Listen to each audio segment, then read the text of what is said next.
Hi, hello, and welcome to the movies. I am the director, creator, and writer of the series, hence why it's not that great. But no, on all seriousness, welcome to the movies. I hope you brought yourself some popcorn, I hope you sat comfortably, and I hope you're ready for a story which I truthfully hope you enjoy. That all being said, let's sit down and watch this story unfold. Of course, I have to make a change somewhere, and I've thought about it for a while, and the change I want to make is going back to the days where Grandpa Gohan and Goku would live together. We see some changes in Grandpa Gohan and his raising of Goku.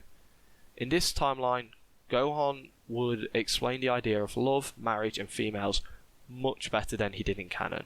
He would do this because he was sad. He's sad he never had a family. He's sad he never settled down with a girl he loved, never found the one, never got married. So he wants to give Goku a chance to marry and have family of his own. And to do this, he makes sure that Goku understands these ideas better, and actually spends some time in cities with Goku. The boy has better social skills because of this. They're nowhere near the level that Bulma would have per se, but he's years ahead of his canon self. And with all of this, it gets an idea to the boy of why people get married, and helps him kind of have a desire almost to get married. After all, he's seen how happy some people look married. He also is a bit more normal. He can basically pick apart the genders at first glance, thankfully. And thanks to all of this, Goku does understand love, marriage, and females better. He's also more chivalrous, thanks to some more teachings from Gohan. And as time goes on, unfortunately Gohan does die, and Goku spends the rest of his time, at least until he meets Bulma, up in Mount Paozu alone. Now, the normal story of Dragon Ball would play out. Of course, the interaction Goku and Bulma would share at the start is slightly different. Goku was taught to be respectful to girls in a much different way than he was in canon. He's quite caring and nice to her, helping her out when he can, but still refuses to give her the Dragon Ball, where we see some things play out like normal. Now, for the most part, all of Dragon Ball will go normal, but I will cover some small changes. All of the weird perverted gags with Goku and Bulma are gone, thankfully, and also Goku can differentiate the two genders a lot better, meaning we lose the pat pat gag. So instead of having this weird nature to him, Bulma just sees Goku as this funny and caring kid, and this leads to her taking an interest in Goku. At first, she just thinks it's being friendly, and soon they almost become like family to one another, as the two don't really realise what's being built up below this. Of course, Goku is still slow and dumb, and does annoying things, but Bulma just actually finds that quite endearing, and Goku finds Bulma quite interesting, finding her intelligence very cool, and actually having a better understanding of women in this timeline, does care about things she says now and again. Now, one other small change happens, and this is thanks to Goku's better knowledge of marriage and love. It would be him declining Chi-Chi's offer to marry the girl. Thanks to him understanding everything better, he explains how he doesn't know her, and he apologises for it, but maybe another time? And this reignites something in Chi-Chi. Getting the idea that there's a chance helps drive her, and she wants to join Goku on his adventure, but after having lost her home, she decides to stay with her father for now. Time passes, and Goku eventually goes off to train with Roshi, where he is joined by Chi-Chi. She knew that Goku would come here eventually, so after Oxy had got on his feet a little bit, she had come here to wait for him, and actually had started doing some training of some sorts. Goku would come to see the girl as a close friend, and once Krillin joins, the trio are amazing training partners, and there's probably a funny little dynamic where Krillin kind of finds Chi-Chi cute, but Chi-Chi's only interested in Goku, and it's just this whole thing that Goku kind of isn't interested in either of them, other than being his friends. Now, thanks to there being three of them, they are actually a bit stronger. However, I find it redundant that the small power increase they would get from training like this to cover every battle. So for the sake of keeping things simple, every fight plays the same, but Goku holds his ground a little bit better. Now, eventually the tournament would come round and Bulma does come and she cheers on Goku quite hard actually. And things start to play out much more like canon. There's very minor changes which I'm going to cover quickly. And this being things between Goku and Bulma. When Goku goes to visit Bulma after the 21st Tenkaichi Budokai, he remembers her name and isn't as lost in the city and is able to find the Capsule Corp building almost on his own, but with some help from the policeman. And once Goku's at Capsule Corp, he spends a bit more time around the building, with Bulma, more specifically. Of course, the fridge being full of food does help a little bit, but for the most part he's there to spend some time with Bulma. Now, things play out like normal through the Red Ribbon arc.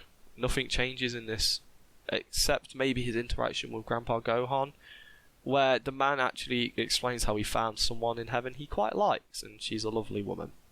But other than that, nothing really changes. With things moving on, Goku goes to explore the world, and he actually finds himself stopping by Bulma's once or twice during his trip. The woman is happy to see him, and of course, Goku is as well. Of course, the elephant in the room would be Bulma and Yamcha's relationship. However, Bulma, not really realising she has feelings for Goku, kind of rejects Yamcha, not really knowing why. So things keep playing out like normal through the 22nd Tenkaichi Budokai and the King Piccolo arc, and they go similar with no changes. Throughout the tournament, Bulma does cheer harder for Goku than anyone, but I've already mentioned this, so let's move on. Now, the final arc of Dragon Ball is where our major changes occur, well, at least compared to every other arc. So the first change off would actually be during the 3 years of training. Near the end, Goku finds himself missing all of his friends a lot, but he realises how much he misses Bulma. It's actually quite unreal to him.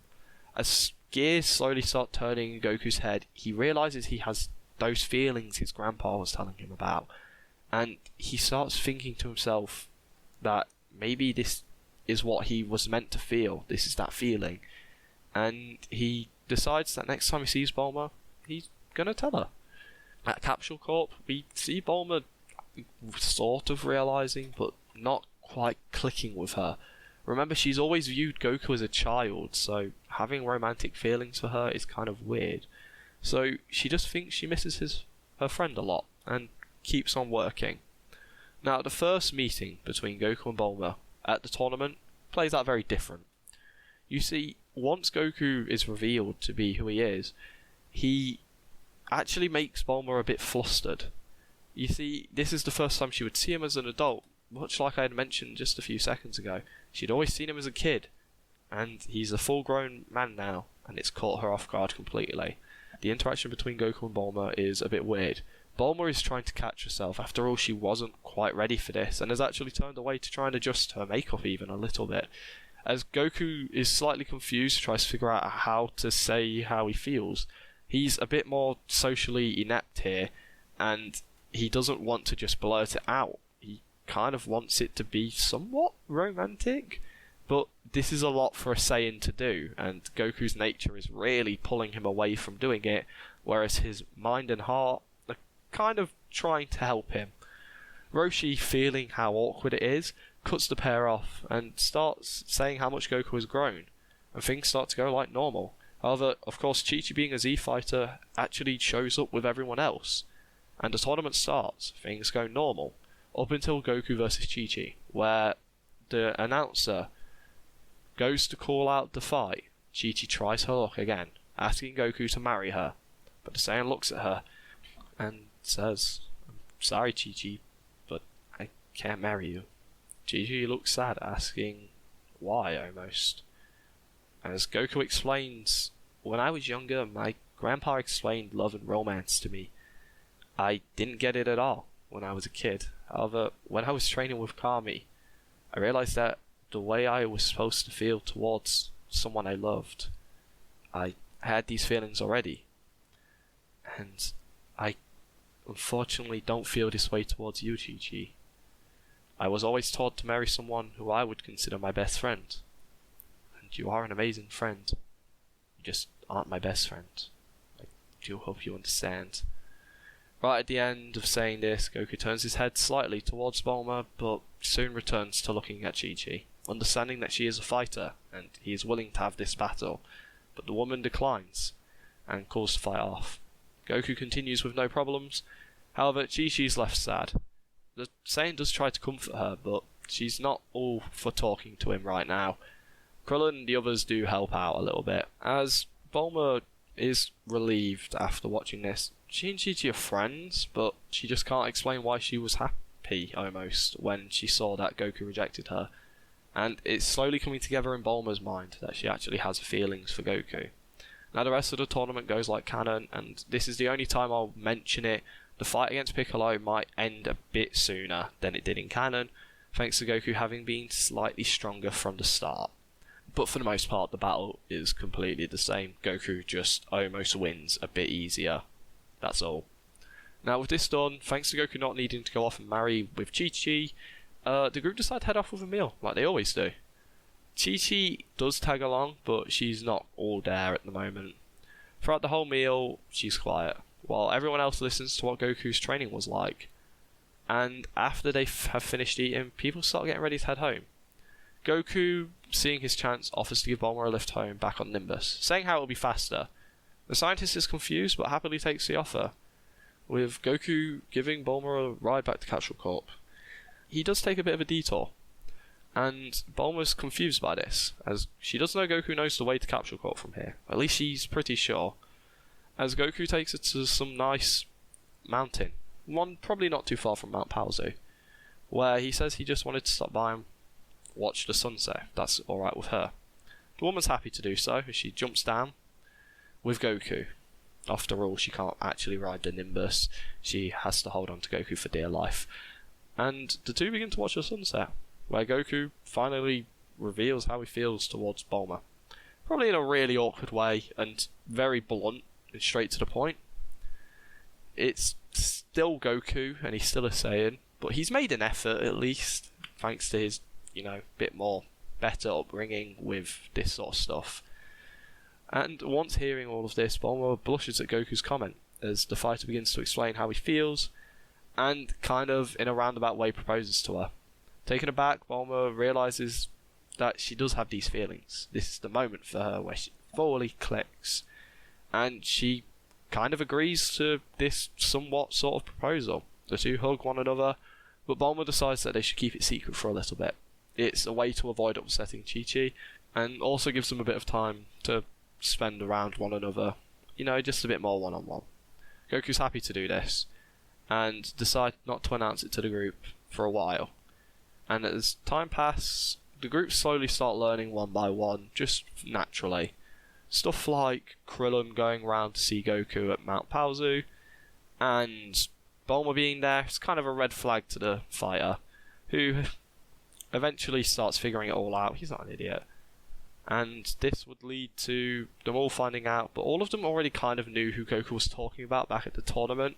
They are happy for them, and even Chi-Chi, who has come to terms with everything between her and Goku, with her now setting on her eyes on another possible husband, who she knows quite well. Now with this all being done, the pair get married at Capsule Corp, keeping things low-key and only inviting their close friends. With the wedding done, the pair start their life together, a few months after Goku and Chi-Chi would have, where they would often find themselves living at Capsule Corp. Bulma builds Goku a room to train in, where he can go all out without having to worry about anyone getting hurt, with Bulma often encouraging Goku to go train, so she can work in peace and quiet in the lab. But when Bulma falls pregnant, they decide to actually head out to Mount Paozu to live out at Goku's old home, with Bulma adding some upgrades and adding a lab and some more techie bits, and they spend some time out there, at least Bulma's time pregnant. Goku loves it, since when Bulma's in the lab, he heads off out into the mountain and does some old school training, like he used to. After a few months, Bulma would give birth, and this is where my major change compared to other What If YouTubers might occur. She gives birth to both Gohan and Trunks. The pair have twins. Bulma, of course, would allow Goku to name Gohan after his grandfather, since the importance of the man to the fighter is known. I understand that this change is going to change a lot in the story, but it saved me a headache in having to decide which one came first, and also gives my story a bit of variation to what other What Ifs have done. Now, the family live quite happily together, with them spending a split amount of time between both Capsule Corp and Mount Paozu, Most of their time is spent at Capsule Corp, with both Trunks and Gohan enjoying this. They love spending their time between both buildings. Since when they're at Capsule Corp, they have more toys and things to play with, but when they're out in the woods, they get to go out and run it around in the wild. It's quite good for them. Now, both boys are pretty smart in their own right, and they spend some time learning with their mother. However, they also take an interest in martial arts, much like their father. And after a short conversation, Bulma sees no harm in the boys' training. After all, one of them will inherit the company, and the other will probably also work around the building as well. So she sees no issue with both of them getting some training in.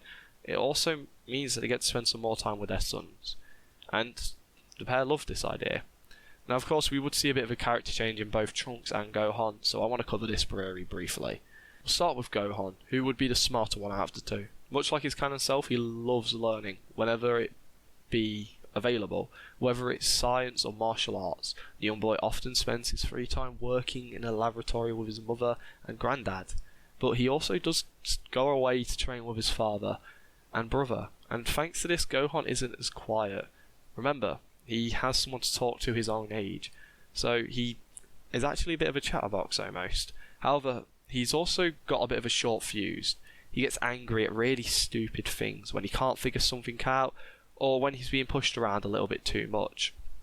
And he can get angry over a bit more selfish things. He still is a kind-hearted kid, and that hasn't changed, but he's just a bit more selfish. Trunks, on the other hand, has lost his bratty attitude, thanks to some influence from Goku. The boy becomes a lot more humble. He's also super smart for someone his age, however the kid is a bit lazy with it, and doesn't spend too much time studying, at least when his mother's not making him, which she doesn't do often. It's just to make sure his grades stay up. However, even though he's lazy, he enjoys playing around and often tries to just annoy his brother. Of course, it's all meant in good spirits, and the two are very close, but when Gohan's in the lab working on something, Trunks might sometimes run by just to annoy him, which Trunks sometimes finds funny and then doesn't very fast when his brother snaps a little bit. Trunks has very much inherited his father's funny side, but it's very different to how Goku's humour is.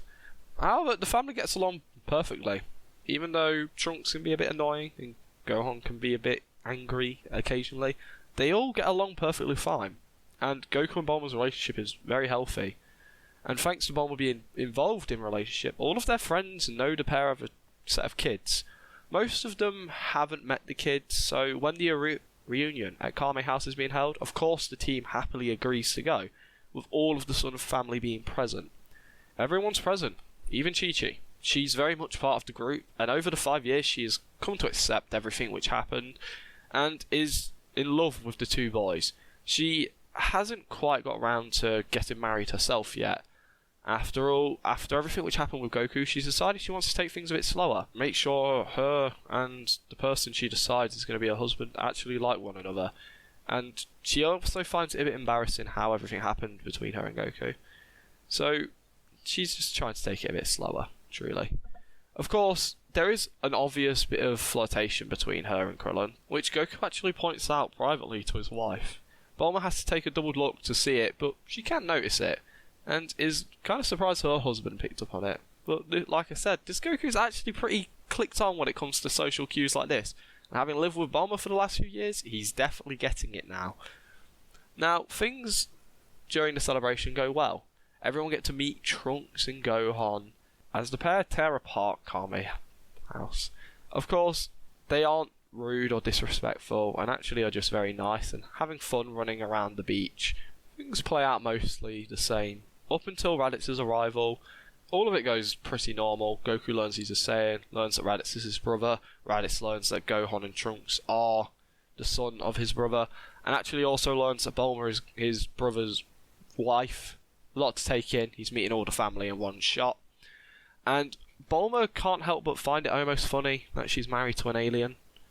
Now, things start to play out like normal. Krillin does get hit, however he takes it a bit better. Not only has he started from a stronger point, he's also had Chi-Chi to train with a little bit. So he's probably, instead of having a power level of 206, he's probably holding a power level of 250, 40-ish. Not a huge increase, don't get me wrong. However, it's definitely enough that this blow hurts a lot less. And of course, seeing this, Goku would go to attack. And here he's stronger. And to keep things simple, Goku's holding a power level of like 525. This is 100-ish points ahead of where he would be in canon. But remember, he's actively been encouraged to train by Bulma. He started from a higher point, and he's also had Gohan and Trunks to train with for the last few months. So they are actively helping him with these small increases throughout the story. Now, with Raditz obviously making himself known as a threat, Goku gets ready to fight. And Chi-Chi also gets ready as well. Her friend was just hurt, and they're about to hurt the people that she likes and sees as family almost. As just to cover this as well, Chi-Chi has probably got a power level of about 206. In canon, she had a power level of 130 with her own sort of training. So here we're just going to say, to keep things simple, that's around her power level. She's got about the same as canon Krillin would have. With a battle clearly about to break out, we join back as Raditz stares down both Goku and Chi-Chi, who have jumped into action. Bulma grabs her two sons to get them out of harm's way. However, Trunks is cocky, and he believes he can put up a good fight. Breaking free of his mother's grasp, he runs towards Raditz, stands out with his father, getting ready to fight. This gets him scolded by Goku. However, they can't pay too much attention to Trunks, as Raditz has already figured out who the kid is, and is moving quick. In a quick flurry of motions, Raditz manages to put both Goku and Chi-Chi down, before quickly grabbing Trunks and giving Goku the same offer as he did in canon, then leaving. Thanks to Goku being stronger, he manages to collect himself a bit faster. Bulma checking in on her husband, telling him they have to go get their son. Goku obviously agrees, as he calls for Nimbus, which is when Gohan says he wants to help. Having seen his brother get stolen, he does want to help out here. Bulma is very much against the idea. However, Gohan has a bit more confidence in this timeline, and actually puts up a bit more of a fight. Slowly, the argument grows a bit more intense. Eventually, Gohan screams out that he wants to help, and in this moment, his power skyrockets. But it was so brief that Goku was the only one who really picked up on it.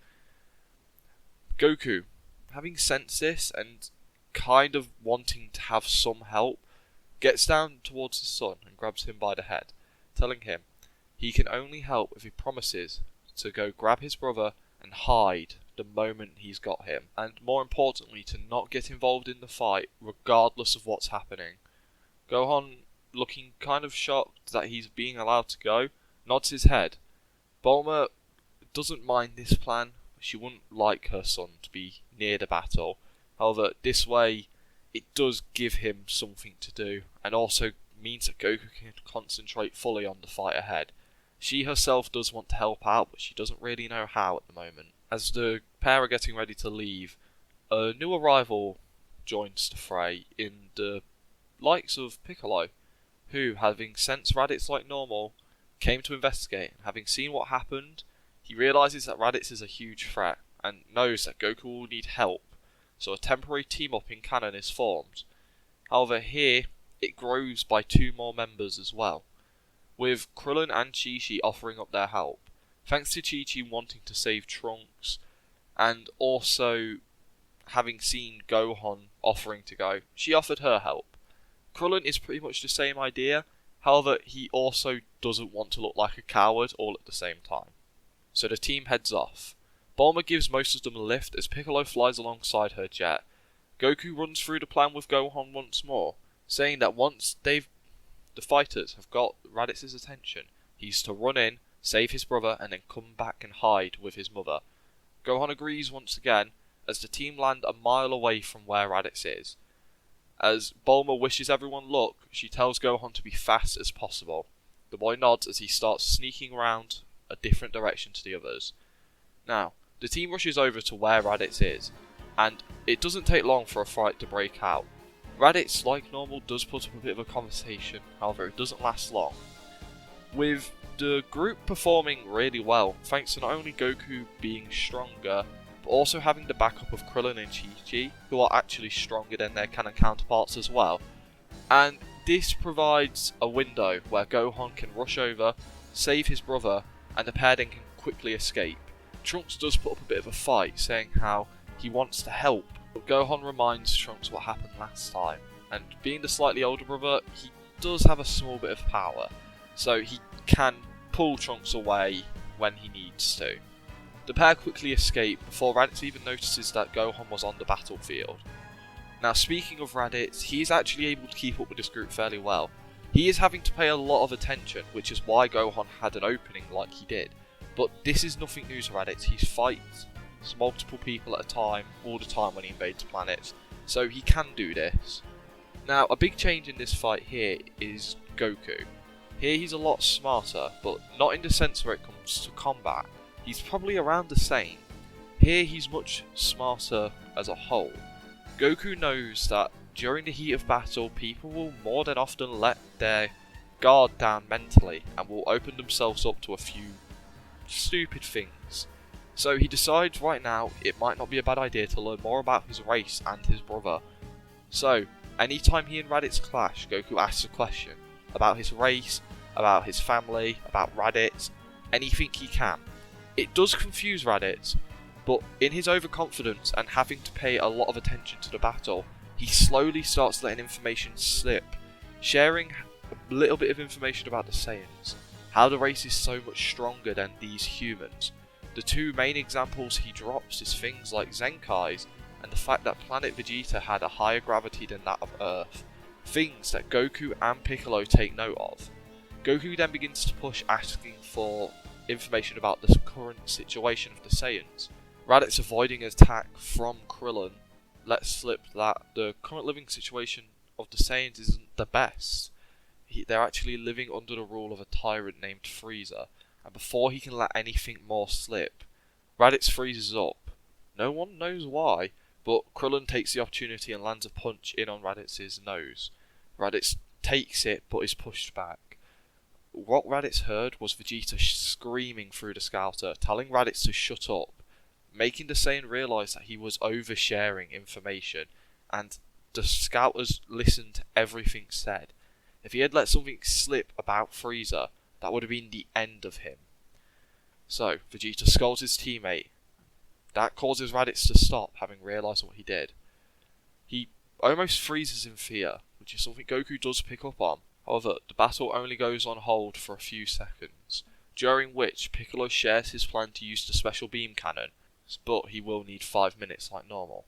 The Turtle School trio does agree to hold Raditz off for that time, believing that they can actually do it. And if Canon Goku could do it twice nearly, I believe that the Turtle School trio could do it quite well, and probably pretty effectively. But during these few clashes they have, Goku can tell something is off with Raditz.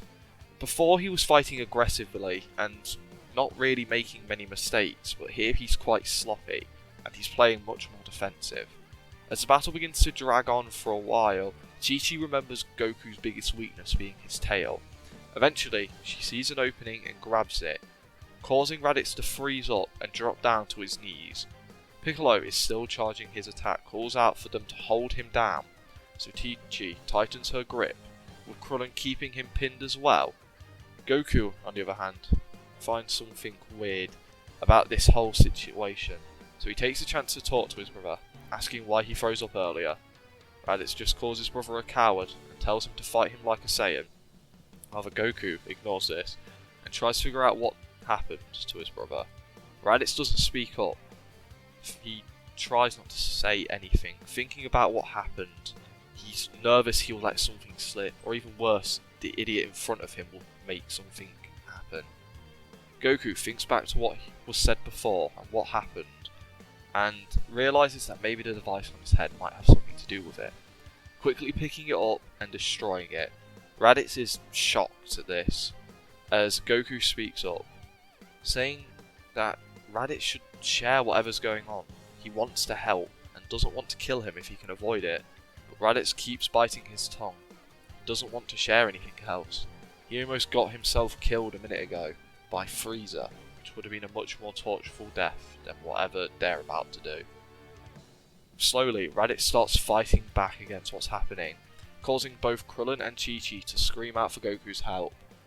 Goku, upset that his brother won't accept this helping hand, sighs, apologising, as he goes and helps the the two friends he has pin Raditz down, while they only have to wait a few more seconds before a shout from Piccolo saying the attack is ready is heard. Goku gives his brother one last chance to accept his help. Raditz doesn't accept it, biting his tongue. He doesn't even try to talk his way out of it. He just sits there and accepts the attack. With the special beam cannon connecting with Raditz like normal, the three Turtle School students do manage to avoid it, but Raditz begins to slowly bleed out, with a massive hole in his chest. Goku doesn't let his brother fall to the floor, and grabs him, trying to comfort him in his final moments. He apologises for what they had to do, however he really wouldn't accept his help, so they had no other choice. Raditz, in this moment where he's being comforted, and probably cared for in the first time for years, shows a bit of weakness, at least in his eyes. He listens to his brother speaking to him. He can hear his mother in his voice, and can also see his father along his face. Raditz, for the first time, lets out a very weak smile before thanking his brother for caring, but also apologised for everything he had done, and in his last few moments of life warns his brother of the possible incoming attack from Vegeta and Nappa, who are much stronger than him. As the brothers spend the last few moments at peace, eventually Raditz dies.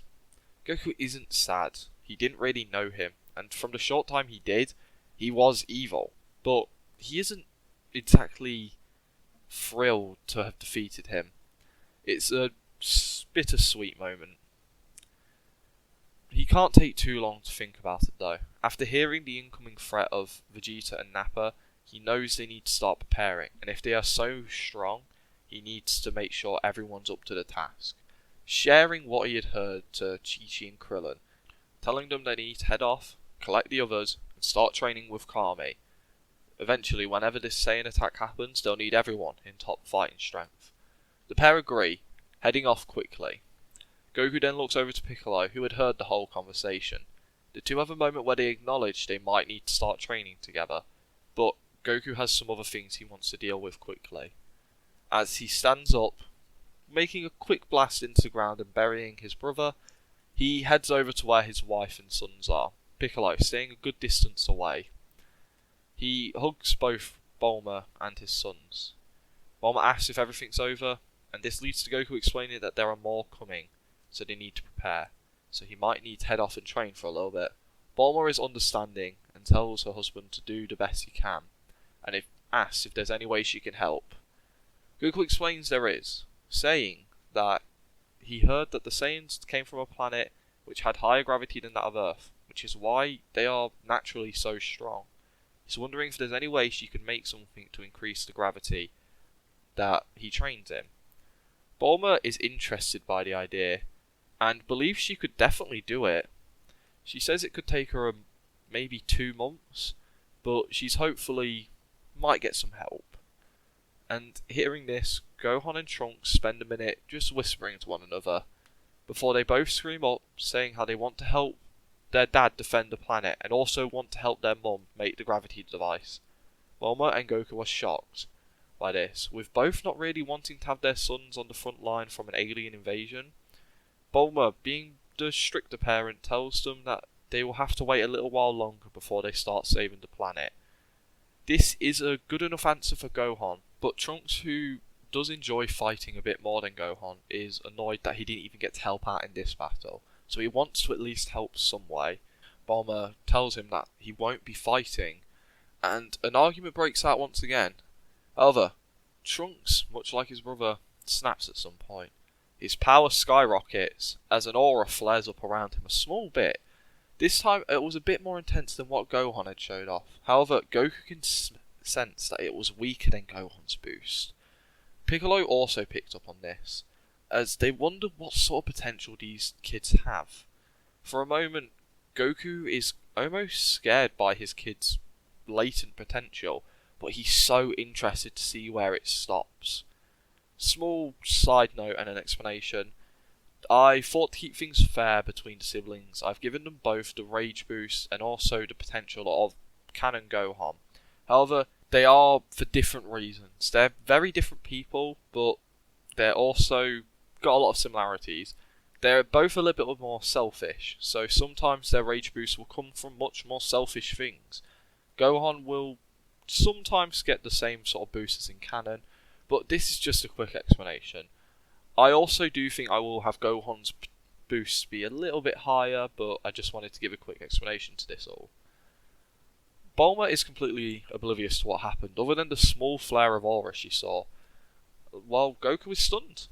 He looks at both of his sons, just confused and interested. Goku for now does agree with his wife though. He doesn't want to put his sons on the front line. However, that doesn't mean he doesn't have plans to at least speak to her about their kids a little bit. After this is all done, Trunks is upset, but after the prospect of getting some training with his father, it calms him down a little bit.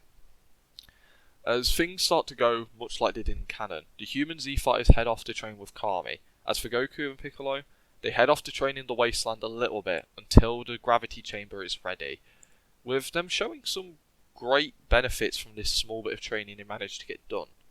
Now over with the twins, Trunks is annoyed that he won't get to help his father save the world, and more importantly, he's stuck helping his mum make the gravity machine. Don't get me wrong, Trunks does like inventing, but he's still sour about the fact he won't be able to help his father. Of course, Gohan is slightly annoyed himself. He does want to help out. However, he is much more technical than his brother and enjoys the science behind making a device which alters gravity, so he isn't as worked up about it as Trunks. Now, the brothers are still training together.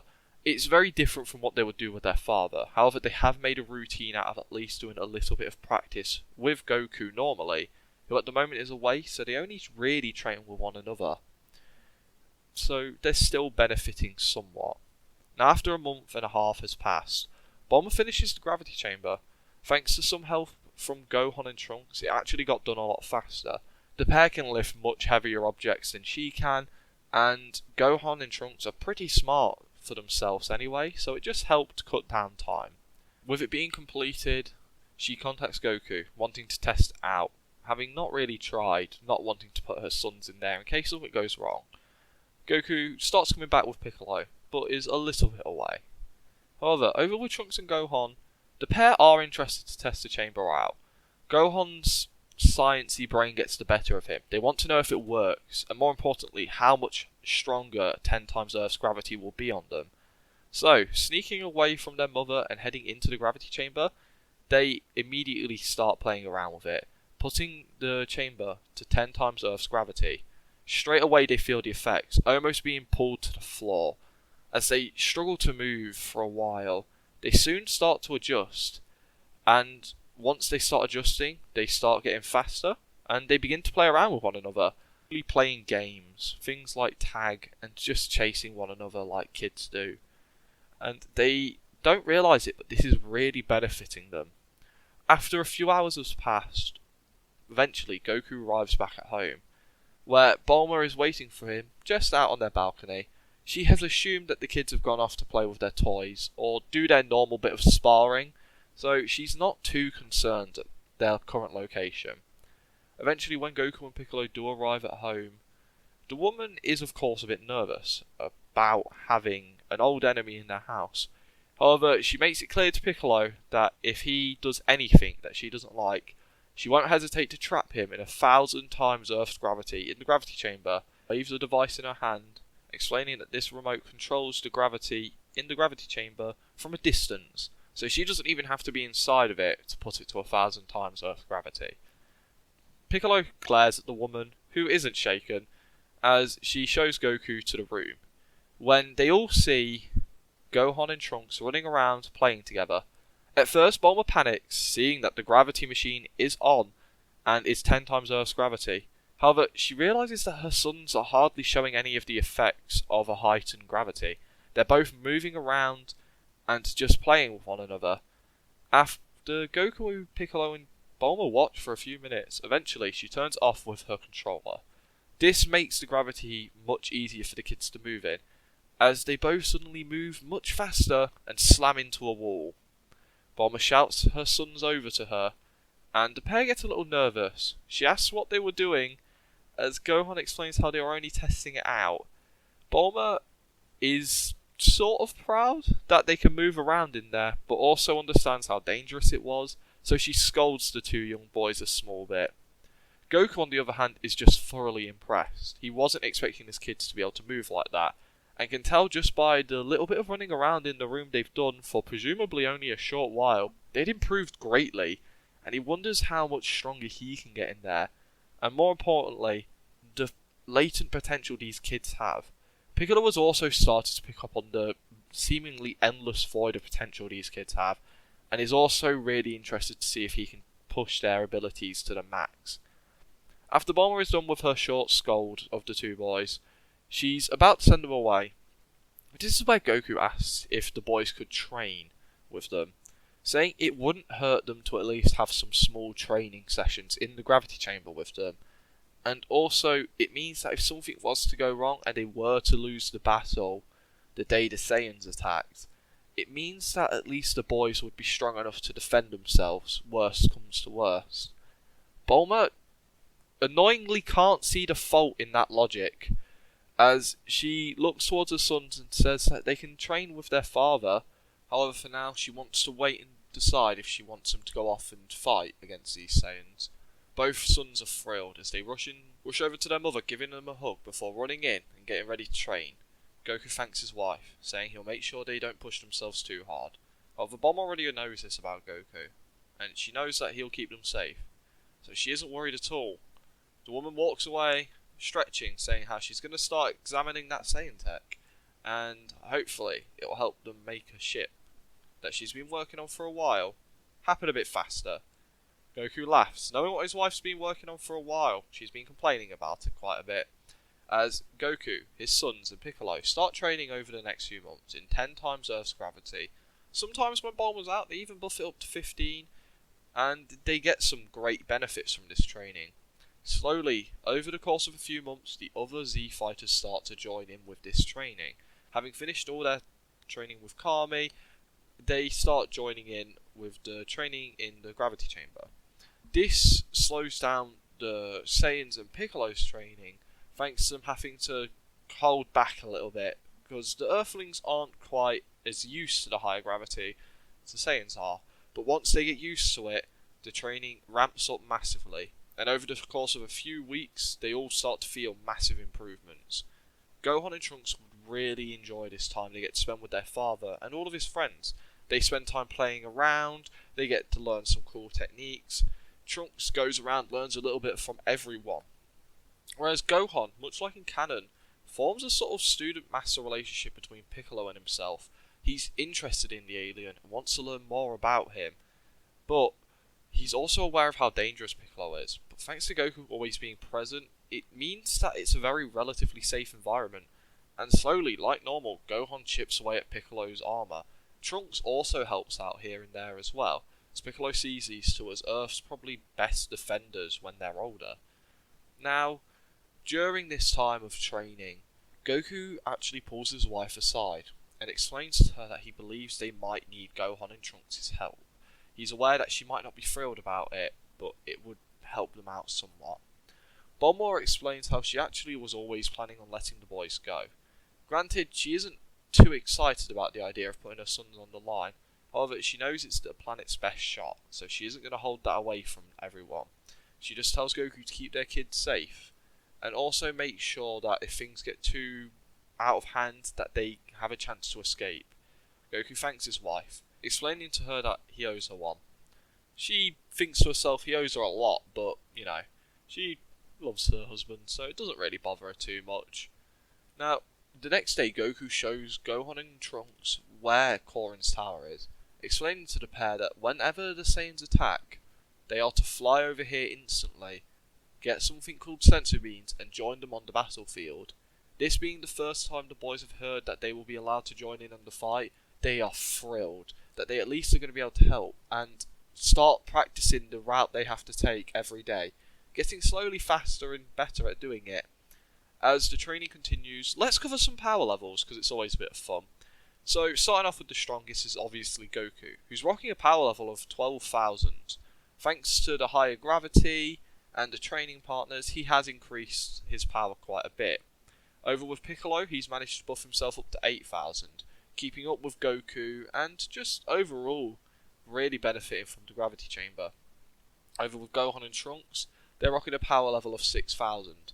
They are massively strong, and thanks to some of the training they had before, it's helped out a lot. Krillin's rocking a power level of 3,600, Tien 3,450, Chi-Chi 3,200, Yamcha 2,900, Chaozu rocking a power level of 1,800.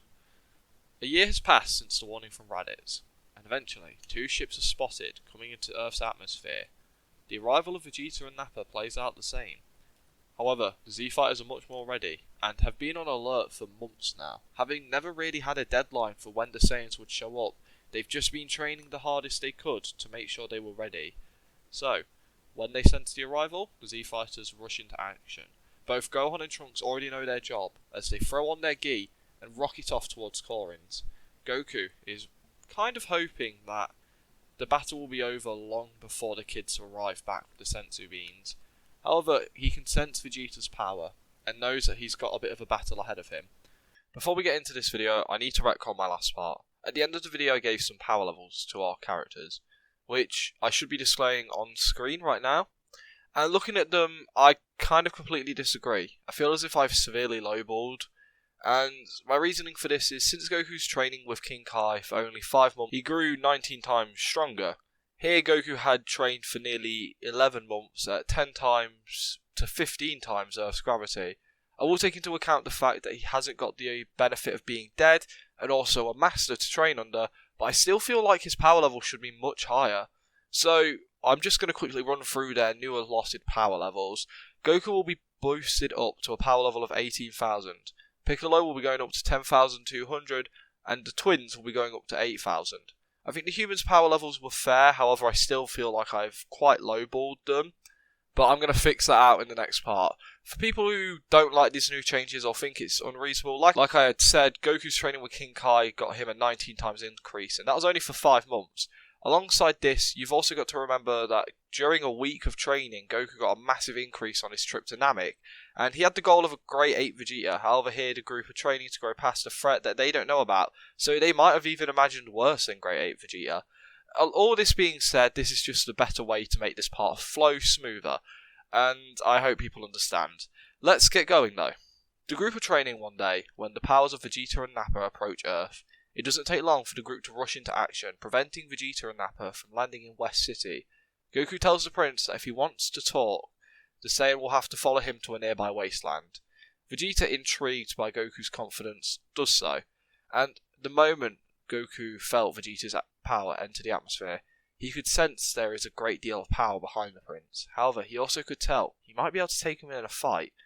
Once landing, Goku tells them that fighting him would only lead to their defeat, and it would be in their best interest if they were to just leave the planet. Vegeta finds this funny, telling Kakarot he doesn't stand a chance against himself and Elite, but he's interested to see what this planet has to offer, so he asks Nappa to plant some Cybermen and get them into the battle.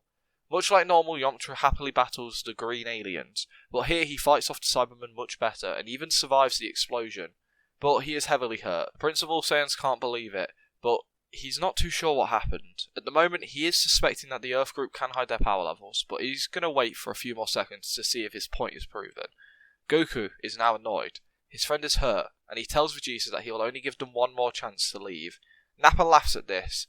The idea of telling Kakarot is pointless, and to stop hiding behind such a brave face. He was a low-class warrior sent to this backwards planet. He has not got a chance against the elites.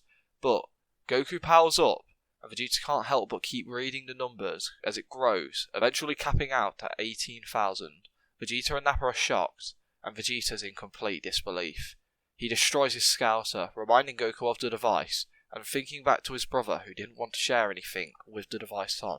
So faster than Nappa can even follow, Goku rushes towards the brute, grabbing the scouter off the Saiyan's face and throwing it towards Krillin, telling him to keep hold of it and keep it safe. Bulma would be interested in it. Goku then looks towards Vegeta, telling him that Frieza can no longer hear them, so if you want to talk, talk. But Nappa doesn't take too kindly to this, going to attack Goku, but Piccolo, having seen what Nappa was doing, goes in and defends Goku from the attack. Thanks to not being able to power up fully, he feels the blow of the attack quite bad, but he manages to stop it with relative ease. This gets a thanks out of Goku for Piccolo. The Namekian doesn't say much and pushes Nappa away. As Goku turns his attention back towards the prince, he says how he's willing to help if they're willing to cooperate. Vegeta doesn't care for this, however, as he rushes Goku, landing some serious blows in on the martial artist before knocking him away, leading to a battle breaking out between the pair. However, now being on level footing without the use of the Kaioken, Goku's martial arts prowess begins to show itself and is actually the reason he is winning this fight. The two Saiyans battle it out, and Piccolo and Nappa also start fighting, with Piccolo being the clearly stronger fighter. Not only is he more powerful, but he's also got much more skill than Nappa has. The only thing keeping Nappa in this fight is years of combat that has managed to give him a few Zenkais and also honed his battle senses quite well. During the heat of these fights, the Brief twins arrive on the battlefield. The pair head off to go get senzu beans, much like their father had told them to when the Saiyans arrived, and they begin to watch the fight from a distance. Before the humans, noticing them, signals for the boys to come and sit near them and watch the fight. They can learn a lot just from watching, as Piccolo, now having all but knocked Nappa out in these few seconds of combat, goes to kill the brute, but Goku turns his attention away from Vegeta and asks him to spare the oath. Piccolo is confused but telepathically shares how they need to learn all they can on Frieza, and having both of these guys alive will give them a better idea on how strong and how much of a threat he is. Piccolo sees the logic and reluctantly agrees, chopping Nappa on the back of the neck and knocking him out. Everyone now turns their attention towards Vegeta and Goku's battle. Both Saiyans are giving it everything they can, using every advantage they can try to do. Goku uses his martial arts prowess and his ability to sense ki to get some serious blows in on Vegeta. However, it's clear Vegeta has years of combat on Goku, and in a life and death battle, he might be the stronger foe. As the two continue to trade blow after blow, as the battle rages on, both are getting heavily injured and both are getting fatigued. But one thing's clear to Vegeta: if the battle continues like this, it is more likely that Goku will win than he will, and it will only be by a hair. Vegeta is angry at the thought that a low class would beat him, and a low class is on his level. So, after punching Goku in the gut, he begins to quickly fly up.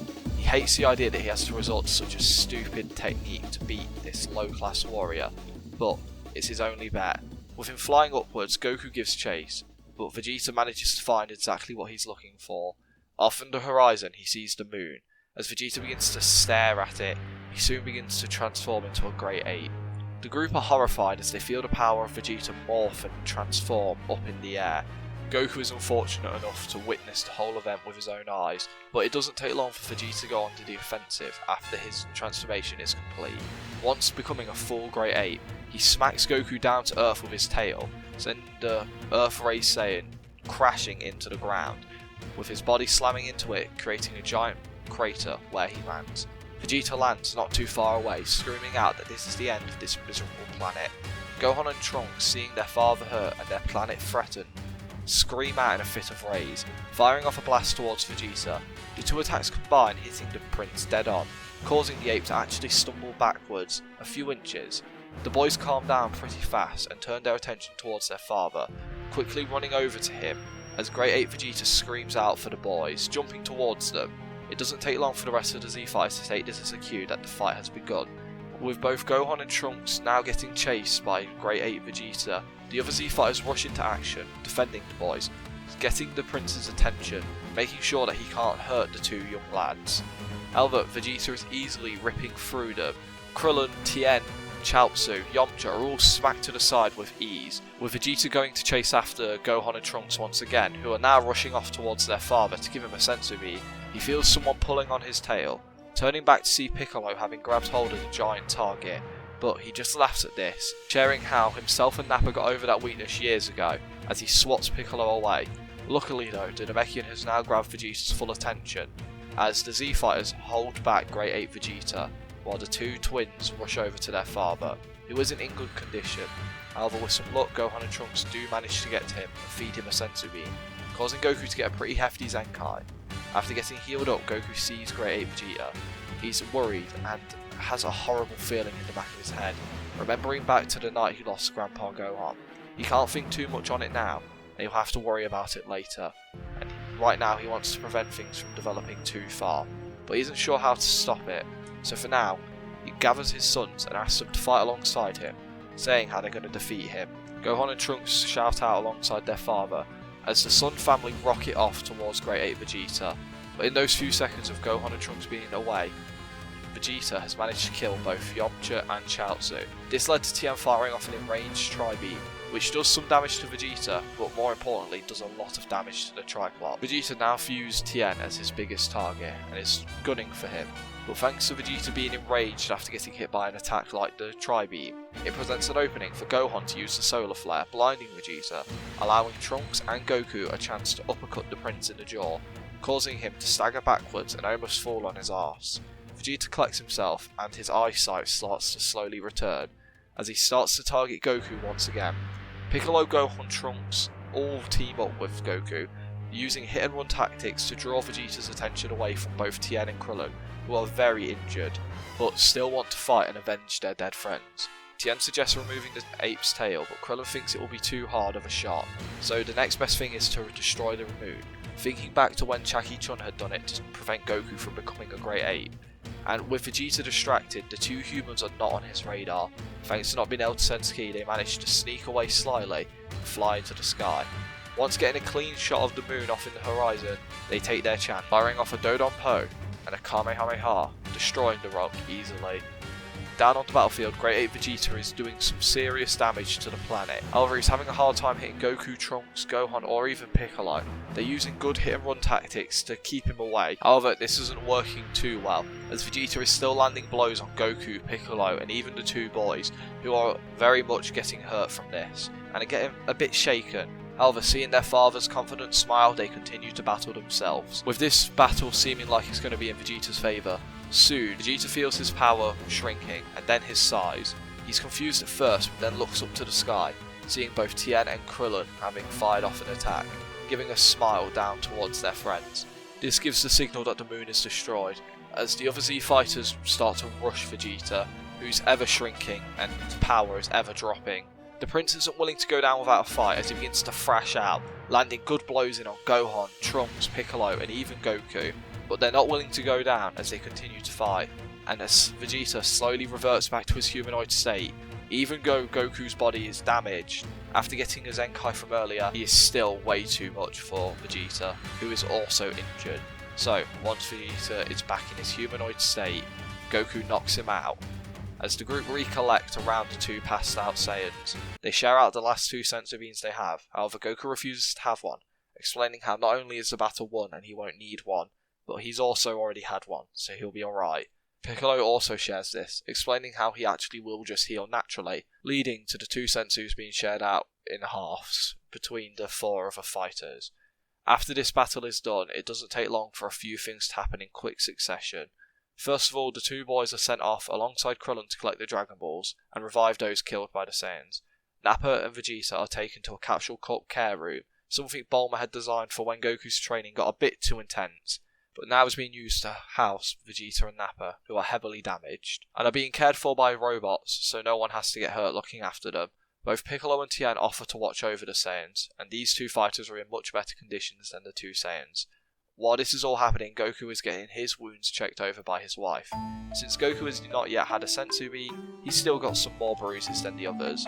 Bulma scolds her husband for allowing the two Saiyans to live, but Goku reminds her of the imminent threat of possibly Frieza, which his brother warned him about, and she understands but is still annoyed for him bringing them here, so decides to tease her husband a little bit, sharing how at least the small one's cute. Goku doesn't see it, but they have a bit of a laugh about it. Goku shares how proud he is of their sons to Bulma, and she's happy to hear that they performed so well and also kept out until absolutely necessary. Goku agrees and wants to see how far his sons can go, not only as martial artists but as people. Bulma shares this, and as they have a quiet moment just talking it out, Goku remembers about the Great Ape form and asks Bulma about it.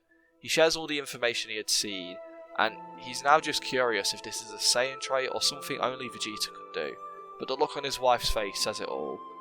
She remembers back to the night in Pilaf's castle.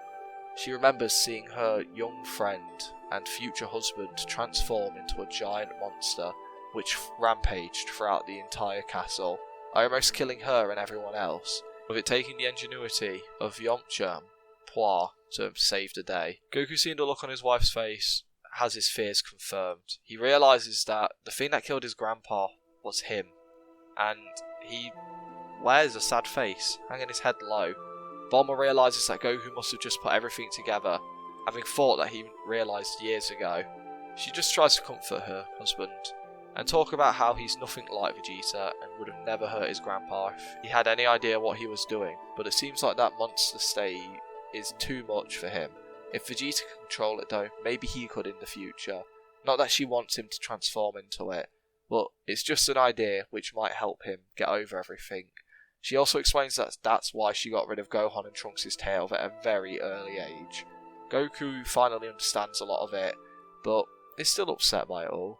As they share a hug for a few seconds, the two see the sky turn black, and Goku feels the energy of Yamcha and Chaozu return back to the planet. All Z fighters are recollecting outside of Vegeta and Nappa's care room. The group decide that they'll wait until they awaken before speaking to them, and for now they should get some rest and only lightly train, just to make sure they're in fighting shape in case Vegeta and Nappa awaken and get violent. However, everything ends on a pretty high note. About 2 days go by, with Goku training ever so slightly, but letting his body rest for the most part, and praising his sons and giving them some tips and trying to give them ideas on how they can improve their martial arts. The two take notes of what their father says, plan to improve on it. After all, they love martial arts and they love training, but deep down they feel a bit of a disconnection from it all. They expected it to be different, and as of this point in time they don't know why, but this is something we'll cover later on. Over the span of 2 days, everyone rests and trains lightly. Eventually, Vegeta and Nappa wake up, leading to Goku getting called into the care room immediately. Bulma joins alongside him, with Piccolo waiting outside the room with the two boys. The Prince and Nappa are still really hurt and hardly able to stand, whereas Goku is mostly fully healed and received a Zenkai. Goku comes in here with one goal in mind: learn everything he can about Frieza, and as hard as he tries, he can't get the Saiyans to share any details. They're very quiet about it, refusing to share anything. Goku at some point explains how he just wants to know why people fear Frieza so much, and if he should consider him a threat to himself, his family, or Earth. Vegeta genuinely laughs at this, saying that if Frieza was to come to Earth, he wouldn't stand a chance, and since this backwards planet was the Saiyans' last known location, it won't be long before Frieza arrives. Hearing this, Bulma gets a bit nervous, and stands a bit closer to her husband. However, Goku asks Vegeta how much stronger Frieza is than him. Vegeta, kind of willing to share some facts, explains that Frieza is probably around 20 to 30 times stronger than him, but there is a chance he is much stronger than that. Now Goku is nervous, as Vegeta was the strongest and hardest fight he has ever had to experience. Thinking of someone stronger than that makes him a bit nervous, however also gets his Saiyan blood boiling a little bit with excitement, but refuses to show this, keeping a poker face as he tells Vegeta and Nappa that if that's the case, and Frieza is coming here, it's in their best chance of survival will be all of them working together, and maybe they can win. Nappa laughs, saying how not only is he a low-class warrior, and he doesn't have a tail, but he's delusional to think that he could beat Frieza. The only person who ever stands a chance against him is the Super Saiyan, and there is no chance a low-class warrior is a Super Saiyan. Vegeta is annoyed that Nappa shared this, but Goku had already taken note of what was said, but plans to push away from it for now, needing to get Vegeta and Nappa on his side before this conversation is over with. Meanwhile, in Vegeta's mind, he's already weighing up the options of training with Kakarot. The man did manage to get to a power level of 18,000 from the low hundreds from a reading he heard from Raditz, so he must have got strong somehow. Maybe as a way to hyper heal, or maybe he just has good training conditions. So Vegeta asks him how he got so strong in the year since he killed Raditz. Goku goes quiet a little bit, but decides to try and bridge the gap between himself and the Saiyans. He explains the idea behind the gravity chamber, saying how he's been training in 10 to 15 times Earth's gravity all year, and this does grab Vegeta's attention.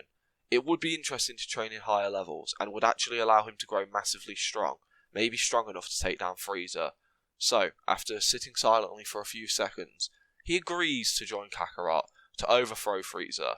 But after they have defeated him, they will once again be enemies, and his first priority will be to kill him and destroy this backwards planet. Goku agrees to this, knowing that he won't allow Vegeta to do so. However, he leaves the Saiyans to heal naturally, while Goku and the others start training ahead of time. This is to make sure that Goku can make a bigger gap between himself and Vegeta before they join the others.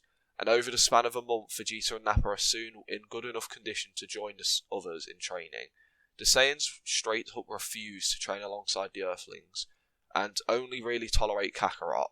But with some push, Goku allows Piccolo, Gohan and Trunks to train alongside them.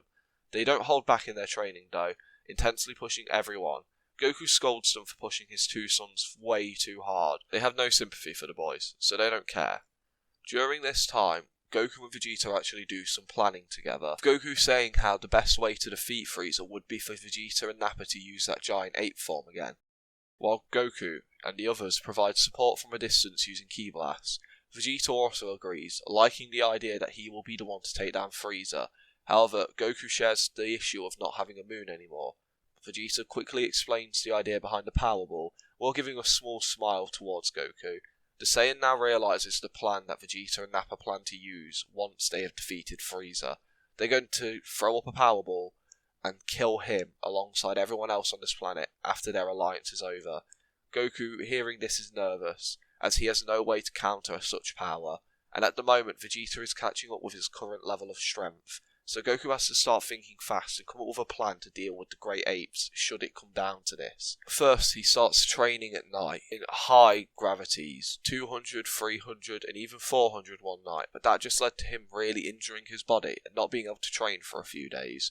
However, the increases in power he gets while doing these trainings is massive, even though he hides it a lot from Vegeta and Nappa. But he knows this is not the most beneficial way of training. He does have one backup idea, but he needs someone to go in with him. So one day, after sparring in the gravity chamber all day, he approaches Piccolo and asks him for his help, explaining how he wants to use the time chamber to get some quick training in to make sure that he is stronger than Vegeta and Nappa, and also to make sure they are more ready for the battle coming up against Frieza. Piccolo happily agrees, as the two spend 2 months in the hyperbolic time chamber, getting some decent training in. As they leave a few hours later, they feel much stronger, but decide to hide their power from the others. It's best off that Vegeta and Nappa don't know about the Room of Spirit and Time.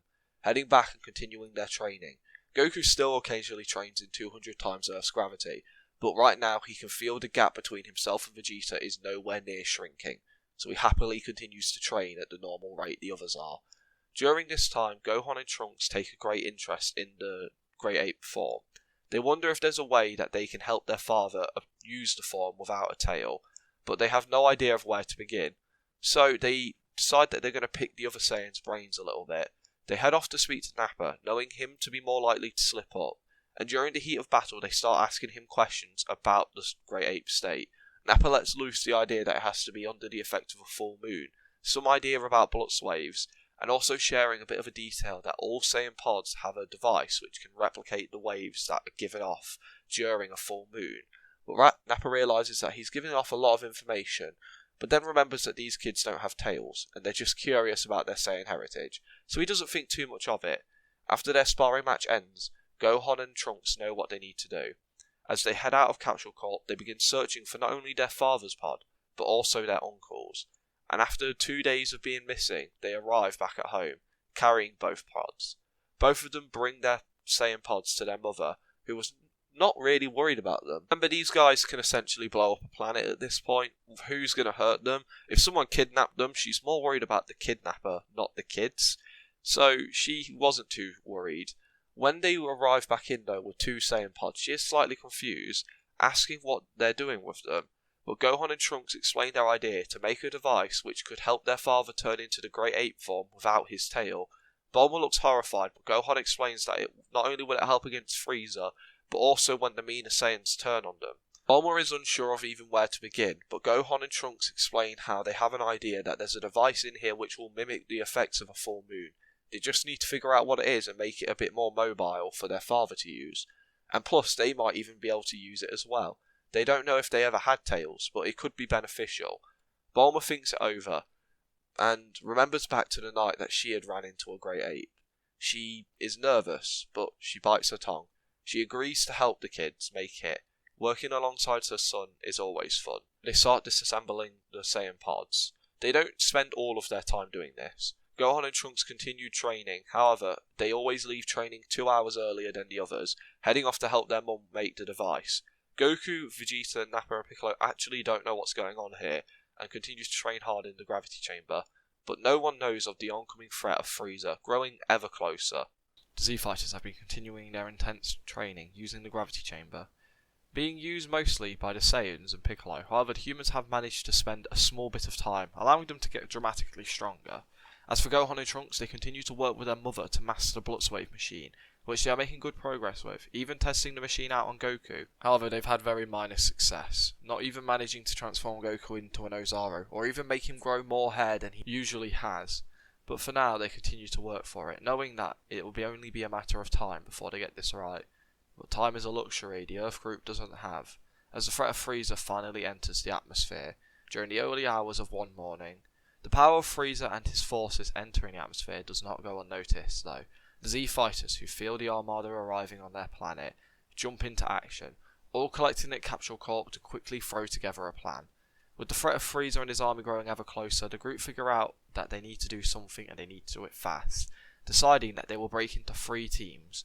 Team 1 will consist of the Earthlings, who will race around the planet dealing with any foot soldiers they can find anywhere around the world, any that are getting way too close to a nearby city, while also being told by Vegeta and Nappa to deal with the likes of Zarbon, Dodoria and Q, pointing out their power levels, and also mentioning the fact that the humans should be stronger than them, so it shouldn't really be much of a fight. The humans wanting to head off and start helping immediately depart, with Tien and Krillin heading off to deal with the heavier hitters that they have been assigned, while Chi-Chi leads the other Z-Fighters into battle. Everyone then feels the energy of Frieza touch down on the planet. However, the power of 5 other strong fighters appear. Vegeta and Nappa are able to identify them as the Ginyu Force, but they decide to ignore them, deciding that Frieza would actually be the bigger threat to the planet. However, Goku, hearing this, realizes that he doesn't want the Ginyus to run around freely, so he and Piccolo decide that they will head off to deal with them before joining Vegeta and Nappa against Frieza. Hearing this, Vegeta laughs, saying that from what he can sense of Frieza's power, he'll be destroyed before Goku ever arrives on the battlefield. But Goku sits there with a serious face, as he feels out the power of Frieza. Soon Vegeta and Nappa leave, with Piccolo going off to head towards the Ginyu Force. Goku is about to join him when he turns to his sons, and asks them to head off with their mother and help them finish the Blutz Wave machine, telling them to finish it fast as possible before joining him on the battlefield. The 2 are annoyed, wanting to help, however Goku looks at them sternly. He tells his sons that he can sense something's off about Frieza's power. There's something greater to it, and he can't figure out what it is. He fears that the power of the Blutz Wave and possibly him turning Great Ape might be required. So he pleads with his sons to head off and help their mother to finish it and hopefully perfect it ASAP. The boys look shocked, but listen to their father, rushing back towards the lab, starting to help their mother, who had already started working on the Blutz Wave machine after hearing that Frieza Force had arrived on Earth. As the battle for Earth's survival begins, we see every Z-Fighter doing all they can. The humans rush around, making sure that no Frieza soldiers get anywhere near any major cities, destroying them and killing them before they get the chance.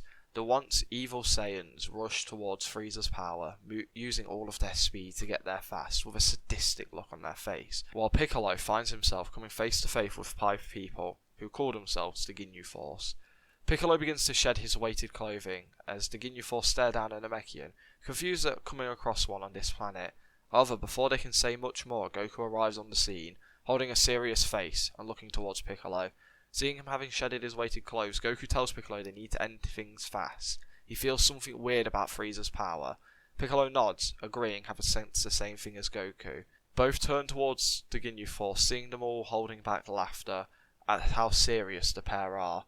And Ginyu goes to check the 2's power level. However, before any scouter can be turned on, Goku appears in front of the Ginyu Force, stopping Ginyu's hand from moving and from activating the scouter. He gives the group a chance to leave the planet and never return. With the Ginyus caught off guard at Goku's speed, wondering how he got there so fast, no one's sure what to do before Goku repeats what he had once said, telling them to leave and never return. Raccoon, feeling insulted, turns to attack Goku. However, in a blink of an eye, Raccoon is on the floor, passed out. As the other Ginyu Force members go to fight back, Goku sighs before disappearing, as Piccolo fires off a giant mouth blast, killing all of them in one move. Piccolo scolds Goku for trying to spare them. However, Goku just explains that as much as he did want to spare them, it was more of a way to save energy for the upcoming battle against Frieza. He wasn't sure if they were hiding any power, much like he sensed in their boss. So, they better get ready to start heading over to Frieza. And just as he says this, the energy of Frieza begins to spike on the far side of the planet. As Goku feels this, he hates the fact his gut feeling was correct, as he and Piccolo fly off towards the energy. Back only a few moments ago, we see Vegeta and Nappa arriving in front of Frieza, the Emperor having stayed on his ship alone, watching everything through a scouter. However, now seeing Vegeta and Nappa in front of him, Vegeta announces how he is here to kill Frieza. The tyrant laughs before climbing out of his pod, while asking Vegeta how he plans to kill him. Last time he checked, he was nowhere near his power. Vegeta just laughs hearing this, as the man begins to power up, shaking the area around him, as Frieza's scouter begins to pick up Vegeta's power, as it begins to rocket upwards, soon arriving at a point where it has far since surpassed Frieza in his first form. The man is shocked, and almost speechless at the fact Vegeta is this strong, and as Vegeta laughs aloud, pointing out how he is the legend of his race, the Super Saiyan, the one thing Frieza fears, he swears it to get revenge of his race, as he rushes forward, landing a solid blow on the tyrannical tyrant's face, kicking up the dirt around him. As Frieza can hardly register what just happened, he is flung backwards, managing to stop the momentum given to him by the force of the last attack. He locks eyes with Vegeta, getting ready to fire off a barrage of death beams. However, the prince continues his assault towards him, dodging and weaving through every blast that comes towards him, before connecting his foot to Frieza's gut, causing the Emperor to stammer backwards and vomit. Vegeta takes this chance to gloat as he shakes off a bit of Frieza vomit off his shoe. Nappa shouts out, telling the prince to save him a bit of Frieza. For all the years of abuse, he wants his own revenge. Vegeta laughs aloud, saying how Nappa will get a few hits in later, as right now he needs to get his own revenge. And before Vegeta can go back on the offensive, the power of Frieza is increasing. Vegeta turns to see Frieza growing in size. At first, Vegeta isn't worried, still believing he is more than enough for the likes of Frieza. But soon the alien's power increases to the point where it surpasses Vegeta's, causing the prince to flinch up, seeing the monstrous size of Frieza's second form. Frieza takes the chance to return the favour to Vegeta, slamming his fist firmly into the prince's torso. The prince writhes in pain, while Frieza takes the chance to gloat over him, telling him that he never stood a chance, even though his power caught him off guard, surpassing him in his first state. But he has two more forms from this. Vegeta never stood a chance, like that miserable rock he called a planet. Vegeta hearing this is fueled by rage, realising now that Frieza was the one who killed his race, something he had speculated but never had confirmed. Now fueled by rage, he stands up and swings towards Frieza's head. The tyrant, believing he had now surpassed Vegeta massively, goes to take the hit, only to be surprised as the attack slams into his skull and makes him stagger backwards a few feet once again. Confused, he sees Vegeta standing confidently. As the pair exchange blows, Vegeta's power increasing ever so slightly due to his rage. But when it comes to raw strength, Vegeta is clearly the weaker fighter.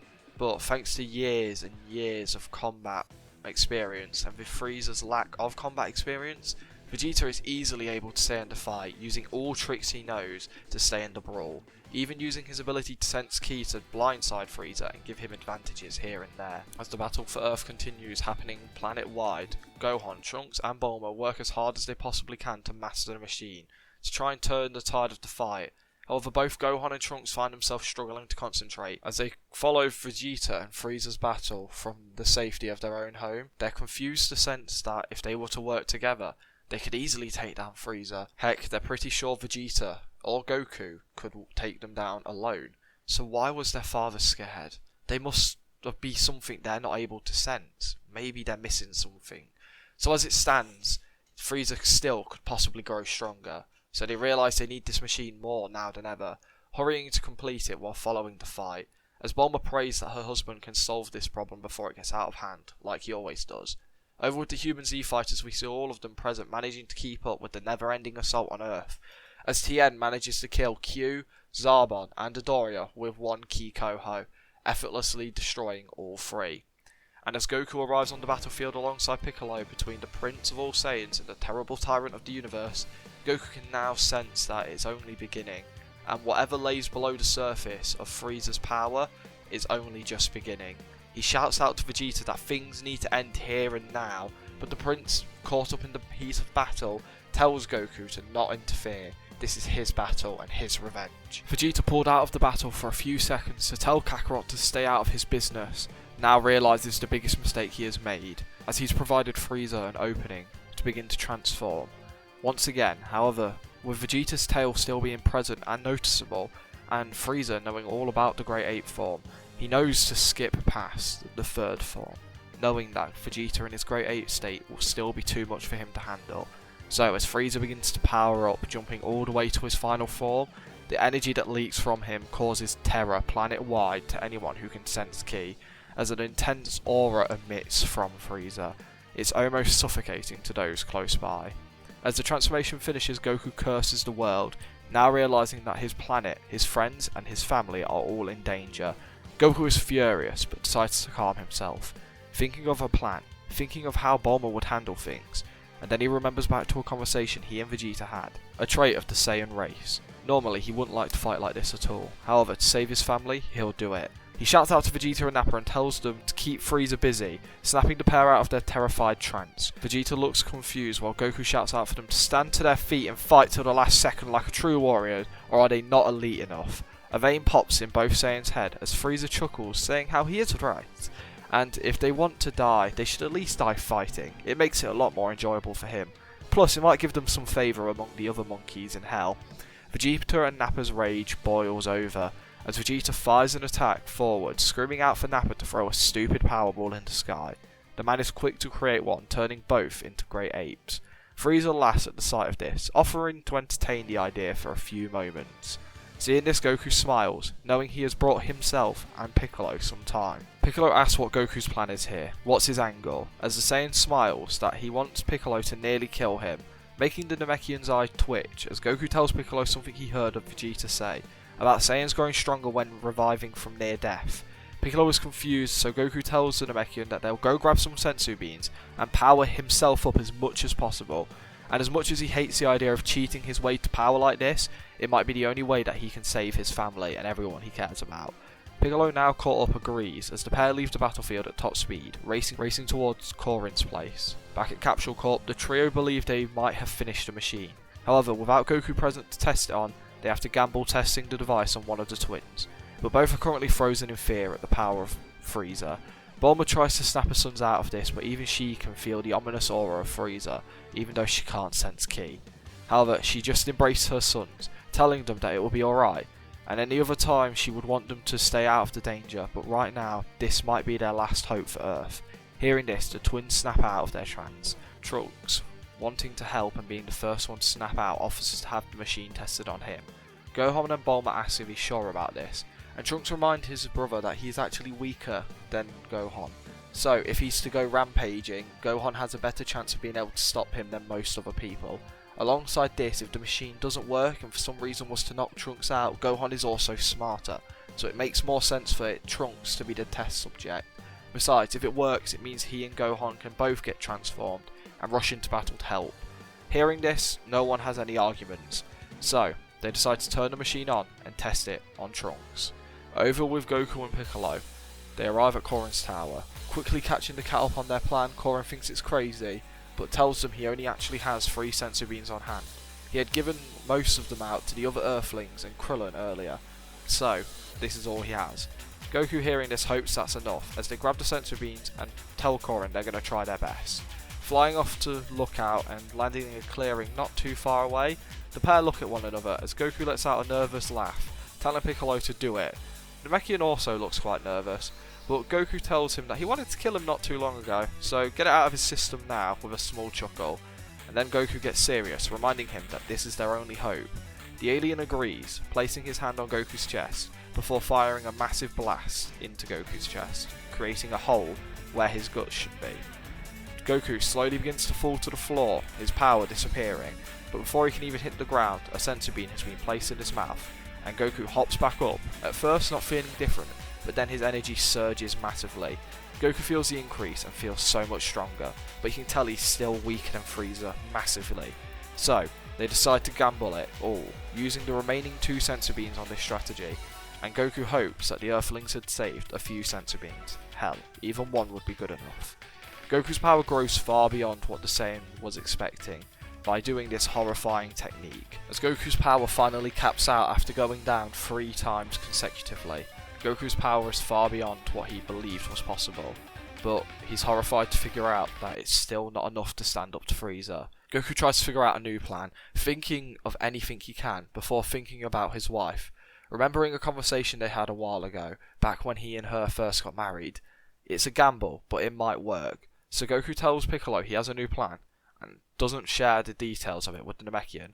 As Goku and Piccolo start flying towards the battlefield, Goku takes a detour, stopping a large group of Frieza soldiers, quickly knocking them out and grabbing something as they continue back towards the battlefield. As they arrive on it though, they find both Vegeta and Nappa having been reverted to their base states, having had the Power Ball in the sky destroyed, now both brutally beaten. Goku, realizing his plan might be flawed, looks to the sky and sees the moon is still setting from earlier. His plan can still work, he just needs to hope Frieza's not good at reading people. Frieza stands atop of Vegeta, holding a death beam inches away from the prince's face, who can do little but accept his fate, begging for Kakarot to avenge his race. Sensing the Saiyan arrive, Frieza fires a point-blank beam through Vegeta's chest, missing his heart purposely, and destroying his lungs. He then kicks Vegeta towards Nappa, with the bigger Saiyan using whatever strength he had left to catch the prince. As the two elites place their trust in the last warrior of the Saiyan race, Nappa and Vegeta scream out to Kakarot to not fail their race. This causes Frieza's ear to perk up. That's twice now Vegeta has said something about his race towards this new fighter. Frieza stares at him for a few seconds before realising that that new fighter is a Saiyan, and a familiar one at that. He just can't quite figure it out. As Frieza goes to say something, Goku stands there with a smug look on his face, telling Frieza that he should just leave the planet now, as he has grown far too strong for Frieza to manage. The Emperor looks enraged, asking how the Saiyan can be so sure, as Goku throws a scouter towards Frieza, having grabbed it off the soldier earlier, telling the tyrant to read his power level. Frieza, entertaining the idea, puts the scouter on, telling Goku that he would be nothing compared to him. Goku says he wouldn't be so sure, as Goku begins to power up slowly to make sure the scouter doesn't explode. As Frieza begins to read the power levels out, he's impressed at first, reading aloud 3 million, 4 million, 7 million, and then it takes a massive jump, 15 million, and once again, one more jump to 24 million. As Frieza looks back at Goku, removing the scouter from his head, he tells him that he might very well be the strongest Saiyan that he has ever met, and might be the strongest Saiyan that has ever existed, but he can still not win against him. This causes Goku to laugh confidently, as he tells Frieza that he's forgetting a Saiyan's most basic ability, Saiyan 101, as he points towards the moon off in the distance, still setting from the night that has just passed. A sweat runs down Goku's face. He realises his wife made bluffing seem a lot easier than it actually is, but he holds his poker face as he stares down Frieza, whose eyes have widened since doing this. He does the math in his head, looks over to the moon, and realising he's severely outmatched here, he isn't sure what's going on. He's not sure what to do. He's never had a situation like this before, and even if he was to go all out against the monkey, the Great Ape state would still be far too strong for him to deal with.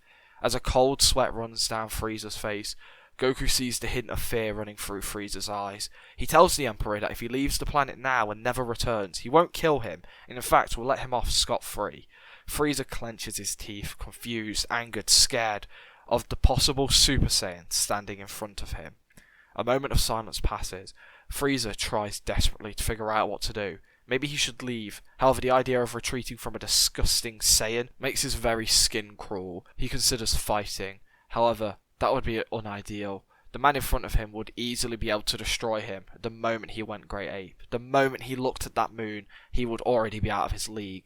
He considers taking a sneak attack, trying to remove the tail. As he looks towards the Saiyan, looking at the waistband that Goku wears, and sees there's no tail, he looks a little bit to the right and left, not seeing a tail moving in the wind or just moving at all.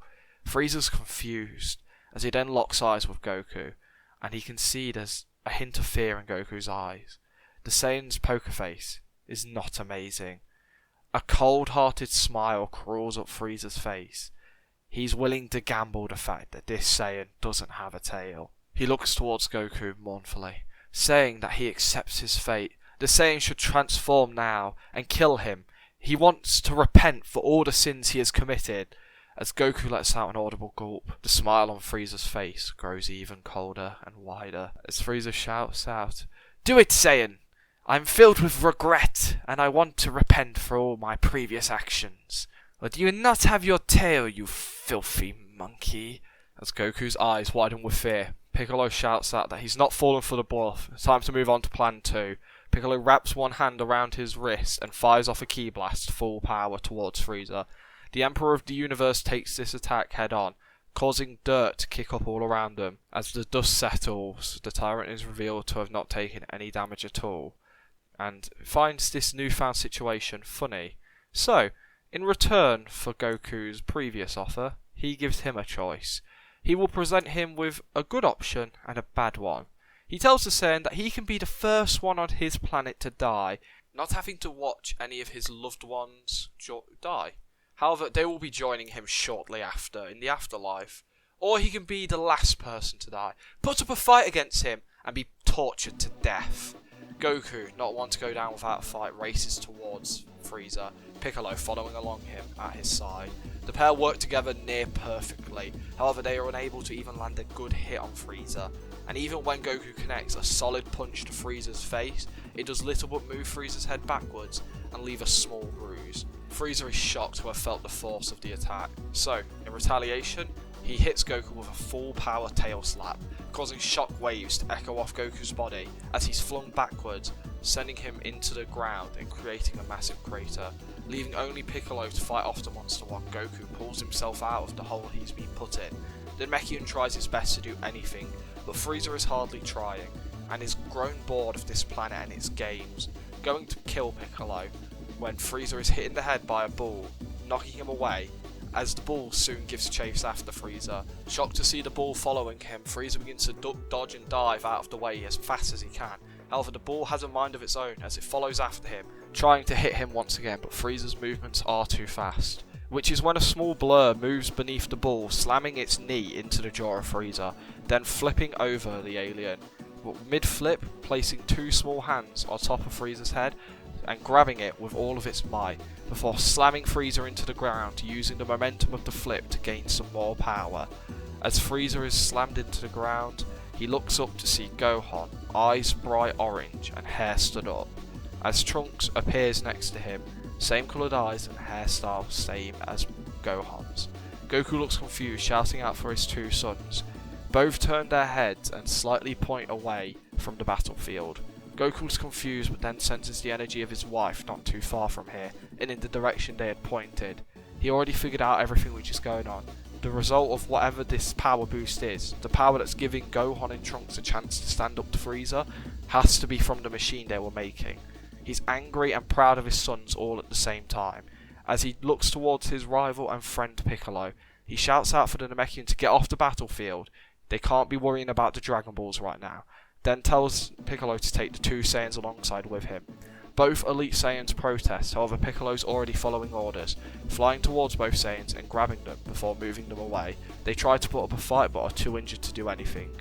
Goku tells his sons to hold Frieza at bay while he gets their mother. They nod as Frieza stands up, looking towards the 2 small Saiyans in front of him, annoyed that they had done any damage at all. But Trunks and Gohan don't say much, both disappearing out of sight before appearing on opposite sides of Frieza, going to slam their fists into his face. Frieza catches both boys' arm and starts to build ki in the palm of his hands, telling both kids that if they wish to play with the big boys, then he will not hold back. He releases a violent amount of ki that he had built up in his palms, sending both boys flying away, but the pair collect themselves as they fly backwards. Trunks lifts an arm into the air and forms a Destructo Disc, throwing it towards Frieza. The tyrant jumps over the attack, and while mid-air he is met by Gohan, who axe kicks Frieza into the ground, smashing up the earth around him. Frieza, quickly responding, looks up and fires an I-beam towards Gohan. The boy is unable to dodge the attack as it pierces through his arm, making Gohan fall to the ground. Trunks calls out for his brother as Frieza appears behind him, wrapping his tail around Trunks' neck, asking how the 2 boys know the one known as Goku. Trunks, now facing Frieza, tells the man to shut up before biting down on Frieza's tail, breaking free of his grasp, and then ducking down, headbutting Frieza directly into the chest, causing Frieza to stagger backwards. Gohan pulls himself up and uses his headband to tie his arm wound to prevent any bleeding out before returning to the fight next to his brother. The pair get ready to fight once more. Over with Goku, he finds his wife stood about a mile away from the battlefield, where the ground still shakes at the power battle happening, with the Bloodstone machine right next to her. Seeing her husband, who is pretty beat up and damaged, she asks if he's alright. Goku brushes this off, however, telling his wife to hurry up and transform him. The woman wastes no time, flipping the switch on, causing Goku's hair to stand on edge as it begins to curve upwards. His pupils shrink as they become smaller and smaller, and Goku screams out in pain. Bulma shouts out to her husband, apologising, telling him that it'll only be like this for a few seconds. Goku screams out even more as he grabs hold of his head. Anger courses through his body. He tries to suppress it, but nothing he can do works. He's beginning to get overwhelmed by it when Bulma calls out, telling her husband she believes in him and he is needed now more than ever. Goku's full concentration goes towards Bulma, listening to her voice, looking at her, making sure he's concentrating on her completely. As his hair begins to rise fully, his eyes turn yellow and his rage disappears. Bulma, seeing the transformation is done, turns the machine off and rushes towards her husband, giving him a hug and asking if he's alright. The man nods, telling her she is brilliant, before he looks shocked, wrapping his arms around her and jumping away as the area around him explodes, destroying the Blitzwave machine. Bulma's confused at what happened as Goku turns around to see both of his sons unconscious, being held by the throat in Frieza's hands. Goku screams out for Frieza to release his kids. While Bulma shares her husband's rage, she is powerless to do anything at this point in time. Frieza just laughs, telling Goku that if he wishes to save his sons, he needs to do two things. First, he needs to revert out of this newfound form of his. Then he needs to tell him all about these Dragon Balls of his. Goku's eyes widen, having forgotten he had brought the Dragon Balls up altogether. He's unsure of what to say, as Bulma tells Frieza that the Dragon Balls are just a legend. Frieza tells the woman that he's familiar with the legend. He's just curious why the monkey said something about them to the Namekian. Goku, now confused at what to do and enraged, goes to move, but Frieza tightens his grip around the boy's neck, causing Gohan to cough up blood, making Bulma call out for her son, as Goku, reluctantly, calms himself, dropping out of this newfound form of his, before he and his wife explain the existence of the Dragon Balls on the planet, refusing to be the reason their children die in front of them. Both parents blame themselves for getting them involved in this fight. With Frieza learning that the Dragon Balls exist on this planet, he tells both parents to go off and collect the Dragon Balls for him. He has a wish he wishes to make. Goku goes to argue, but Frieza once again squeezes down on the boy's throat. Bulma explains that the balls are dormant at the minute and won't be active for another 8 months, but Frieza explains how he doesn't care, telling them to figure something out. Goku looks around trying to figure out what to do, as he then sees something that confuses him. He locks eyes with Trunks, whose eyes are wide open. The pair lock eyes for a few seconds before Trunks' eyes gesture down to his hands. Goku looks down to see a small ki blast forming in Trunks' left hand. With a small nod, they both understand what they need to do, as Goku shouts out to Frieza, saying that if he wants, he can wait here for 8 months before the Dragon Balls are active again. Bulma looks at her husband confused, but before she and Frieza can say anything, a small blast hits Frieza directly in the side of the gut, causing him to release both twins. Goku, seeing his opportunity, channels every bit of rage he has in his body, transforming into this newfound form of his once again, and rocketing forward, slamming his knee directly into Frieza's face, and charging up a massive blast, telling Frieza that he should have just left the planet when he gave the chance, as he completely destroys Frieza. Goku lets out a sigh of relief, sensing Frieza has completely disappeared, before turning down to his sons and helping both of them up. Both are okay, but just really banged up. Bulma embraces Gohan while Trunks is held in his father's arms. The family spend a minute in silence, completely exhausted from this day that had just passed. Goku sits in a healing pod, amazed at how close to death he truly was. By a simple heart virus, it almost completely wiped him out. He realises now that life is dangerously short, and it won't be a battle that takes him out. It could be anything, even something as simple as a heart virus. Goku thinks back a few years to the day they defeated Frieza, remembering how he and his family held each other, all of them completely worn out after the day they had just had, remembering that Bulma still smelt like oil, and that his sons still had blood on their hands from the battle.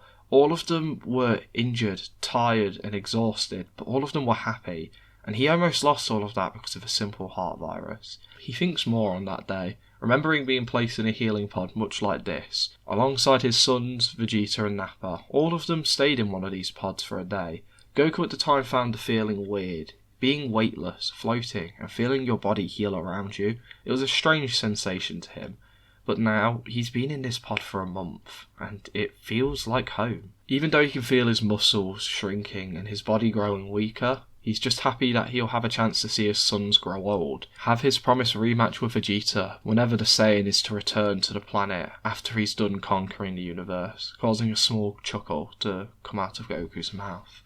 He'll get to see his sons grow old, he'll get to meet his third child, he'll get to meet his best friend's child. Realising now he's so lucky Bulma had deconstructed every Frieza ship to get him this healing pod, to get him the armour he's been training with, to make it so that even when he was surprise attacked by a heart virus, he could survive and live. To help bring technology forward, she saved his life, and he's never loved her more. As he sits there floating, Bulma pops in to see him. Seeing Goku's fine, checking his vitals, making sure that the heart virus is slowly disappearing from his system, she gives her husband a small smile, saying that she misses holding him, but it's for the best right now. From what she can tell, the heart virus will be gone in a week, so he just needs to hang on for a little while longer. Saying that she loves him, she walks off, leaving Goku to his own thoughts. Goku smiles at the sight of his wife. The bump on her belly clearly has gotten much bigger, and he realises now how lucky he is to have her. Goku then spends the rest of his day meditating, thinking of ways to improve the Akari form. Having learnt that he can only activate the form with the machine, or use up loads of his own ki to make bullets wave inside of his own body, weakening him significantly, he realises that this form isn't ideal. There has to be something else. Vegeta seemed convinced this form was something different. He seemed convinced there was something more to it. So he wonders if there's something beyond what this Akari state is. And he wonders if his son's massive potential could be the key to finding out whatever it is. As Goku starts thinking about his sons, remembering how they have still continued their training, however they are also still studying alongside their mum, Gohan still aspires to be the next CEO of Capsule Corp, whereas Trunks, he isn't sure, and he's fine with that. He wants to live life a bit more adventurous than Gohan, and Trunks just needs to figure out what he wants to do. Goku smiles at the thought of his sons, and takes a second to sense their energy. Sensing them sparring against Piccolo in the gravity chamber, it gets Goku all excited and annoyed at the same time. He wants to be there training with them, but for now he has to deal with MS training. As Goku sits meditating in this weightless water, he pictures fighting Frieza, Piccolo, Vegeta, Gohan, Trunks, all of them in a battle, slowly coming up with new ways to fight, new ways to train, and new techniques he never thought he could use, but maybe with the Akari form he can. And slowly time begins to pass, and soon a week flies by, and for the first time in 2 months, Goku is allowed out of the healing pod. It's a scary but happy moment, as people are unsure of what's going to happen. Last time Goku was out of the healing pod, he was at death's door, and now they say he has the all clear. So as the water drains and Goku touches the ground for the first time in 2 months, the hatch opens as he's face to face with his best friends and family. Everyone looks a bit wary at first before Goku stands up weakly and gives his family a smile, asking for a hug. Bulma and Gohan, Trunks all race towards the man, wrapping their arms around him as Goku weakly stands, the muscles in his legs clearly having weakened over the last 2 months, and he tries his best to float a little bit, but he's a bit out of practice with flying and walking, so Trunks and Gohan helps keep him up.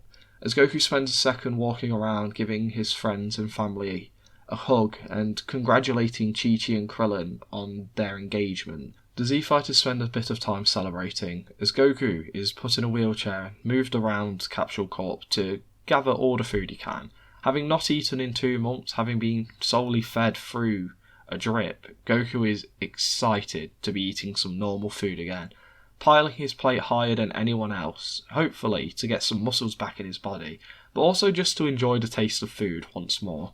As the night goes on partying, everyone soon leaves, and Goku is left with Bulma. They sit talking about their next child. Bulma speaks of how she really wants a girl, and Goku says he doesn't care as long as it's a healthy kid. The two sit there cuddling as the night passes, and over the next few months, Goku spends time trying to get back into the flow of training. it's very hard for him, as he has to learn to not only train again, but also to walk. As Goku spends the next few weeks doing physical therapy, it doesn't take long for the Saiyan's body to get back into the flow of sparring, almost like his body has been itching to go. Only takes him a few days to be able to start walking with the assistance of a cane, then he can walk alone, then he can get back to some basic workouts, while slowly ramping up to basic sparring, soon wearing his normal weighted clothing again, and then finally spends an hour in the gravity chamber a day, slowly increasing the time as the weeks go on. But Goku doesn't spend all of his time training, with him still being very weak and fatigued. He spent a lot of his time with his family, his wife, his sons, doing anything they want, helping Bulma out around the lab, lifting some heavy objects for her once he gets his strength back, and just generally sitting around talking to her, playing out in Mount Paozu with his sons, going fishing, doing anything the boys want, even trying to help them study, with little success. And as they continue to grow and spend time with each other, Goku soon gets back to the same strength he was once at, only taking him a little bit under a month, thanks to his unique Saiyan biology. However, even with Goku fully healed, they decide to spend the rest of Bulma's pregnancy up in Mount Paozu. The woman is due to give birth any week now, so it's best for them to wait until the baby is born, not knowing the gender yet. With Goku fully back into the swing of training, one day he's training outside alongside his sons, having achieved the power he once had, if not being a little bit ahead, and that's when Bulma runs outside and panics, stopping the fight straight away. Trunks asks his mother what's wrong, with Bulma frantically announcing how West City has been destroyed. The family looks panicked as Goku takes a chance to try and sense the energy of his in-laws, but can't feel any energy in the direction of West City. Gohan asks what happened, as Trunks suspects Vegeta and Nappa might have returned, since they have been missing for years, but Gohan reminds his brother that they would have sensed their energy approaching. Trunks grits his teeth as Goku has a terrible feeling about what's going on, shouting out to his two sons, telling them to follow him. They are going to go and investigate. Bulma throws a capsule forward containing the blood sway machine, asking for her family to be careful. Goku gives a small nod, with them flying off as fast as possible. As they find themselves flying at the top speed they can, they are soon joined by Piccolo, who tells them that Kami sent him to figure out what happened. Goku nods, asking if either him or Kami sent something, but Piccolo shakes his head. Goku wonders how an attack was strong enough to level a city but not be sensed, hoping it was a bomb or some sort of terrorist attack, but he doesn't feel that confident in this theory. As soon the group arrive in West City, finding it in shambles, and more importantly, they see Capsule Corp completely destroyed, with a crater left where it once stood. Tears well up in the twins' eyes as they feel a great deal of rage for their grandparents and the other people who work there. They are like family to them, as their ki begins to flare up massively at the thought of what had happened, and the rage they are feeling. But when the sound of their father's groans and his energy flaring up catch their attention, they turn to see him deflecting a ki blast with his bare hands. But this attack leaves his hands badly burned and singed. Piccolo turns around and says that he heard the attack being fired and someone laughing, but he didn't sense anything. As he says this though, a female voice speaks up, scolding someone for putting too much power into the attack, as it almost killed him in one blow. As the group look around for where the voice came from, they soon look up, seeing a blonde-haired woman flying above them, with her hands pointed down towards them. Trunks shouts out for everyone to look up, seeing the attack being charged. Goku calls for the four fighters to scatter, as a barrage of ki blasts are shot down towards the group, pummeling them straight towards the ground, making a crater upon impact. All four stand up at once to see the blonde woman walking towards them, but she's not alone, joined by a black-haired teen, who teases his sister for almost breaking their toys in one attack. As Goku looks at them, he notices the Red Ribbon Army logo on the boy's shirt, asking who the kids are. The boy laughs, apologising for not being more formal. Pointing towards the girl, he introduces her as 18, his twin sister, before pointing towards himself, saying how he is Android 17. Both of them are passion projects of the late Dr. Gero, who dreamed of killing Goku for what he had done to the Red Ribbon Army. Whereas they don't like the Doctor, they would at least like to test their newfound powers against the strongest man on Earth. Plus, if they do kill Goku, they can at least do what they wish with the planet. Gohan shouts out asking if they are the ones who destroyed Capsule Corp. 17 nods, saying how he knew Goku would either be there or in their holiday home up in the mountains, so his sister and himself flipped a coin to guess where they would be, which was Capsule Corp, which won. So they tried to kill Goku with a surprise attack, tried to do it the proper way, so they destroyed the entire building with everyone in it. But secretly, he is happy to see Goku wasn't inside. After all, they would have never got to have fun if he had died. Hearing this, Trunks and Gohan's auras erupt once more, before calling the androids bastards as they race forward, each towards a different android. But as they go closer and closer, the androids' smiles grow wider and wider. As 18 asks if they touched a nerve, the twins swing wildly towards their target, not thinking about fighting properly. They just want to kill these androids, being blinded by their rage over losing their grandparents. Piccolo and Goku, seeing this, decides to go into the fight as well, both racing forward to support a different son. Goku heads towards Gohan, while Piccolo heads towards Trunks. The androids, having not taken the twin boys seriously, start to get a bit serious when they notice the two older fighters join the fray, with 18 throwing her first hit by slamming her knee into Gohan's face, while 17 gut punches Trunks. Goku, enraged at seeing his sons hurt, races forwards towards the androids, going for a scissor kick on 18, but even with a small rage boost, Goku's kick is effortlessly blocked by the android. Goku's attack doesn't end there, however. As he sees the situation becoming more and more dire, he knows he needs to get rid of at least one android. So, Goku decides now is as good a time as any to use the Ikari form, knowing he won't be able to set the machine up properly. As he begins to power up, his hair spikes upwards. As he begins to push back against Android 18, she grins confidently as Goku fully achieves the Ikari form, managing to increase the power of his kick tenfold. However, as the struggle happens for only a few seconds, soon Goku loses the strength test as 18 stops all force coming from Goku's body, grabbing his leg and throwing him straight towards the ground, making him land right next to his son, who still lays still from his previous attack. As for Piccolo, 17 all but punches through the Namekian. As Piccolo stumbles backwards, struggling to breathe, 18 flies down, kicking Piccolo towards the others. The androids realise that they won't have any fun through this fight. Seeing Goku's full power in that brief instance, they know nothing fun will come of this, so they decide that they won't be playing around anymore, deciding to finish this fight fast so they can do what they want with this planet. As they both raise their hands, going to kill the Saiyans and the Namekian in front of them, knowing they need to escape, Goku puts his hands to his head, calling out Solar Flare before instructing everyone to run, but as they start to escape, as if the androids can sense them, they are quickly followed, even while blinded. Goku knew it was a long shot, but he had hoped, much like the Frieza Force, they couldn't sense energy. But, no longer sure what to do, Goku thinks he might have to buy his son some time to escape. So, as he gets ready to turn around and start fighting, he sees the face of 18 and 17 look confused, and then he looks to the left and right of him, noticing his kid and Piccolo are missing. Rage starts to set in, as he thinks the androids have done something to them, as a yellow flare pops up around Goku. Soon, Goku feels a hand touch him on the back, and then he arrives at the lookout, stood next to his sons and Piccolo, who all yell for Goku to drop his power immediately.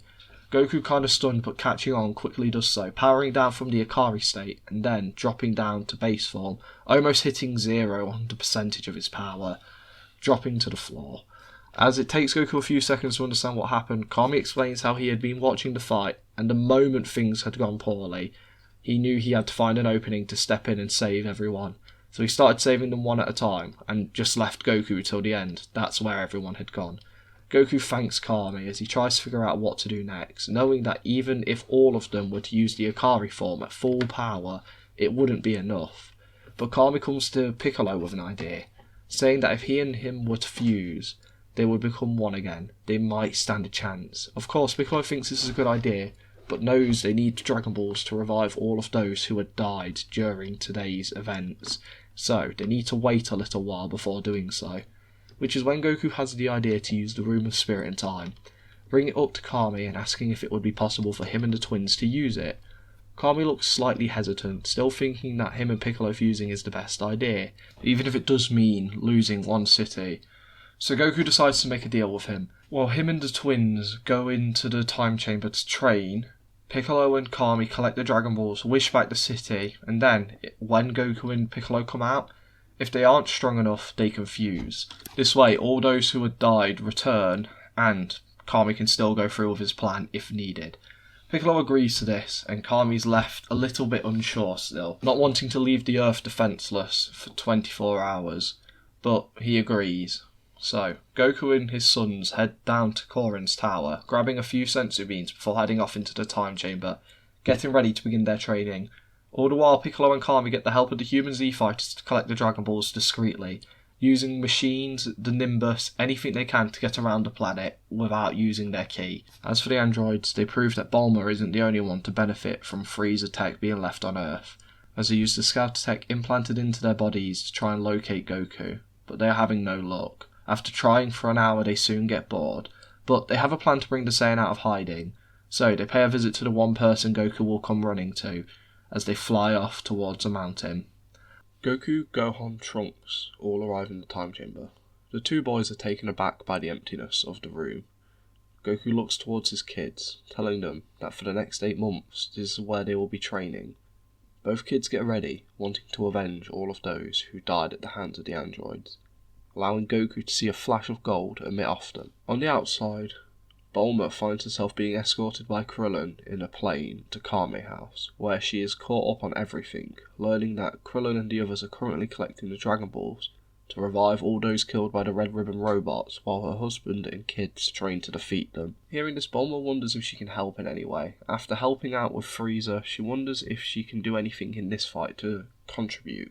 After all, if they are androids, they are likely weak to EMPs or some sort of signal jammers, but she is soon dropped off at Kami House, alongside Chi-Chi and her newborn daughter Marin, and told by Krillin to stay here until everything's dealt with, something which both women aren't too happy about. Krillin quickly departs Roshi's island, leaving Bulma under the watchful eye of Chi-Chi and Roshi, who, much like Bulma, feel useless in this situation. They want to help out more, however, they have no power to do so, leaving them feeling useless for the better part of 2 hours. But 2 hours is all Bulma can endure, as she starts thinking of ways to help out, racking her brain to figure out how to help, which is when she remembers what Krillin had said about the Red Ribbon Army being involved. She thinks back to what her husband had told her about her times fighting the army, remembering hearing of a base Goku had destroyed, and even Goku having fought and made a friend out of a robot in a place called Muscle Tower, near Jingle Village. As she thinks about it more, Bulma finally has a plan, but she decides she might need some backup, and the only available muscle she has on hand is Chi-Chi. So after talking to the woman for a few seconds and explaining her plan of wanting to head to an old Red Ribbon base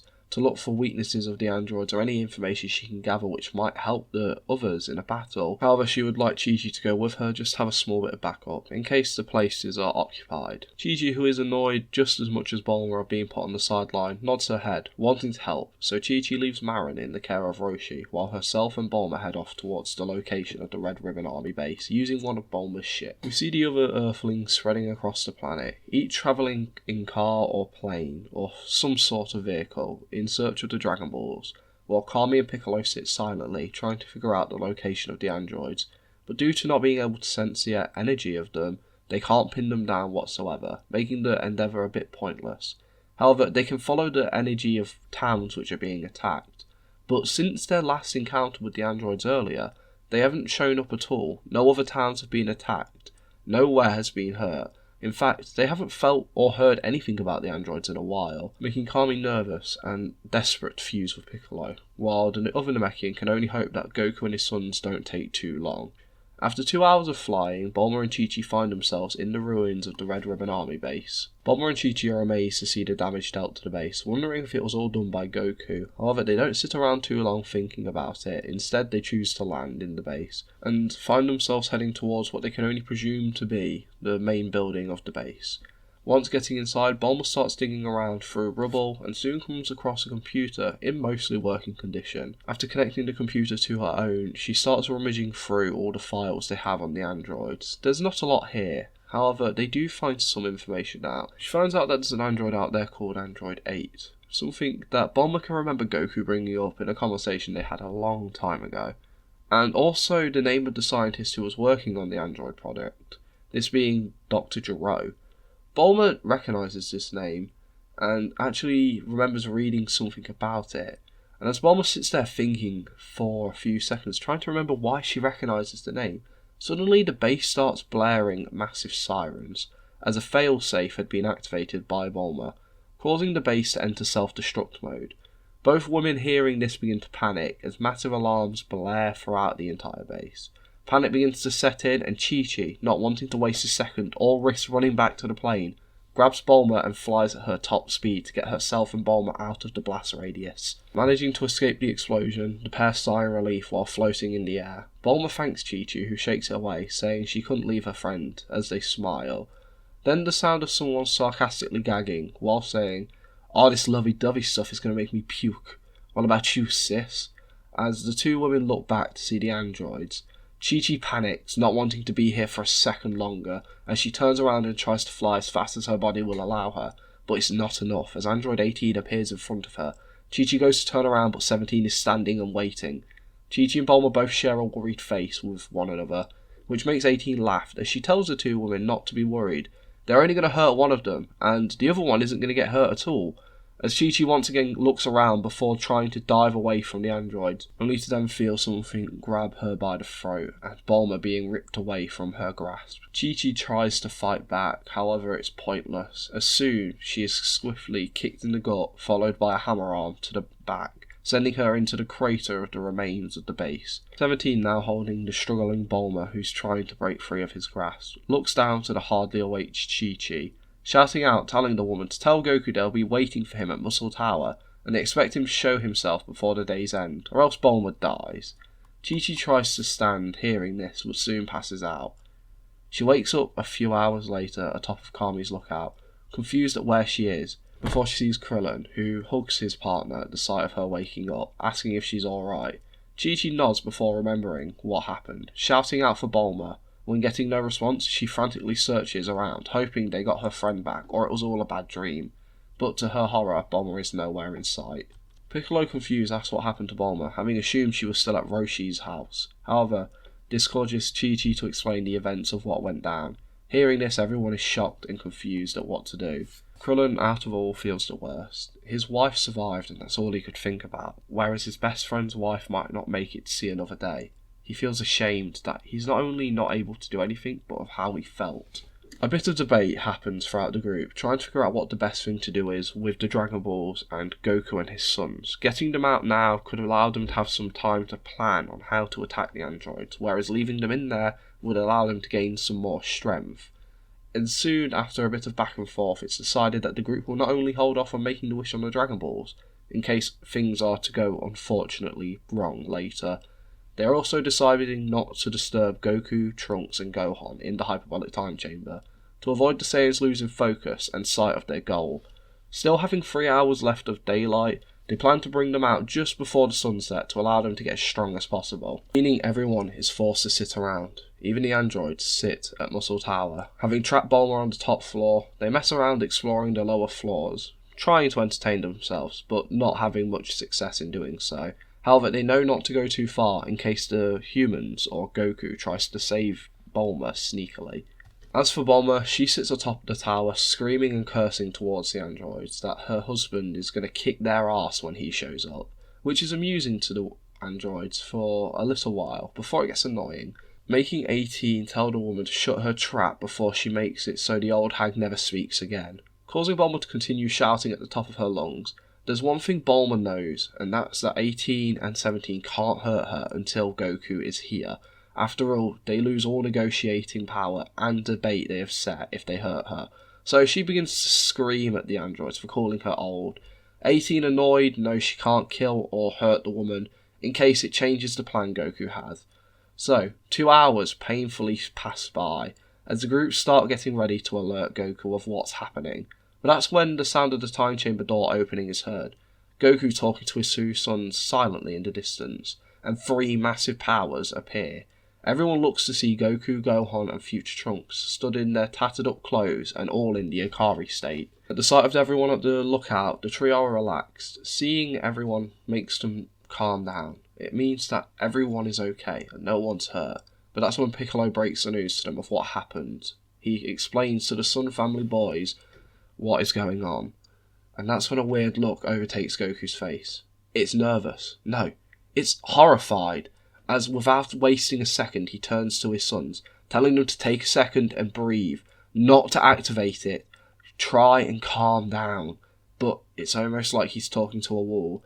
As his sons look down towards the ground, their muscles twitch and strain. Their hair begins to get sharper, while bright orange lights begin to emit off them.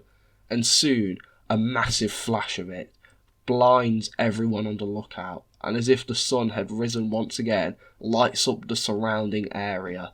As everyone looks to see Gohan and Trunks' hair now turn to a weird orange colour, and their eyes turn bright blue. Piccolo asks what's going on, but Goku doesn't listen. He only stands in front of his sons, getting eye level with them, telling them to breathe, not lose themselves in the rage. But it's too late, as the twins race forward, knocking Goku off his feet and onto his back. As they fly off the lookout at speeds everyone struggles to follow. The group look around, and then turn to Goku, asking what's going on. Goku explains that the twins had found a form beyond the Ikari state, however it seems to be too much. Goku has a theory that it might not just be a form beyond the Ikari state. He thinks it's something different altogether. It seems like without knowing it they've combined two things, and what it's doing is overriding their brains with pure anger, pure rage and destruction. It almost cost him his life last time his kids activated this, and now he's not sure what to do. At least when they activated it in the time chamber, no one was at risk of getting hurt except himself. But now they're loose on the world, searching for the one thing which has brought about all this rage and all this pain, the androids. Saying this, Goku turns to everyone, telling them to be ready to fight, as the androids are no longer their biggest concern, as he flies off followed by the rest of the Z-Fighters, leaving on worried Kami and Popo on the lookout. Kami eyeing up the Dragon Balls as everyone leaves. Over with the androids, we see both of them looking horrified, as their scouters pick up an incredible power which is far beyond anything they could have expected, far more than the computers could have ever anticipated. They aren't sure who or what this is, or if it's even human, or alien at this point. All they do know is it's heading towards them, and it's heading towards them fast. The androids are scared for the first time ever. They have no idea what's going on, or what to do, thinking their scouters must be wrong, but that's when Gohan and Trunks appear floating in the sky, both silently staring at the androids. Bulma, seeing her son, screams out in joy, happy to see them okay and alive, and also knowing that Goku must shortly be behind them, but she can tell something's wrong with her kids, and she doesn't know what it is, but it's scaring her. As for the androids, they feel themselves calm down. They remember that these kids were nothing earlier, and they were only a little bit stronger than their father. Even if they had spent the entire day training, they won't be anything compared to them. So, 17 shouts up, asking if they can skip the part where they fight and just get to the bit where they kill their father. If they want to fight afterwards, they can circle back and do that. But right now they're a bit fed up of waiting for Goku to show his stupid face. But not a word is spoken back in response. Only the sound of strong wind gusting past the androids is heard, as the two boys disappear from the sky, and then reappear behind the androids, causing the Robo-twins to freeze up, looking horrified, as they turn to see the kids who have both thrown a singular punch into the android's face, almost ripping their heads off with the might of these jabs. As both androids are sent rocketing into the sky, both are shocked. They know the scouters aren't wrong. They look towards one another, realising that they don't stand a chance against power like this. As they are now stuck in a tight spot, they think about running, but that's when Goku and the other Z warriors show up behind them. The androids look to see Goku, and they look scared. For a brief second, Goku knows he's stronger than the androids, but he also knows that they could be a valuable asset in the fight against his sons. So for a second, he thinks about it, before he goes to open his mouth to shout out for an alliance between himself and the androids, even if it's temporary. But before even any words can leave his mouth, before he can speak a single syllable, the mouths of his sons open, and two beams are fired from their mouths. As Android 17, seeing this, tries to open a barrier to defend himself and his sister. However, the barrier doesn't hold for long, as the beam soon connects, ripping through the shield easily, and the androids are consumed by the attack, killed in one fast swoop. For a second, the Z-Fighters go to celebrate, before they realise that the blast is still coming towards them, so soon all of them duck, dodge and dive out of the way, narrowly avoiding the attack. Everyone is amazed at the power of the boys, cheering for the androids' defeat, but that's when Gohan and Trunks look towards the Z-Fighters, disappear and reappearing behind Goku and Piccolo. Trunks kicks his father in the back, sending him straight towards the ground, while Gohan headbutts Piccolo, almost sending him into orbit. However, Piccolo manages to stop the momentum given to him from one singular attack.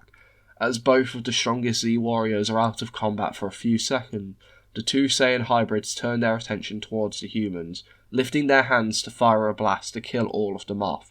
Krillin throws his body in front of Chi-Chi, hoping to defend her.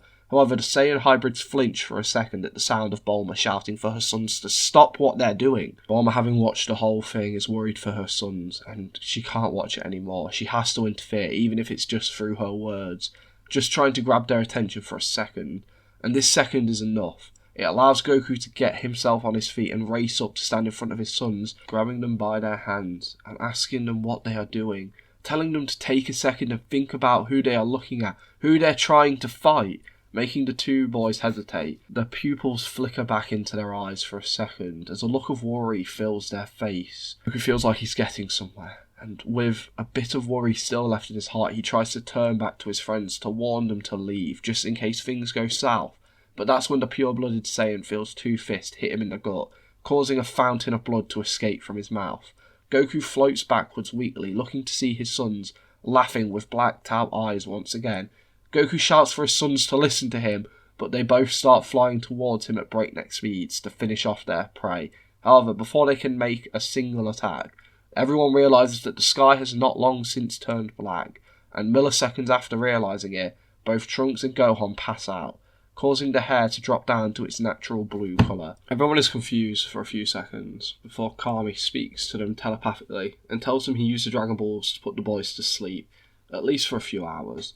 Everyone thanks Kami as Goku holds his sons over his shoulders. He has no clue what to do going forward, and he has no idea what this other state which is combining with the Akari form is, and he really doesn't know what to do. But he has one idea. He could call in a favour from someone. He isn't sure how they'll respond to it, but hopefully they'll be willing to help in return for another favour. But for now, he's at least happy that his kids are back to normal and his wife is okay. And Bulma watches from a distance as Goku carries her son weakly, flying down towards her.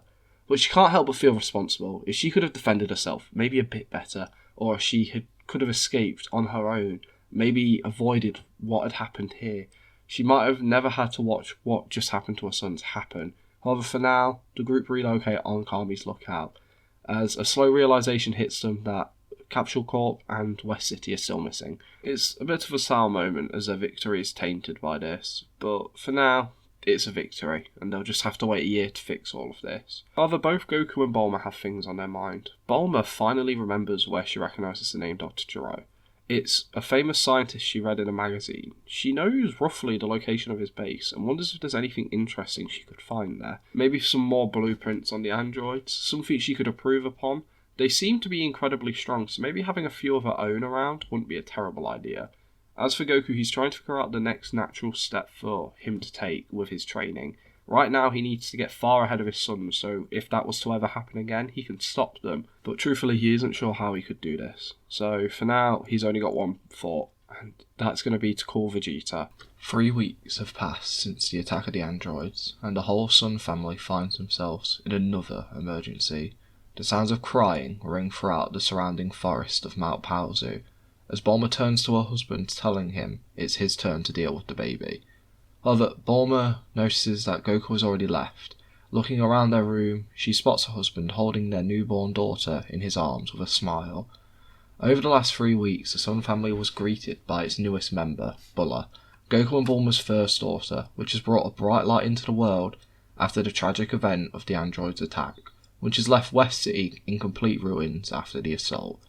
The Dragon Balls being dormant from Kami's wish to stop the rampaging twins, the world now has to wait until they are once again active. Something which troubles all our Earth-raised fighters, and in hopes to protect the world and the future, each of them have begun training more intensely than ever before.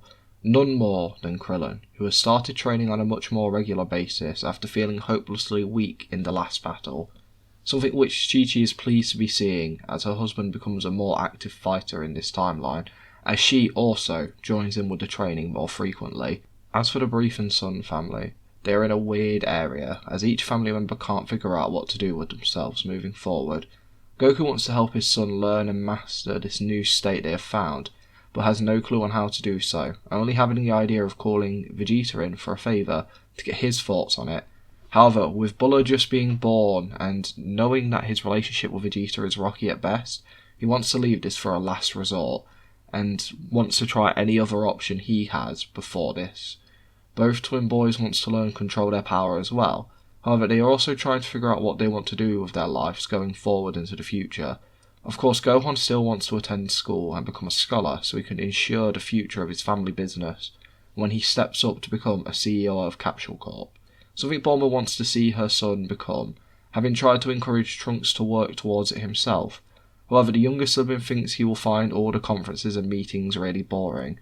He does find engineering side of all of it pretty interesting, so he does plan to help out his brother develop the tech, and just leaves all the boring news reports and talks to him. Something both brothers are quite happy to work towards, both planning on attending the same school when they are a little bit more ready for it. While all this is going on, they continue their training alongside their father and Piccolo, and even the humans occasionally.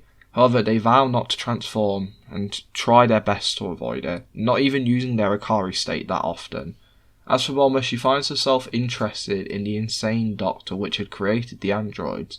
She has a desire to search his lab to figure out the incredible technology she could possibly find. However, at the minute she is busy running Capsule Corp as the sole heir to it, and also working on restoring West City, all the while raising her newborn daughter alongside Goku. She's got a lot going on. With the world in some sort of pseudo-peace, the Sun family continue leading what is a normal life to them. But when Bulma reaches half a year old, Bulma finally feels comfortable to start her search for Dr. Gero's lab. So, after recruiting her sons and Chi-Chi, and leaving Bulma in the care of Goku, while Chi-Chi leaves Marin, her newborn daughter, in the care of her husband, the team heads off to start scouting out for Dr. Gero's lab. All the while, Krillin and Goku spend the day hanging out, with Krillin sharing his concerns of becoming weak and not being able to defend his family, causing him and Goku to start theory crafting some ways to him to start getting stronger. All the while, the two fathers look after their daughters. Over with the scouting team, we find them sweeping the mountains which Bulma knows hides Dr. Gero's hidden lab. After hours of searching, they find the entrance, the front blown to bits and ash scattered everywhere. However, on the inside, they find things mostly intact, except the body of an old man decapitated, left rotting for what presumably has been an awfully long time. Inside are also two pods, labelled 18 and 17. The heroes are able to figure out that these must have been the pods which housed the terrible twins, and after looking around they can figure out that the androids must have retaliated against Dr. Gero, decapitating him and destroying his head. This makes everyone feel a bit queasy. The smell is wretched, but they continue to push through, looking around and trying to figure out what they can do. While Bulma's attention is solely on the pods, she notices that everyone else is looking around confused, as if searching for something. Bulma spots this, asking what's up, but only gets a brief response from Trunks, who says, "Something else is in here, weak but strong, strange but familiar. Truthfully, we aren't sure what they are, or who it is." But Bulma, hearing this, feels nervous, looking around herself. But that's when Chi-Chi finally locks onto the power, aiming her hand down, firing off a small ki blast, a weak one as well. This cuts through the ground only a few feet, revealing an underground section, the already hidden layer. Everyone seeing this starts climbing down, and once they make it to the sub-layer of the lab, they are amazed of what they find. A small child-sized bug in a pod, floating in a liquid which looks similar to the ones used in the healing pods. Everyone's confused at what it is, as they search around and soon find the name of this creature, Project Cell. Learning of what this creature is, everyone is horrified and concerned, thinking to destroy it at once, learning that it's a mixed match of every fighter's DNA designed to kill the androids and absorb them before destroying the world. However, shockingly, Bulma is the one to object, thinking that having a fighter like Cell around could be useful, since there are still very powerful people out there, like Vegeta and Nappa, plus what if a threat like the androids was to show itself once again? He could be useful. Everyone can see the logic, but can sense the evil leaking out of the container, which is keeping the bug alive. However, Bulma believes she can reprogram the bug to prevent it from causing any harm. Truthfully, Bulma isn't sure why she's fighting to keep the creature alive. Maybe it's because she's not long had her daughter, so she's feeling extra motherly, even to a creature like that. Maybe she wants to see some good come from the monsters who created the android and killed her parents. Or maybe it's just Goku. He has influenced her in some way, and now she believes that maybe this creature deserves a chance at life. It's done no harm, and if raised correctly, it has a chance to lead a life where it could cause no harm, and in fact, save lives. Piccolo got a chance, and maybe she feels like this creature can do some good as well. With Bulma bringing this fact up, and saying how it's an innocent creature, saying it could make a difference in the future, and after a lot of back and forth, soon an agreement is made that Bulma is allowed to try and reprogram the creature, but if it poses a threat, it's to be killed. Bulma agrees as the group spend a while looting the lab for a few moments before they begin to transfer Cell towards Mount Paozu. When arriving, Goku is shocked to see the bug. Once hearing what the creature is, Goku tells Bulma to be careful around it and that he is not changing that one's diapers. A small laugh is shared as we begin a time skip, in which the Saiyans, Piccolo and even Krillin start training together more often. Krillin having been invited by Goku after the human voiced his concerns of being weak, so now he often joins Goku in high gravity training, even if he struggles all the time, and any time he feels like he's losing motivation, he thinks of his wife and daughter almost dying to the hands of the androids, which gives him the edge to keep fighting, and slowly he's able to handle higher and higher gravity, even though it's taxing on him. Alongside this, he finds time to spar with Goku or even Piccolo, not being anywhere near their level of power, but he has noticed some growth in himself, but knows without some sort of transformation, he won't ever catch up. A thought Piccolo has been sharing with him for a while. However, he feels like if he doesn't find one soon, Goku and the twins are going to far surpass him, further than they already have. During this time, Goku tries to help his sons learn to control whatever this power is, but he has no idea of how. After all, he's never used the form, so he has no idea of how it works. After speaking to Piccolo for a while, they decide on trying meditation, something they do a lot anyway, and 2 months after the first transformation, they feel ready to try it once more, as Gohan offers to transform while Trunks, Piccolo, Krillin and Goku get ready to hold the boy off in case things go sideways. The plan being for Gohan to transform into the Ikari form without using the Blitzwave machine, to prevent Gohan from being at full power while Trunks and Goku do use the machine, leaving them at full power. And once everything is set up, Gohan begins to transform. He achieves the Ikari state within a few seconds. As the boy sits in it for a few seconds, he looks around asking if everyone's ready. They all nod their head as Gohan begins to lose himself in the sea of red.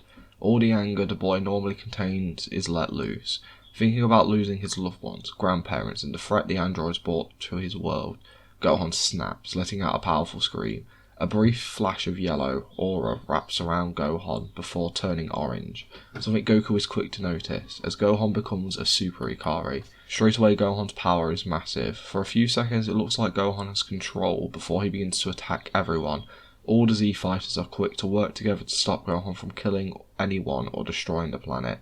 After a long 3-hour fight, they manage to subdue Gohan, all heavily injured and extremely fatigued, but they are all alive. After this, the group plan on waiting a while before trying the transformation again. However, Goku picks his child's brain, asking what he went through when transforming, leading to Gohan sharing the rage and despair he felt moments before transforming. Hearing this, Goku wonders if he can achieve the other transformation through these means.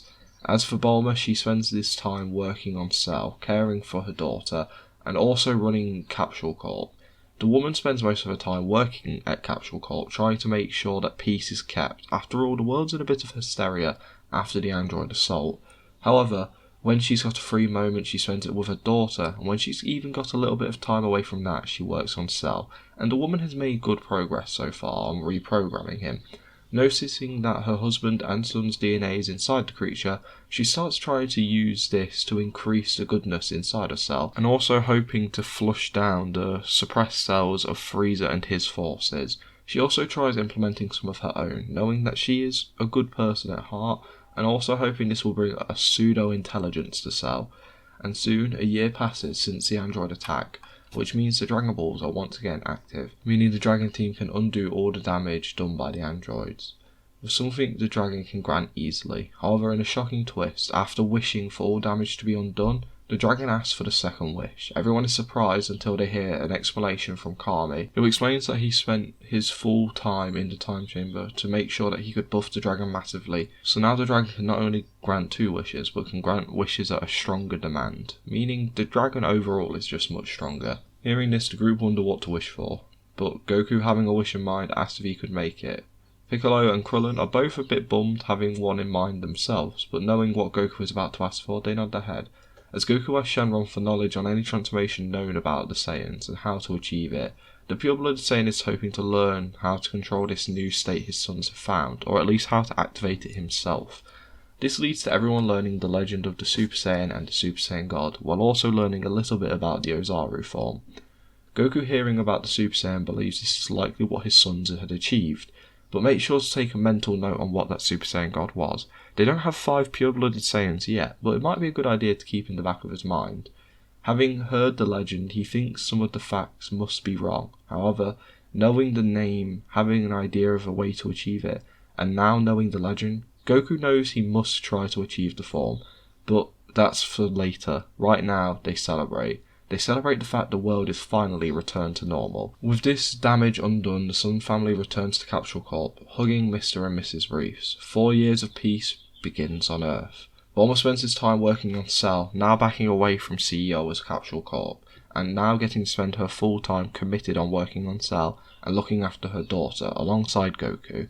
She manages to spend this time removing all traces of Frieza's and his force's DNA from the bug, instead having a much heavier amount of Goku, her sons, herself, and even a little bit of her daughter's DNA, achieving this within the first year of the time skip. When the woman is ready to release the bug, she gathers all the fighters she can, her family, Piccolo, Krillin, Chi-Chi, even Tien and Yamcha show up. So when the bug is released, a weird looking bug-like man walks out of the tank. Bulma was smart enough to let the bug live out its larva stage inside the incubation tank, meaning Cell was ready to be born for a while. Bulma had just halted the progress.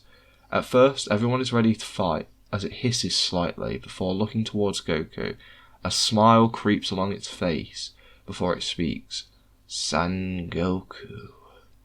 His voice puts everyone on edge, as Gohan looks towards the Blutz Wave machine, getting ready to activate it. I wish to spar with you.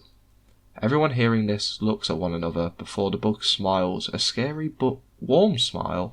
Seeing this, everyone sighs in relief as Goku approaches him, saying he would love to spar. As the pair look at one another, another rivalry is born. But Bulma, relieved to see her hard work had paid off, tells Cell she needs to run some tests before he can fight, but after that he can battle Goku as much as he likes. The bug looks slightly frustrated, but nods his head. With Cell having been reformed to the hero side, Goku takes full advantage of training with the bug. Since the bug had been given more DNA and more up-to-date data on the Z fighters, he is much stronger than he would have been if he was born when Dr. Gero had planned him. The bug's power is incredible, making him far stronger than any of the other fighters. Even Goku and his sons in the Akari form can't take him down. But Cell doesn't look down on any of them. Instead, he works towards making them all stronger, wanting to make sure that the Earth will be safe in case of the next future attack, while also making sure he has a good sparring partner. And the people he takes a specific interest in are definitely the twins and Goku. Goku loves this as he gets a chance to truly push himself, spending all of his time training, working towards the Super Saiyan form. He has a description, he knows what it is, he just feels like there's something stopping him. As for Piccolo and Krillin, the pair find themselves training with one another more often. As the Saiyans have taken a bit more of an interest in Cell, they've pushed away, not using the gravity chamber as much, and just training how they used to. Krillin is managing to keep up with Piccolo somewhat, but both know that if they want to catch back up with the Saiyans, they need to find a new power, some way to develop themselves further, but they have no idea how to achieve this. Both have considered using the Dragon Balls, but they want to discover it on their own. They don't want to ask for help. That's why they haven't done it yet. As for Goku, during this time of training, he manages to break the barrier, that thing he's been working towards, that thing he had asked the dragon about. He finally pushes through it. He remembers how Gohan described the great rage he felt, thinking of how close to death he was, thinking the near loss of his wife and friends. His hair spikes upwards slightly as he digs deeper, thinking of the loss of his grandpa, almost getting to never see his sons grow old, the near death at the hands of Frieza. Finally, the thought of never meeting his newborn daughter is the thing that pushes him over the edge, as Goku screams out while he trains, almost crying with frustration as he achieves the Super Saiyan form. Everyone training with Goku at the time is confused as they feel Goku's incredible power. Goku knows this is the power his sons had learned and just didn't know how to access, which means the legend was wrong, like Goku had suspected, but he's happy it broke through. They can finally take the next steps in their training. Now having achieved the form, Goku spends time learning it and then teaching it to his sons, which doesn't take them long to learn. After all, they had already unlocked the form, they just didn't know how to turn it on. Only in the Arakari state did they really understand it. Now having understanding of the form, they start working towards mastering it, and soon all do so. All the while, Cell encourages them to keep pushing themselves to new limits, and keep facing stronger threats, while he himself continues to train, while watching with interest at the power they display. A smile creeps along his face every time he watches them turn Super Saiyan, but he continues to train with them, pushing forward and making sure that what they've achieved doesn't go to waste. 4 years after Cell's awakening, the Son family finds themselves sitting down to eat, with Cell joining them. The bio-android doesn't really require food. He can eat, and it does sometimes help, but it doesn't really ever do anything for him. Instead, he sits next to his younger sister, Bulla. The bug had taken to babysitting Bulla when Goku and Bulma were a bit too busy. This led to the two developing a bit of a sibling relationship. As the two sit down eating, the Son/Brief family takes in the time to laugh and enjoy life. It's been peaceful for a while. Everyone has made progress in what they wanted to pursue. Bulla is finally getting to the age where she's considering trying out training, but it doesn't really seem like her thing. She's much more interested in shopping and other things. While Trunks and Gohan are getting ready to attend their first year of school next year. While Bulma's healing pod project was a massive success, so everyone's just loving life at the minute. That is until 5 massive powers appear. Goku is quick to recognise 2 of them, the power of Vegeta and Nappa, so he slowly pulls himself up from the table and walks outside, with his family following a few paces behind, Cell making sure to stay close to Bulla just in case anything was to go wrong. Once making it into the garden, they see the 2 Saiyans standing next to 3 aliens. A light blue alien, a red alien wearing weird clothes, and some small alien Bulma recognises as Jacko, something from the Galactic Patrol. Vegeta and Nappa, seeing the Earth Ray Saiyans, smile as Vegeta locks eyes with Kakarot. "We require your help, Kakarot." Everyone looks at one another horrified. "We need your help, Kakarot." Everyone looks at one another horrified, except for Cell, who looks at them interested. A second passes in silence before Vegeta disappears. Bulma looks towards her husband, who has also vanished. Wondering what had happened, a sudden surge of wind echoes throughout the entire city, as Bulma looks up to see Goku and Vegeta having punched one another in the face, both smiling as if this one exchange had told them everything they needed to know about one another's power. The pair start to pull their fists back, having finished, sharing a small nod as they fly down towards the ground. Goku, hearing this, wants to know more, knowing that Vegeta would only ever come to him as a last resort. "If something's causing you to come here for my help, Vegeta, it's gotta be a problem. So what do you need?" The smile Vegeta was previously wearing disappears, as he tells Kakarot that the universe is in danger if they do not work together. Goku looks at Vegeta asking for more information, as a small alien steps forward, saying that he can help with that. Goku looks at him slightly confused, since he cannot sense his energy, but when the man introduces himself as Shin, the Supreme Kai of this universe, Goku looks on confused, but a voice in his mind tells him to trust the Kai, as Kami, joined by Piccolo, teleports to their location. With Kami introducing himself as the God of Earth with a bow, Shin awkwardly laughs, telling Kami that there is no need to be so formal. After all, he is here asking his warriors for a favour, so it should be him being super formal. However, Kibito tuts at this, thinking that Shin should not be apologetic towards a lesser god. Shin begins explaining how, in the coming months, an evil wizard known as Babidi will arrive on the planet in search for an ancient evil known as Majin Buu, a creature of pure evil that will destroy this planet and everything else in the universe if it is reawakened.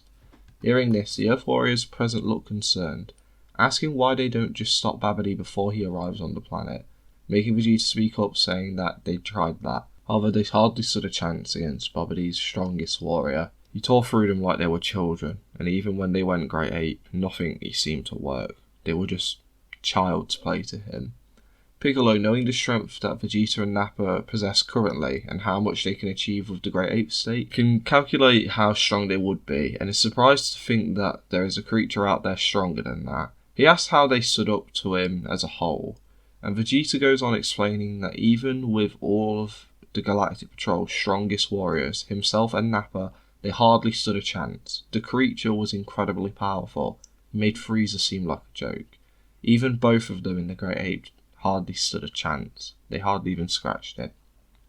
Cell, hearing this, tunes into the conversation more than he had been before, looking down at Vegeta and Nappa, more interested. However, this doesn't go unnoticed as Kibito catches the gaze of Cell. Before anything can be said, Vegeta and Nappa's anger and annoyance at themselves hits a pinnacle as the prince clenches his fist to the point of drawing blood, making Piccolo take a second, asking Goku where he stands in comparison to Vegeta. After that quick exchange, Goku probably has a good idea. And Goku thinks for a few seconds before saying he is likely just weaker than Vegeta, at least in his base state. Vegeta looks at Goku confused, wondering if he means that Ikari form he had used. However, that is the same modifier as a Great Ape form, so if Goku was to transform, he would still be weaker than Vegeta if he was to go Great Ape. And Goku just smiles. Seeing all of these thoughts run through Vegeta's head, Goku tells everyone to step back as he jumps over towards the garden pond. He asks Vegeta how he holds up. Vegeta is confused as Goku begins to emit a golden glow, and soon it is released, engulfing Goku and letting him become a Super Saiyan. Vegeta and Nappa's jaws drop to the floor as they look at this. Shin is also amazed to find a mortal stronger than Vegeta and Nappa. Nappa wonders how a low-class Saiyan could manage this, but Vegeta knows that class means nothing, especially with Kakarot, and he wonders if he could achieve a power like this. He had always theorized that Kakarot could be the Super Saiyan of legend, but this is the proof he needed. However, Vegeta can already tell that Kakarot is not strong enough to take down Dabura, and vocalizes this. Goku looks amazed hearing this, asking for an idea on the difference. Vegeta thinks for a few seconds before saying if he was to guess, Kakarot would more than likely have to more than triple his current power to stand a chance. And for those who are thinking this is too high, remember this version of the Z-Fighter has never encountered Perfect Cell, yet alone Super Perfect Cell, which is what I believe Dabura is relevant to, as stated by Goku in the manga. So now, by never encountering Super Perfect Cell or even Perfect Cell, the Z-Fighters never really had that goal and power. Their biggest goal was Imperfect Cell, who would be slightly stronger than in canon, but without Super Saiyan 2 Gohan or Super Perfect Cell for a goal, they have become much weaker than they would otherwise be in canon. That is just my opinion on where Dabura stands in comparison. Some people say he is Perfect Cell level, some people think he's Super Perfect Cell level. I personally like to think he's Super Perfect Cell level, makes him a bit more of a threat, but also because of how Future Trunks and Dabura fought with one another. It was clear Dabura was much stronger than Trunks, and I believe Trunks would be massively stronger than he was in canon. My logic would dictate that he's about Perfect Cell level, but not Super Perfect Cell level, which would be why he needed the Super Saiyan 2 transformation to even stand a chance against Dabura. This is a long thing, maybe I'll talk about it more in depth at another time, but for now just know that Dabura for me is Super Perfect Cell level. Anyway, back to the story. Cell hearing this goes to smirk. It creeps along his face. However, before he can fall too deep into his own thought, Goku shouts out to Cell, asking if he can go all out for him, shouting to his sons to do the same thing as well. The bug is snapped back to reality as he watches Trunks and Gohan hop forward towards their father, and then he responds that he can do that with a smile towards his friend. As he jumps down next to Goku and powers up, so does Gohan and Trunks, all three of them releasing their maximum power, causing everyone around who isn't used to sensing their energy to be shocked. Vegeta had taken an interest in the bug, but was never sure of how strong it was. Feeling Cell's energy right now though, it is incredible. Alongside that, Nappa can't believe that the hybrids have gained such incredible strength as they turn into a Super Saiyan, then taken aback. Shin is amazed by the power this group possesses, and having never really had any godly training other than their own earthly god, it's incredible to them. As the three finish powering up, it leaves Cell slightly ahead of the other two, but it's clear Trunks and Gohan are only a little bit weaker than Cell, who is the strongest in the group. After a few seconds of standing around, Nappa finally asks a question that all five visitors are thinking. In what is Cell? causing Bulma to walk out with a smile, telling them that Cell is a creature of her design, or at least slightly, as she then asks will Cell be enough, but Shin this time responds that Cell alone would not stand a chance. Cell is annoyed but excited to hear this. Before an emotion can show, Shin tells the group that he believes with a unified attack they could win, but Shin speaks up saying how he would not like to gamble the fate of the universe on a could, so instead he would like to take all of these Earth warriors to the Supreme Kai world to give them some of the most intense training they possibly can, in hopes that that little bit of a power increase they can get while they are there will make the difference and hopefully lead to them winning this battle. Goku and Piccolo share this sentiment, thinking it's a very good idea, having wanted to delay the attack for a few days in hopes to better prepare anyway. So of course the pair agree. Alongside Gohan and Trunks, they also agree. They're willing to learn and see what these gods have to offer, and if it means saving the universe, they're more than willing to fight. Plus, it's been a little bit since they've had a good scrap. Cell, on the other hand, isn't as patient. He wants to rush forward, he wants to get to this battle, but he knows letting himself get stronger could be a good way to save this planet. So instead, he doesn't say anything, just stays quiet and has this internal conflict by himself. As the group has made their decision, Goku looks excited at the prospect, asking if this means he will be training under Shin. Kirito shakes his head with annoyance at this ignorance of Goku, but Shin explains it will be something of the sort. However, Goku is much stronger than himself, so it's likely he'll mostly be training with the other Saiyans, mainly Vegeta from what he can tell, but he'll give him some guidance and maybe even do some light sparring with him, or maybe Kirito will join in, causing the taller Kai to scoff at this. But having heard the idea of training under someone else for the first time in many years, and knowing that this training needs to be done to save his planet, he's really excited. He hasn't had a master in ages, so having a new one for the first time in many years could be really exciting for him. Shin thanks them for taking the call to action so fast, with Gohan and Trunks saying that it won't be the first time they've saved the universe from a horrible creature, and unfortunately it likely won't be the last, causing the brothers to chuckle slightly as they sigh, knowing that what they've said is true, they just don't want it to be. However, Shin is quick to note that not only do these boys decide to help, but their attitudes towards helping have been good this entire time. Bulma, having sit and watched all of this go down, knows that her husband needs to leave for a while. Grabbing her daughter's hand, Bulma asks if Bulla would be willing to help her get some things ready for Daddy and her brothers. Bulla nods enthusiastically as the pair walk into the building, getting some preparation ready for her family going away, making it all in a nice little package for her husband and sons, while Cell watches from a distance. It's as if he's doing math in his head. He's trying to figure something out. However, Goku, seeing his favourite sparring partner holding back, signals for him to join in on the conversation. After all, this is some of the universe's strongest fighters. It's not very often they're all together. So, Cell smiles as he approaches, finally prompting Vegeta to ask about Cell, making Trunks and Gohan proudly explain what Cell is and how he's made up of many different fighters, almost bragging about their mother's intelligence. Something Vegeta takes interest in, hearing that his cells are actually in Cell. He wonders how that affects the creature, and more importantly, hears that some Frieza DNA is in there as well.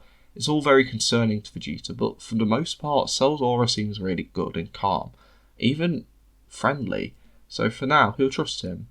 Jacko, on the other hand, has been watching silently for a while, and this was his breaking point. Hearing about a bug being made up of many different people's DNA, yeah, it breaks him, and he tells Vegeta and Nappa that he's heading back to HQ and they are to report in whenever they complete this mission. He's had a long day where he's lost a few friends. Vegeta and Nappa nod as Jacko calls for his ride and disappears off into space, while Vegeta tells Kakarot, his spawn, Cell and Piccolo to be ready for some intense training, as the Kais can heal them, meaning they can abuse the hell out of some Zenkais.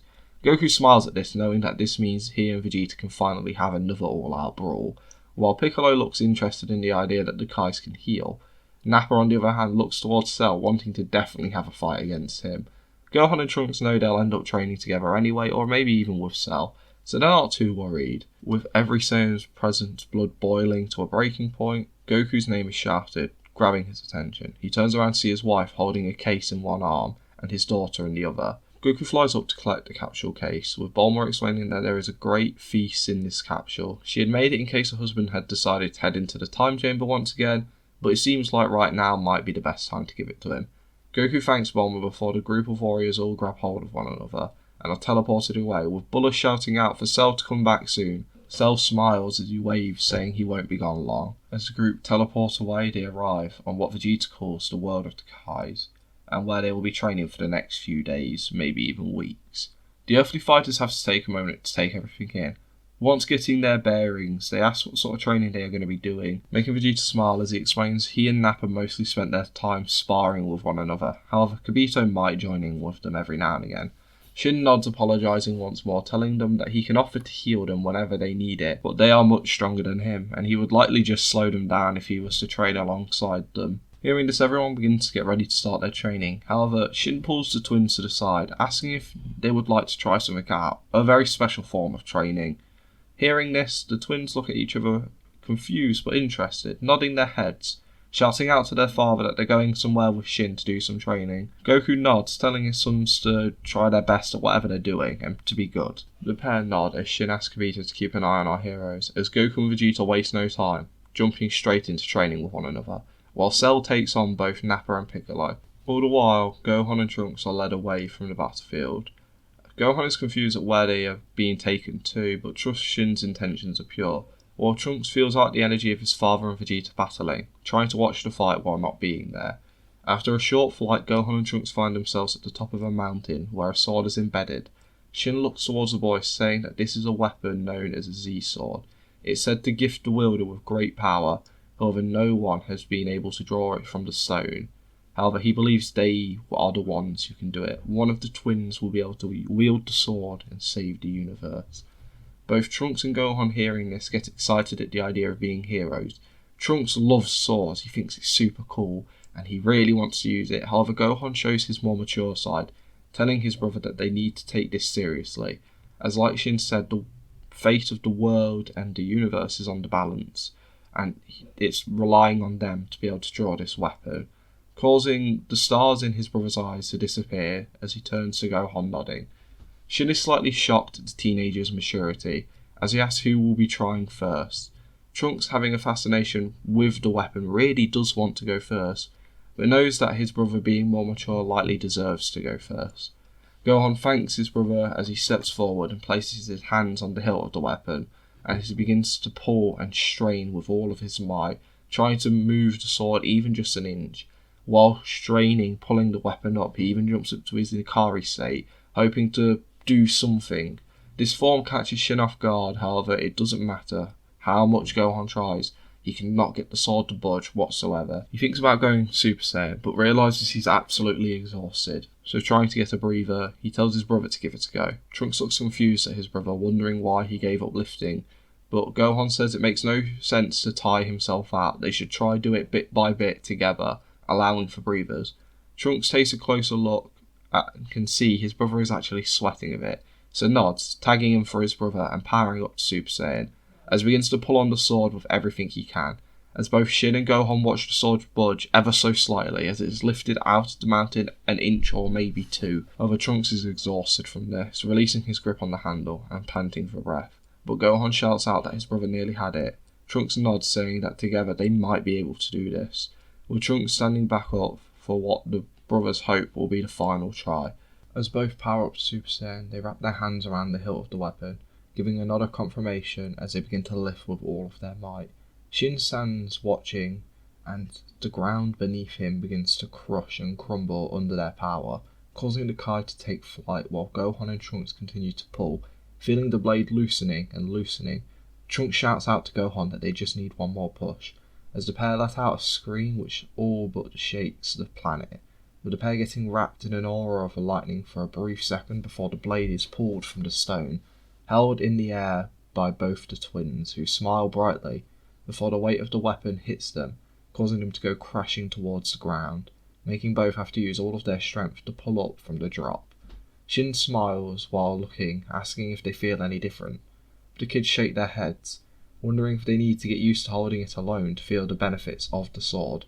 Hearing this, both boys nod in agreement, before Gohan looks towards his brother and nods, releasing his grip on the hilt, allowing Trunks to hold the sword by himself. However, the hybrid is only able to keep the sword a few inches off the floor, as he swings it for a few seconds before dropping the blade, telling Gohan it's his turn. Gohan then starts swinging the blade himself, as they begin continuously cycling the weapon for training, swinging it around and then swapping for longer and longer intervals. Meanwhile, over with Goku and Vegeta, they continue their brawl.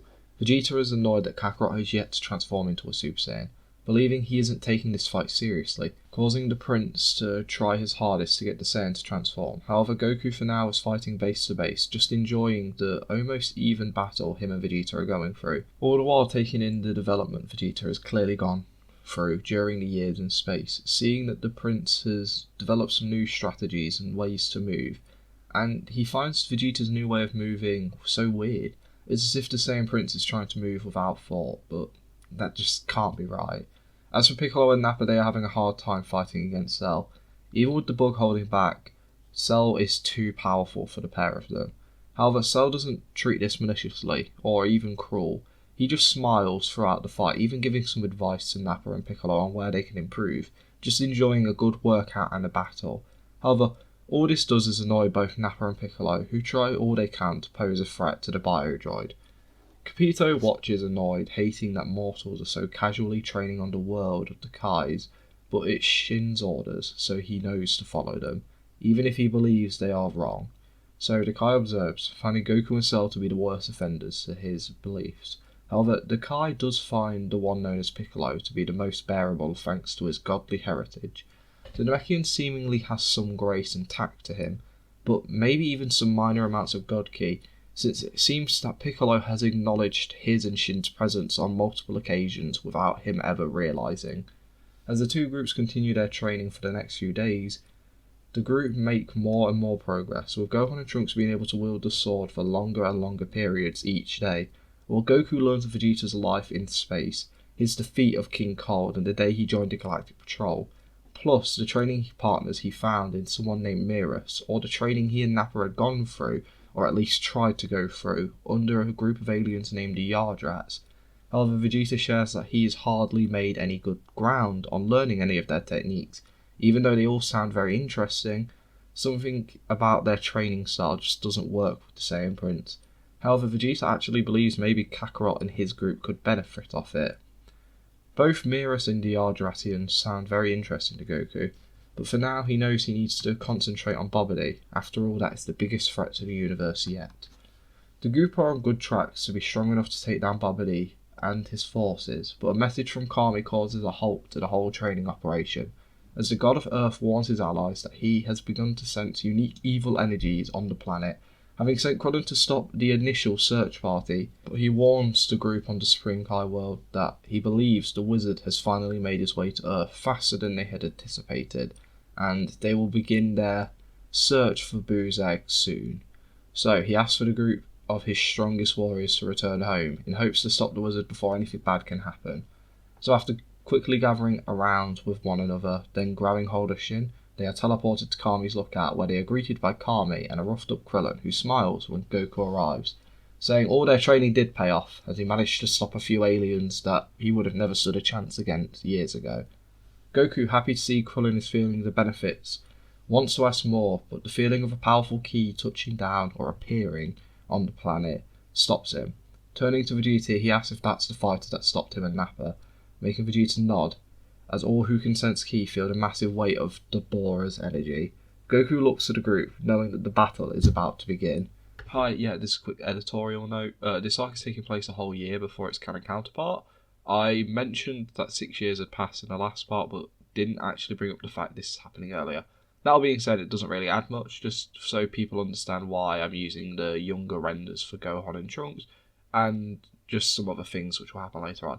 Okay, bye. The energy of Bobbidi's henchman, his right-hand man, is so strong that it causes a small chuckle of fear to escape Gohan and Trunks' mouth.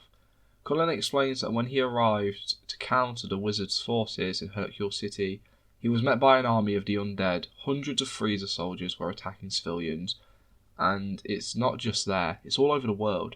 He, Yamcha, Chi-Chi and Tien had already split up to deal with them in hope to prevent too much death from happening. However, he drew the short straw, and due to this he came face to face with what he can only describe as Babbidi's strongest warrior. Vegeta knows this to be Dabura, and is surprised, truthfully, that the Earthling came out of that encounter alive, but doesn't have too much time to think about it, as he looks over to Kakarot and his family, asking if they are ready to do this, as Dabura is nothing to scoff at.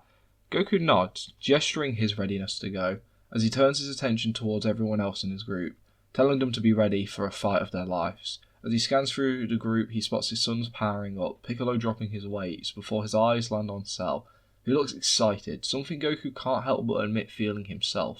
A strong battle always gets his blood boiling. Of all 7 warriors ready to leave the lookout, Trunks is quickly gifted a sheath for the Z sword by Piccolo, before Goku asks the Kais to take the Earthling warriors, his own family and Kami to their world.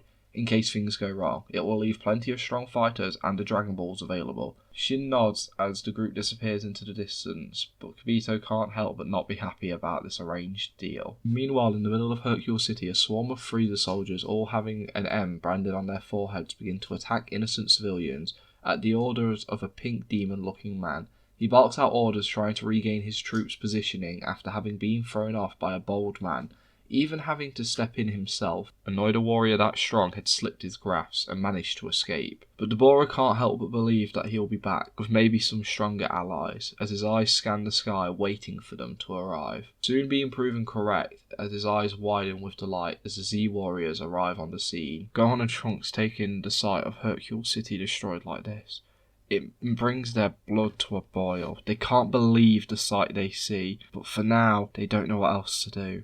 As lightning flickers in front of the two's eyes, they just see red, and they are ready to take down whoever caused the damage. While Dabura starts spotting Vegeta and Nappa, 2 people he knows have a great deal of power to offer up, he gets ready to take their energy. However, after taking a few more seconds to sense out the group's power, they are easily the weakest in this group they have brought with them. But none of them stand a chance against him. It's perfect. Vegeta, seeing the swarms of Frieza soldiers tuts, realising Babidi had reanimated the bodies and corpses of Frieza soldiers from the past Battle of Earth, making the prince's spine chill as he wondered who else could possibly be back. But he doesn't have to waste much time at this thought, as a familiar voice calls out to him, turning back to see a group filled with the people Vegeta hates most in this world. Frieza and his henchmen. The Ginyu Force, Zarbon, Dodoria, and even Q have all made an appearance, all now sporting an M on their forehead. The former Emperor of the Universe laughs, thanking his new master Babidi for this opportunity for revenge. But Vegeta just smiles, telling the others he can deal with these guys alone, asking for Goku and everyone else to take down Dabura and stop Babidi before Buu is ever awakened. Goku nods while reminding Vegeta not to give off too much energy. Vegeta already knows this and has kept his energy purposely very low, but he won't need that much to defeat these guys.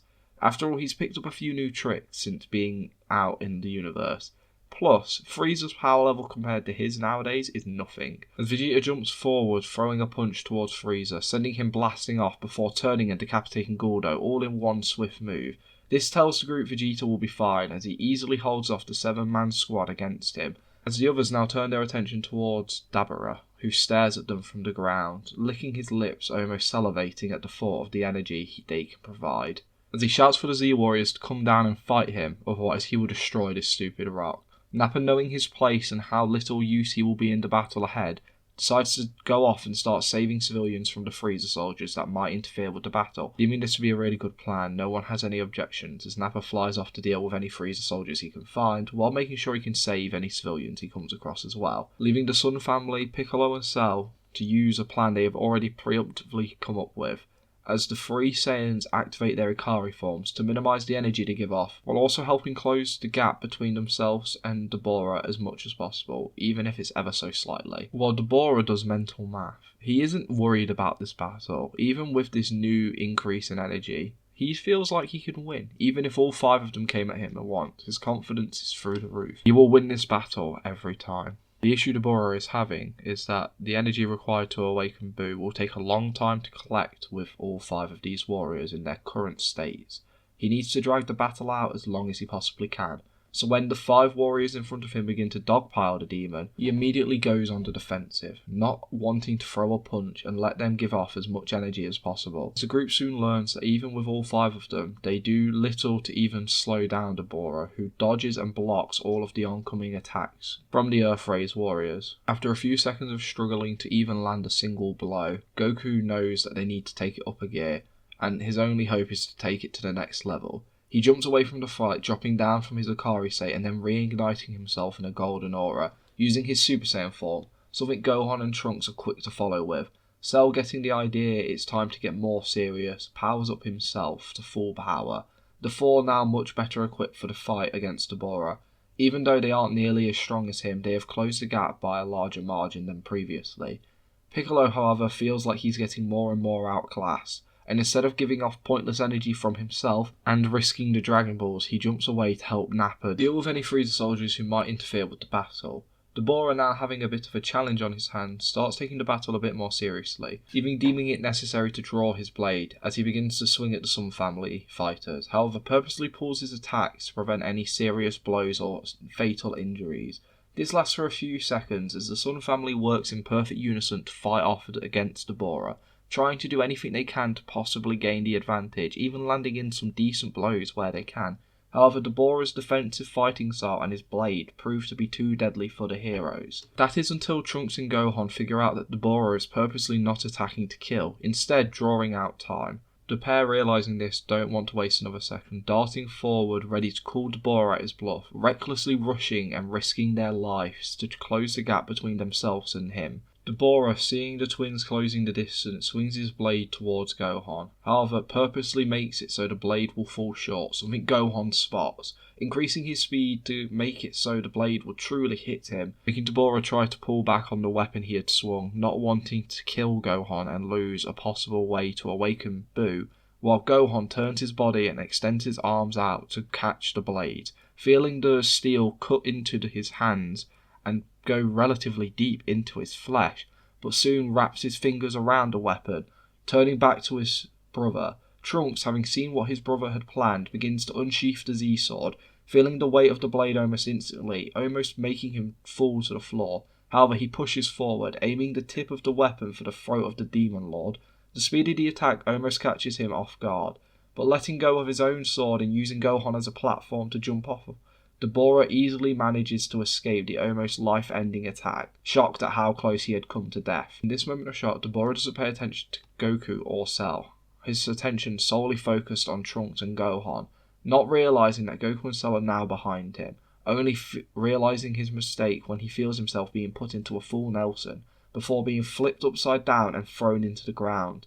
Dabura manages to avoid hitting the floor, only to feel a tail wrap around his neck and finish the trip forcibly, slamming him into the ground. Cell, having completed the combo, looks up to his rival, giving a thumbs up before looking back down at Dabura, smiling. Dabura and Cell lock eyes for a second, and only for an instant does Dabura swear he sees Cell's tongue run along what would be his top lip.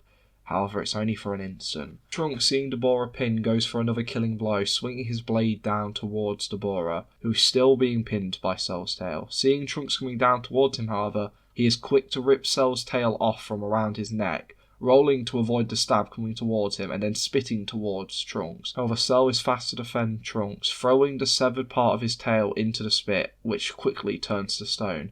Cell tells Trunks to be more careful, having already been warned about this by Vegeta, and this gets a thanks out of the boy, as a set of screams grabs their attention as they look up, spotting Gohan and Goku coming down to join the fight. Gohan throws Dabura's sword directly towards the Demon Lord, forcing Dabura to roll with yet another dodge, creating an opening for both Goku and his son to slam their heel of their feet into Dabura's gut. Their joint power is enough to make a massive crater and force a grunt of pain to escape the Demon Lord's mouth. Now, having had enough of this game which is seemingly being played, Dabura breathes in and then fires off a powerful key-like flame from his mouth. The burst of fire engulfs both Goku and Gohan, who still stand atop of Dabura, burning at their clothes and skin, causing the pair to jump backwards, trying to pat out the fire, gripping at their clothes and patting out any flames on their skin. Gifting a chance for Dabura to get some revenge, and picking out the weakest amongst the group, he targets Goku to take his revenge on. Swinging his sword towards the Saiyan's throat, Goku realises all too late that he is going to die. Unable to dodge or really react, he closes his eyes, hoping that his sons can finish this battle. Only for a flash of lightning and the sound of metal colliding with metal is heard. Goku opens his eyes, seeing Trunks, his hair sharper, lightning engulfing his aura, and the Z-sword having blocked the attack from Dabura's blade. As Trunks has ascended to a new level of power, he screams out, telling Deborah he will not be hurting his father. As a battle of the blade begins, as Trunks, now faster and stronger than ever before, begins to use sloppy technique with his swords to hold Deborah at bay, the two now fairly equal in power, as Trunks and Deborah's weapons clash over and over again. Trunks using the weight of the Z-Foot sword to his advantage, using it to block and apply pressure in clashes. While Trunks clashes blades with Deborah, Goku watches the battle, and he can see that if given time, Trunks could win this, but he can feel the energy coming off Trunks. If the battle was to go on for too long, too much energy will be given off. Turning back to see Vegeta still fighting Frieza and his former co-workers, he's giving off hardly any energy and still holding them at bay, and it's clear Vegeta is clearly working through some personal issues. All the while, Nappa and Piccolo are managing to control the Frieza Force's army, not letting them wander too far. As Goku turns to Gohan, getting ready to rally back into the fight, Cell steps out in front of them, shouting out for them to wait, stopping them in their tracks. Gohan asks what's going on, as Cell tells them to take a second and really think about what they're planning on doing. They're planning on joining in a fight which is already giving off way too much energy because Trunks has a new form he can't control, truly making the pair stop and think. Cell tells them that joining will only give off more energy, which will lead to Boo's awakening happening much faster. Instead, he has a different idea, and it involves getting Trunks out of this fight as fast as possible, and hopefully ending the battle just as fast. Goku, hearing this, asks Cell what the plan is. Cell explains that it's only been for brief seconds and once or twice, but he's felt Babidi's presence, or at least what he assumes is Babidi's presence, nearby. Having had a chance to break away from the fight and think about it, only makes sense that Babidi is close. After all, he's having to collect this energy somehow. So Cell believes that the best plan they have is for all three of them to split up and start searching for Babidi. After all, if they can find and kill him, it means they can join in the battle with Trunks and go all out to kill Deborah. Gohan and Goku look to see Trunks fighting a very even battle against Deborah. It's clear that whatever this new state of Super Saiyan is clearly helping Trunks keep on an even playing field with Deborah as the pair go toe-to-toe. The two are hesitant to leave Trunks battling alone, but Cell explains that he is going to stay behind. Due to him not having to transform, he is not giving off as much energy as they are, meaning he can stay and help Trunks without giving off quite as much power as they do, allowing them to search and fight all at the same time. Goku, knowing this to be true, thinks this to be the best plan, turning to Gohan and telling him to drop down from Super Saiyan and start heading towards the mountain range with him, shouting for Trunks and Cell to be careful as they fly off. Deborah, being caught in a fairly even battle against Trunks, cannot afford to take his eyes off his opponent at all, meaning Gohan and Goku can get away with no problems whatsoever. Vegeta, seeing the pair do this, catches onto the plan of the Sun family and actually decides to join them, quickly wiping out the rest of Frieza and his goons in the blink of an eye, before rushing off to join them in the search for Babidi's ship in the mountains, getting some assistance from both Kami and the Kais, who all take their eyes off the battle, in search for the wizard Babidi. Feeling a large sum of eyes suddenly move away, Cell lets out a breath of relief as he turns his attention back toward the battle at hand. He stands watching from a distance, stalking from afar, as he begins to slowly circle around his opponent, waiting for his perfect opportunity to strike, and soon it presents itself. As Deborah and Trunks clash swords once more, Deborah then fires off a wob of spit towards Trunks. The hybrid goes to dodge the attack, only to be unable to move, as if something holds him in place for a second too long, as he is hit by the wob of spit, slowly becoming stone. Deborah is confused, having thought the brat should have easily dodged the attack. He had only truly spat to gain some distance between himself and the boy, but the moment Trunks is fully covered in stone, a voice speaks out apologising from a distance for interrupting the fight.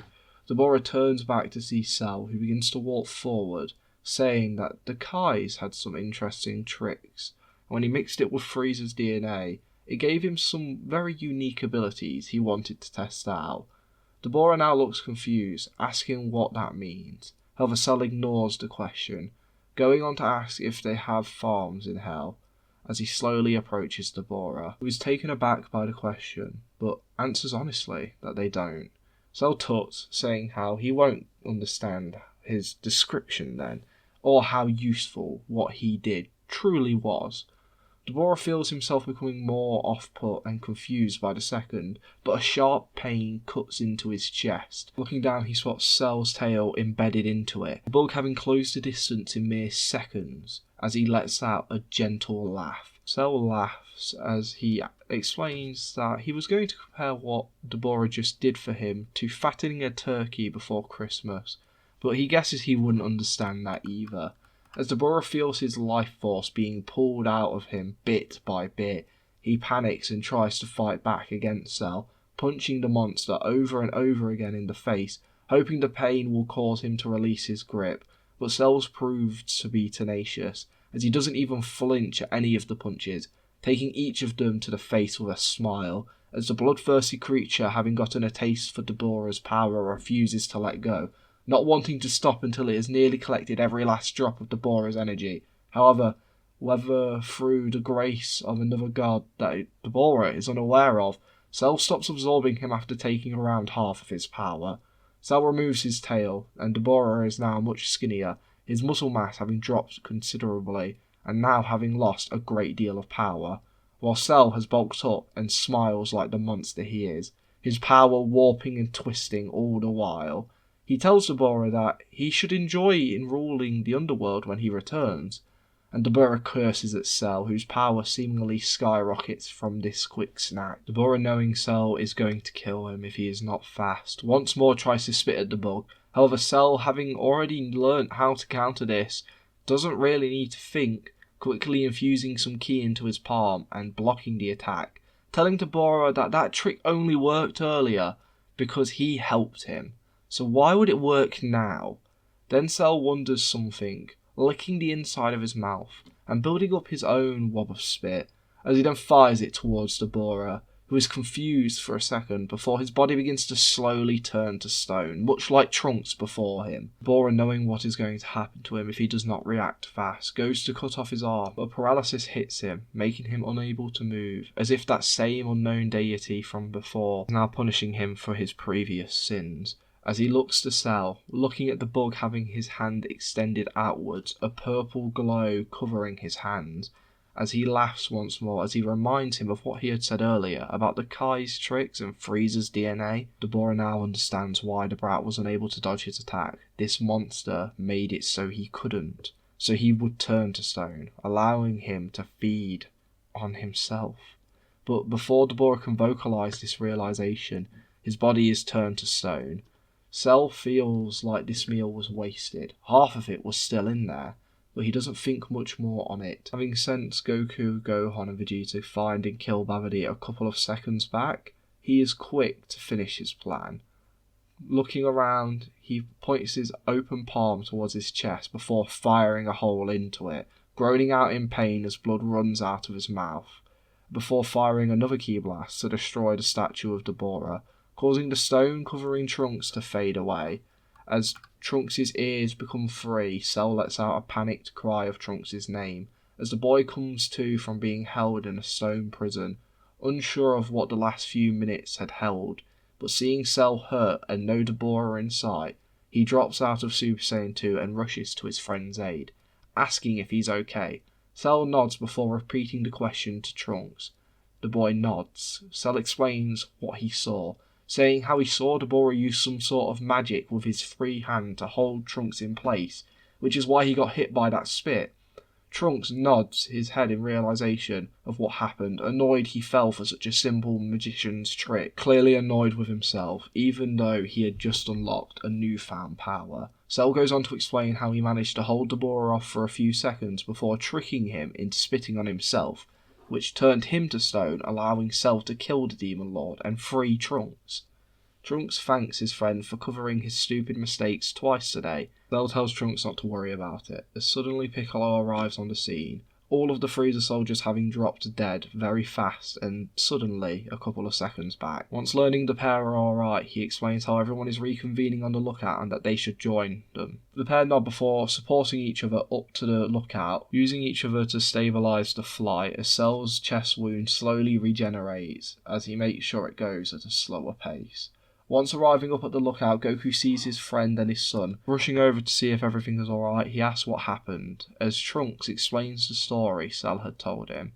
Hearing this, Gohan thanks Cell for saving his brother, at the same time of Goku praising Trunks for awakening a new power and saving his life. As the four warriors spend a second being appreciative of one another, Shin speaks up, thanking the Earth group for managing to do something he believed impossible. Having Boo's egg in hand, he promises to hide the egg somewhere on his planet where no one will find it, at least until they can destroy it. Goku and friends nod at Shin, as Kibito, Nappa, Shin and Vegeta all get ready to depart back to the Supreme Kai world. Trunks asks if they want the Z-Sword returning, but Shin reminds them that they were worthy enough to draw it, meaning they are allowed to keep it. Trunks and Gohan celebrate this small victory, while Vegeta and Goku lock eyes, Vegeta telling Goku that next time they meet he will be a Super Saiyan, and they will battle once more.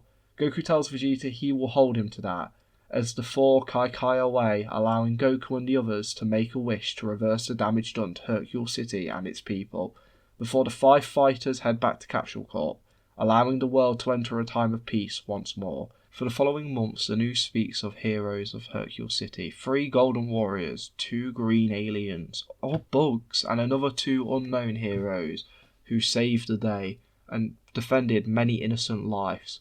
However, no proof can be provided, as all photographic evidence is blurry or suddenly disappears due to Bulma sticking her hand into the pots which happen to have these images. So no proof is ever provided, and news of this soon disappears, world returning to normal. Time begins to fly, and 1 year shortly passes.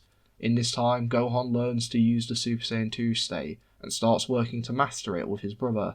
However, Goku continues to work towards mastering the Super Ikari, seeing the former as the superior of the 2 options, and during this year, thanks to his sons having a stronger state, and Cell and Piccolo both being much stronger, he's able to gain control over it, and slowly works towards mastering it. Also during this time, Gohan decides he would like to get a feel for a normal life, if not only for a year, so decides to attend Orange Star Academy, joined by his brother, who is only going to keep his brother company, plus maybe pick up some girls along the way. Once joining the high school, the twins are instantly recognised as Bulma and Goku's sons, more so being known for the Bulma side of things, making them rather popular, something Trunks doesn't outright hate, enjoying the attention he gets from the ladies ever so slightly, while Gohan finds it rather bothersome, due to being here just to want to study and lead a normal life, having hoped to leave the fame of his family behind. However, soon he finds himself in a solid friend group, with Razor, Fidel and Sharpener becoming quite close friends with them, and soon weeks begin to fly, and it is a few days before the World Tournament, and it is around this time Razor and Trunks have begun to start dating one another, something that was slowly being built up to over the last few months, and something Sharpener is furious about, causing a massive argument between Trunks and Sharpener, making the blonde-haired boy of the two quit the group and stops hanging around with them quite as much, often leaving Gohan and Videl to hang out together. And it is on such an occasion Videl finally asks Gohan something she had wanted to ask him since they first met. Gohan feels a little flustered, wondering what it could be, but tells Videl to ask him anything, as Videl asks if she could meet his father. Confused and slightly disappointed, plus being shocked, he asks why. Videl, getting slightly embarrassed, explains that she knows his father is a world tournament winner, having watched a lot of his old fights, having even seen the video of his father rejecting that woman who refused to give her name at a tournament, making Gohan feel bad for poor Chi-Chi, having not known that was available on the internet. But Videl goes on to explain that she would like to learn some of the skills his father possesses. After all, his father's battles were so intriguing and so amazing to watch. It's so different from how battles are nowadays. As Gohan looks at Videl, he thinks it over. Knowing taking Videl to his home will be a huge risk. It means meeting his mother. It means meeting his weird family. It also means possibly meeting Piccolo, and definitely meeting Cell. Also, trying to figure out if Videl can take on his father and his crazy training methods. It's a lot for Gohan to process in these few seconds he has to answer. But when he looks at Videl's face, he can't help but say he will. And soon he finds himself agreeing, as the pair both hop into a jet, heading off towards Capsule Corp. This is where Videl is introduced to Gohan's family. The girl politely introduces herself to Bulma and her parents. slightly shocked to meet a celebrity such as big as the Briefs. During this time, Gohan takes his mother to the side, explaining the situation and also acquiring the remote which can turn the gravity chamber off from the outside. With Gohan and Bulma to the side, Mr. and Mrs. Briefs begin to ask all sorts of questions to Videl, learning of her relation to the world champion, how she wants to become a strong martial artist like her father and the champions before him, as the two older Briefs begin to ask more personal questions about Videl's love life, something Gohan's ears are quick to pick up and make him re-enter the conversation, as he laughs slightly, telling Videl she doesn't need to answer any of these questions, shooting a glare towards his grandparents and getting a small chuckle from the pair, having been reminded of a younger Bulma in the few seconds Gohan displayed that embarrassment. Gohan, having gotten the remote from his mother, pockets the device before asking his mum if his father is 100% in the training chamber. Bulma nods as if finishing a conversation they were just having, telling her son he is correct. Gohan then turns to Videl, leading her away from the living area of the house, as the girl politely wishes the Briefs a nice day. Gohan's grandparents tell Bulma that it seems her sons are becoming men, making the woman smile, being reminded of her younger years. Videl is led down a rather complex hallway where a few workers say hello to Gohan before making it to a door where Gohan stops and a site button click is heard of some sort. Videl goes to ask what that sound was, but is cut off by Gohan, who asks if she's ready to meet his father. The girl, a bit nervous, nods as she enters the room joined by Gohan, to be met by the sight of a small blue-haired girl fighting a giant green monster alongside the man she came here to see, that being Goku. Buller shouts out for Cell to bring it as the small girl jumps forward ready to fight the Bug Man. The girl is backed by her father, who is currently practicing using his Super Ikari form, trying to even out the power difference between himself and Cell. But Cell seemingly grew much stronger after the battle with Dabura, making it harder for Goku to keep up with his battling partner. As both Goku and Buller disappear, Cell seemingly is able to follow them with his eyes. Goku appears first in front of his rival, throwing an uppercut aimed for Cell's chin. The bio-android is easily able to block the attack, using both hands to do so. However, when getting his attack blocked, Goku just grins, as Buller appears behind her weird friend, kicking him in the back of the head, making Cell's world spin and causing the strength in his arms to disappear, allowing the uppercut Cell had previously blocked to finally connect, sending the bio-droid spiralling into the ceiling.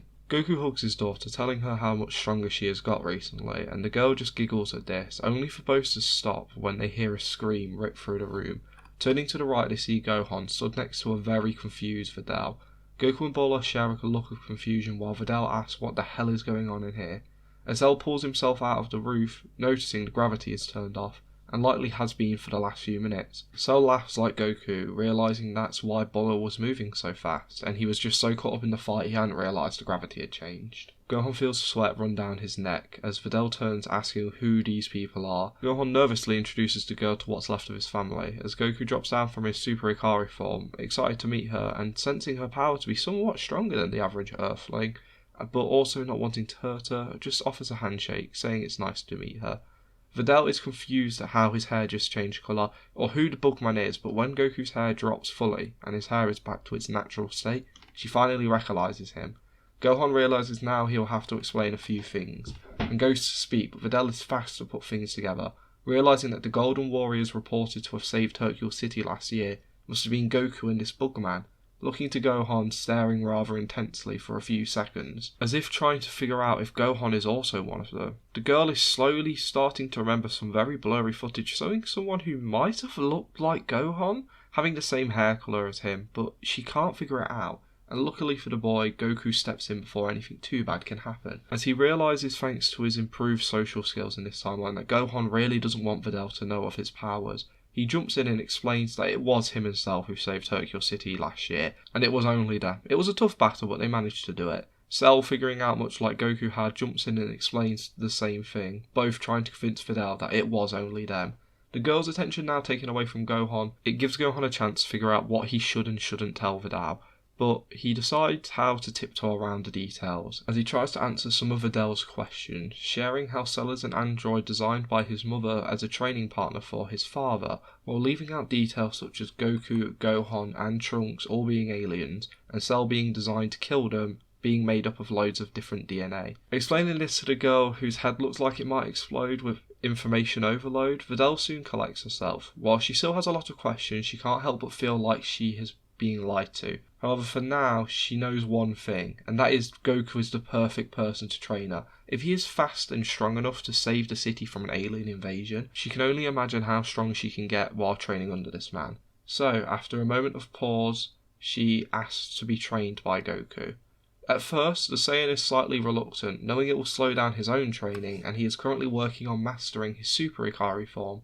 However, looking towards Gohan, he can tell from the look on his face that this girl means something to Gohan, being reminded by how he felt about Bulma all those years ago. So, he agrees to do so, but he makes a deal with Videl in doing so. First off, he explains that she will be training alongside his youngest daughter Bulla, who is learning how to fight for self-defense reasons. However, he tells her that she can also not share what she learnt today to anyone.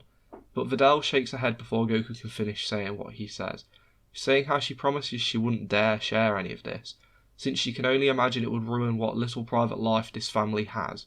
Coming from a famous family herself, she understands it. So soon, Videl finds herself training alongside Goku, and immediately Goku is quite impressed by her power. She shows herself to be a rather capable fighter, whose fighting style and technique are nearly flawless. It just needs some minor polishing. But with some guidance from Goku, her physical strength and technique improve massively, as Goku, with some help from Piccolo, teaches the girl to use Ki, starting with basic Ki blast, flight, hiding and sensing Ki, something the girl is taught alongside the young Bulla, who often blabs around about how strong her father and best buddy Cell is, something Videl finds hard to believe. However, as she begins to be able to sense Ki, she can definitely start feeling something unique about both Trunks and Gohan's energy, but the girl still just brushes this off of just being the son of a great fighter. This is enough to get the girl to put her detective cap on, however, as she wants to learn the truth of if Gohan and Trunks are truly this strong. And after a few weeks and some help from Erasure, she learns that they're not just capable fighters, but they are also lightly stronger than their father. Learning this, Videl gets the two boys to join her in the tournament, something they are a bit reluctant to do at first. However, Videl uses the secret weapon she had been waiting to use, and this is Erasure. Erasure manages to convince her boyfriend to take part in the tournament. With Trunks and Videl now both pestering Gohan to join, he soon does so, however decides to wear a disguise to hide his face. Trunks also doing the same, wanting to keep somewhat of a personal life, knowing that outperforming everyone at a tournament and being the brief's child would probably be way too much. With them all partaking in the tournament, the matchups are fairly friendly, with no Bobbity around. It's just our three heroes clearing through their matchups with ease, until eventually Gohan is faced to fight Videl. The boy, knowing he will have to hold back as much as possible, starts a friendly fight with her, which stays fairly grounded, the two exchanging blows and showing off technique, Gohan severely suppressing his energy. After a few seconds, however, Videl stops. Having watched Gohan throw some weak punches and masterfully dodge punches thrown at him, she scolds him, telling Gohan to take this fight seriously if she respects or cares about her, saying the only way she will grow as a martial artist is she can really size herself up against strong opponents, asking for Gohan to show off everything he's got. The boy is hesitant, but he can see the desire in her eyes, so he nods, letting loose his true power. The sheer power surging off Gohan is enough to knock Videl off the stage. However, she catches herself using her new ability to fly. But as she takes in Gohan's power, it gives her mind a throbbing headache, as the power difference is insurmountable. She smiles, knowing Gohan is probably the strongest fighter she has ever faced. So instead, she tells Gohan he is amazing, and when this tournament is done, she wants to train alongside him under his father and learn how he got this strong. Gohan nods and Videl drops her flight, touching the ground, happy now to have a goal to strive towards, that being to try and overtake Gohan, or even just catch up with him. The final round is Gohan versus Trunks, a matchup the pair knew would happen regardless, and they have decided to not use Super Saiyan, and instead just battle using wits and technique. Both boys give it their all to try and one-up the other. The crowd cheers out in excitement, having not seen a battle of this caliber since Goku vs Piccolo. The two use anything they can think of, techniques of the other Z fighters, strategies they had heard their father had used in previous tournaments, as the pair continue to fight it out, both completely engrossed in the battle. However, Gohan has one advantage over his brother, and that is for the last few months since acquiring the Z-Sword, Trunks has only used a sword when training, meaning the boy's actual hand-to-hand combat has got rather sloppy, making a plethora of openings for Gohan to exploit. And soon, when seeing his opportunity, Gohan kicks his brother out at the feet and pushes him out of the arena. making him contact the ground and causing Gohan to be the winner of the tournament. However, he decides not to battle with Mr. Satan, wanting to avoid all the problems that would come with it, so instead uses this chance to allow Mr. Satan to ring him out, giving Vidal's father a claim to fame once again. As at the top of the stage, the Z Fighters had come to watch the fight when sensing Gohan power up against Vidal.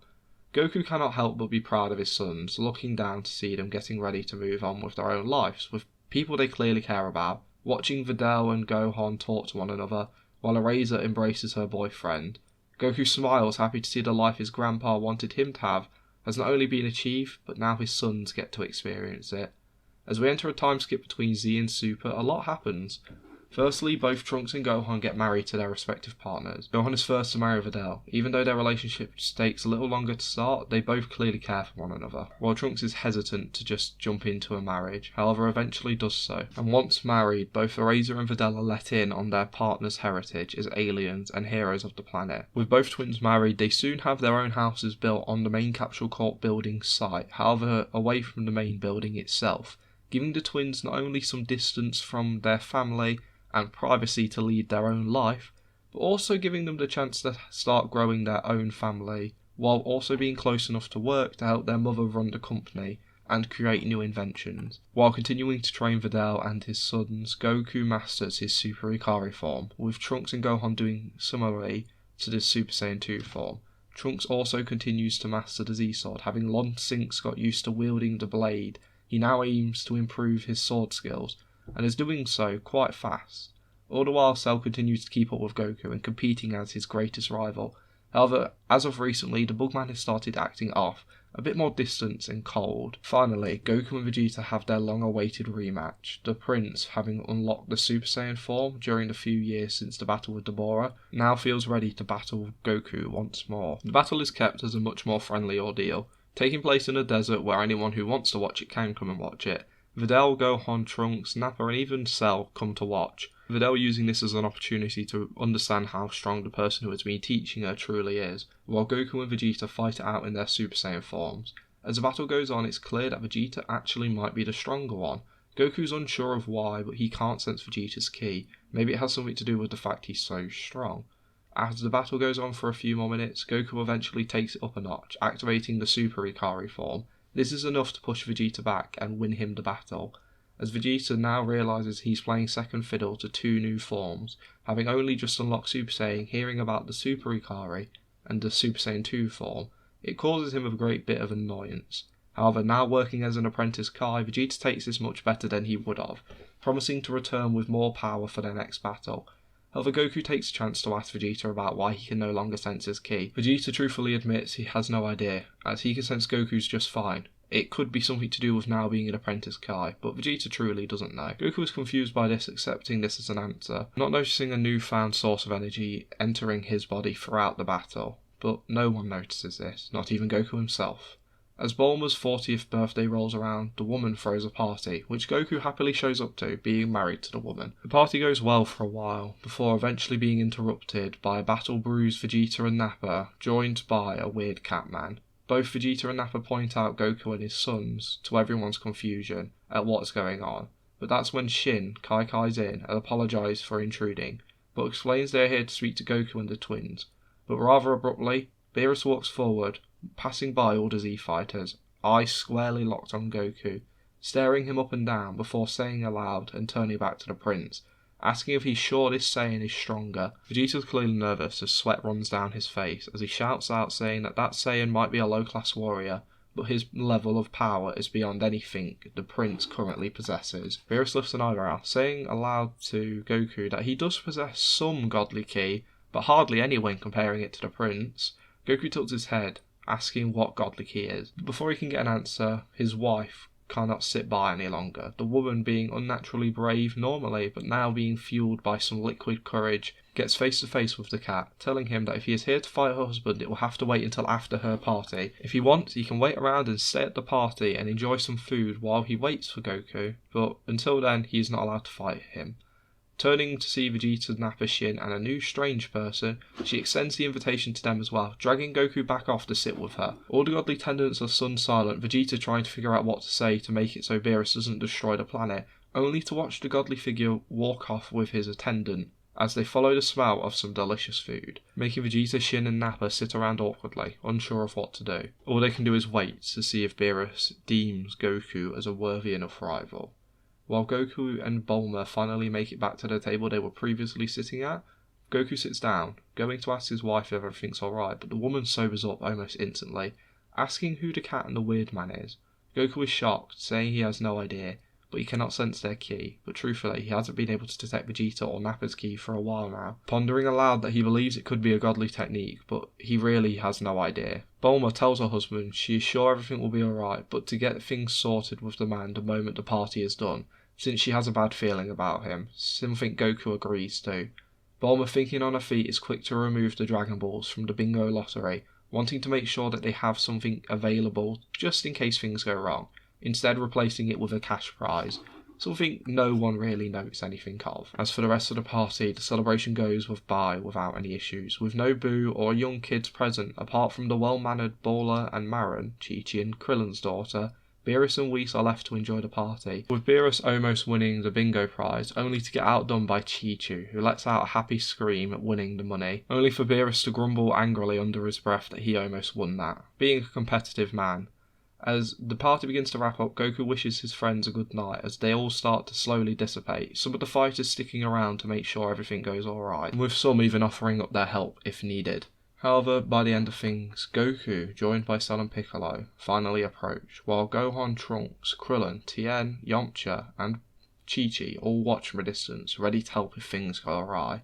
Beerus, having almost forgotten why he had came here, comes face to face with the man he was searching for once more. The man who Vegeta believes could give him a challenge. Goku finally asks why the cat is here. Beerus explains who he is and why he is here, Vegeta joining in the explanation, saying how he had a battle with the god and he could hardly keep up, so he was hoping Goku could provide a better challenge. Goku, never want to turn down a fight, happily accepts, but asks if they could do the battle elsewhere, since battling a god in his back garden might bring some unwanted attention to his family, more so than they already have. Beerus is annoyed having the battle delayed once more, and is getting offended quite fast, but is quickly offered the world of Akai's as his battleground, since it is durable enough to take the power that Goku will give off. Shin silently accepting his planet could be destroyed by the power of Beerus, however, but having offered the place, Beerus nods, telling the Kais to take them there at once, to begin their battle. Gohan, Trunks and the others have been listening from afar, all having various reactions to hearing of gods' destructions and Super Saiyan gods. Not really sure what they can do to help at this point. However, Buller brings up the idea of using the Dragon Balls to figure out what this Super Saiyan god is, something that Gohan and Trunks had been thinking of and think is a good idea. So the relatively large group goes looking for Bulma and the Dragon Balls, finding them with the woman who sits in waiting ready to use them, all heading outside and making a wish on the dragon to figure out what this is. On the Kai planet, Goku begins to stretch, warming himself up, while Cell and Piccolo approach Nappa and Vegeta, asking what they should be expecting in this fight. Vegeta explains that Beerus is truly the strongest person in this universe, who is in search of a strong rival. Only Zeno knows what might happen. Cell is interested with a battle against the god. Being slightly stronger than his friend, he's interested to see if he fares a better chance against Beerus. However, he is smart enough to stay quiet and just watch the fight, knowing that getting an advantage like this is probably for the best. As Goku stands up admitting to Beerus he has no idea what Super Saiyan God is, but he can show off his strongest form. Goku lets out a scream as his hair erupts upwards, turning into his Super Ikari form. The power eclipses that of Vegeta, making Beerus smile ever so slightly. However, as Goku's power begins to cap out, the smile turns to a rather disappointed frown. Goku jumps forward at blinding fast speeds. However, Beerus doesn't move anything but a single arm, and uses one finger to block the incoming kicks, all barrage of attacks that follow, hardly having to try. Goku, seeing this, makes some distance between himself and the god before firing off the strongest Kamehameha he can muster up, only for Beerus to counter the blast with a small finger blast. Goku is shocked but not willing to give up. However, Beerus has grown bored rather fast, and admittedly he enjoyed the food earlier, so he speaks up, saying that Goku is easily the strongest Saiyan there has ever been, probably the strongest mortal as well. But he is not what he's been searching for, and this has become hardly a worthy workout, so the god disappears from sight, as Goku looks around only to have the back of his neck chopped down by the unseen god. Goku drops out from Super Ikari and begins to plummet towards the floor. Cell is quick to move forward to catch his friend, shaking him awake as Goku wakes up rubbing the back of his neck, trying to figure out where the freight train which just hit him went. Cell laughs slightly before turning up to see Beerus, fairly disappointed. Cell helps Goku to his feet before flying up to meet Beerus' eye level. As the god is confused looking at the Bugman, Cell asks if he could have a battle against a god. He explains his origin and explains that he is actually partly Saiyan, so he could be what Beerus is searching for. Beerus is intrigued, and after a bit of push from Cell, he gives in, wanting to have a fight. As Cell and Beerus begin to battle it out in the background, Goku, having managed to start seeing straight finally, hears a voice in his head, speaking up, apologising for intruding. However, he has some useful news that two young men have gathered for him. As Trunks and Gohan explain to Goku how to make a Super Saiyan God. Hearing this, Goku looks around and realises he is a few Saiyans short. Turning to Nappa, he asks him to go get the boys from Earth and bring them here as fast as he can. Nappa nods, Kaikaiing to Earth and grabs both men and brings them back, bringing the Saiyans' total count up to 5. The group, now believing they have the correct amount of Saiyans, begin to attempt the ritual on Goku. However, all this does is grab Beerus' attention and make him end his battle with Cell, as the transformation is unsuccessful. Beerus, seeing what the Saiyans are doing, asks what they are trying, as Goku explains the situation of how they are attempting to make the Super Saiyan God, but it didn't work. All of them start having their own theories, Gohan and Trunks worrying that because they aren't pure-blooded Saiyans it might not be working, Vegeta and Nappa worrying that they might not be pure-hearted, and Goku feels like he matches all the requirements, so he's not too worried about himself. However, he can't help but feel that the others are wrong, thinking that maybe it's something else, and Whis, having heard how the ritual works, explains that they could be one Saiyan short. After doing the math and realising that it should be 5 pure-hearted Saiyans pumping their energy into one Saiyan, they think that this is correct. So Goku turns to Cell, asking for his friend to give them a hand. However, the Bugman is weirdly against the idea. He's very fast to push it off and explain that he might not have enough DNA in him to qualify as a Saiyan, and it might not work. It would be a safer bet to go grab Bulla, something which Gohan believes would be the safer bet himself. So Shin, joined by Cell, goes to collect the girl, who is more than happy to help out. All the while Cell, on the Kai world, starts to slowly slip into the background, hanging around with Piccolo and Kibito. Cell doesn't say a word, having lost the battle against Beerus. Piccolo assumes it to be a pride thing, having been made up of his DNA and Vegeta's. Maybe his pride is getting in the way, but it's the complete opposite. Cell is actually ecstatic someone so strong like Beerus exists. Not only for the fact that it means there's more battles to be had, but it could mean to a stronger feed later. As he has this thought, however, a surge of energy erupts through the Kai world for a few seconds before disappearing, as all who cannot sense godly ki watch as the Super Saiyan God of Legend is born. Goku begins his battle with Beerus, and just to cut things short, Goku's performance here is much poorer than his canon counterpart, due to arcs being solved before villains could ever achieve their true power, and never really having super high goals such as Majin Buu, Cell, and all of that. It means that Goku is actively a bit weaker here, plus not being dead for 7 years does make him slightly weaker anyway. This all being said, however, the battle is still enough to scratch the cat's itch, as Beerus tells Goku to keep pushing forward and make sure he gets stronger to truly be a worthy rival, as he will return for a rematch soon. As he looks at Cell, he senses something off about the bug. He had sensed it briefly in their battle, but this is something different. It's malicious, maybe, or a hunger, he isn't sure, and frankly Beerus is too tired and full to think about it too much. Turning to Whis, telling him to take him home, the pair leave. However, Beerus can't help but think that that group of Saiyans was weird, and they have definitely grabbed his attention, telling Whis to keep a very close eye on them, as he wants to see what they can do in them. It's been 4 months since the battle against the god Beerus. Goku and Piccolo now are both off-world, training under the god of destruction's mentor, Whis, who had visited Earth some months ago looking for food, and had taken the Saiyan and Namekian away to train on the god's homeworld. But since the pair's departure, weird reports of people going missing spearing up around the world, with the only evidence ever being left behind, and the only thing the police can find, is the pile of clothes that are left behind of the people. Now over 1,000 people have been reported as missing, and this has inspired the Z Fighters to begin a thorough investigation, which is where we find our heroes, as Videl, Gohan, Trunks and Cell fly through the skies of West City at night, the group splitting up to cover more ground, with the search turning up nothing for hours. until suddenly the power of Cell flares up rapidly before it begins to plummet just as fast, on the outskirts of the city. Quickly, Gohan, Trunks and Videl start to converge on Cell. Videl being closest makes it there first on the scene, finding the Bugman currently missing an arm, which is slowly beginning to heal. As Videl, having grown close to the Bugman, rushes forward, asking if he's alright, he nods, saying that he found the thing that had been attacking people, describing it to look animalistic and not human whatsoever. By the time Cell had got here, he had seen the creature had finished its most recent meal, pointing over to a pile of clothes, and before Cell had a chance to react or do anything to stop it, the creature hit him very hard, ripping his arm off and went down into a hole in the ground. As Cell points over to the hole that the creature had fled through, Videl quickly runs to the hole, which is surprisingly large, almost the same size as her, and recently having honed her ability to sense ki, she tries to feel out anything down there, trying to get a hint of something, which is when she feels her energy, an amalgamation of many different creatures and people. It's very weird, and then she gets a hint of Cell's energy, deeming it to be the arm, but before she can act or think, the energy disappears into the depths of the earth, and it is at this point where Trunks and Gohan arrive on the scene.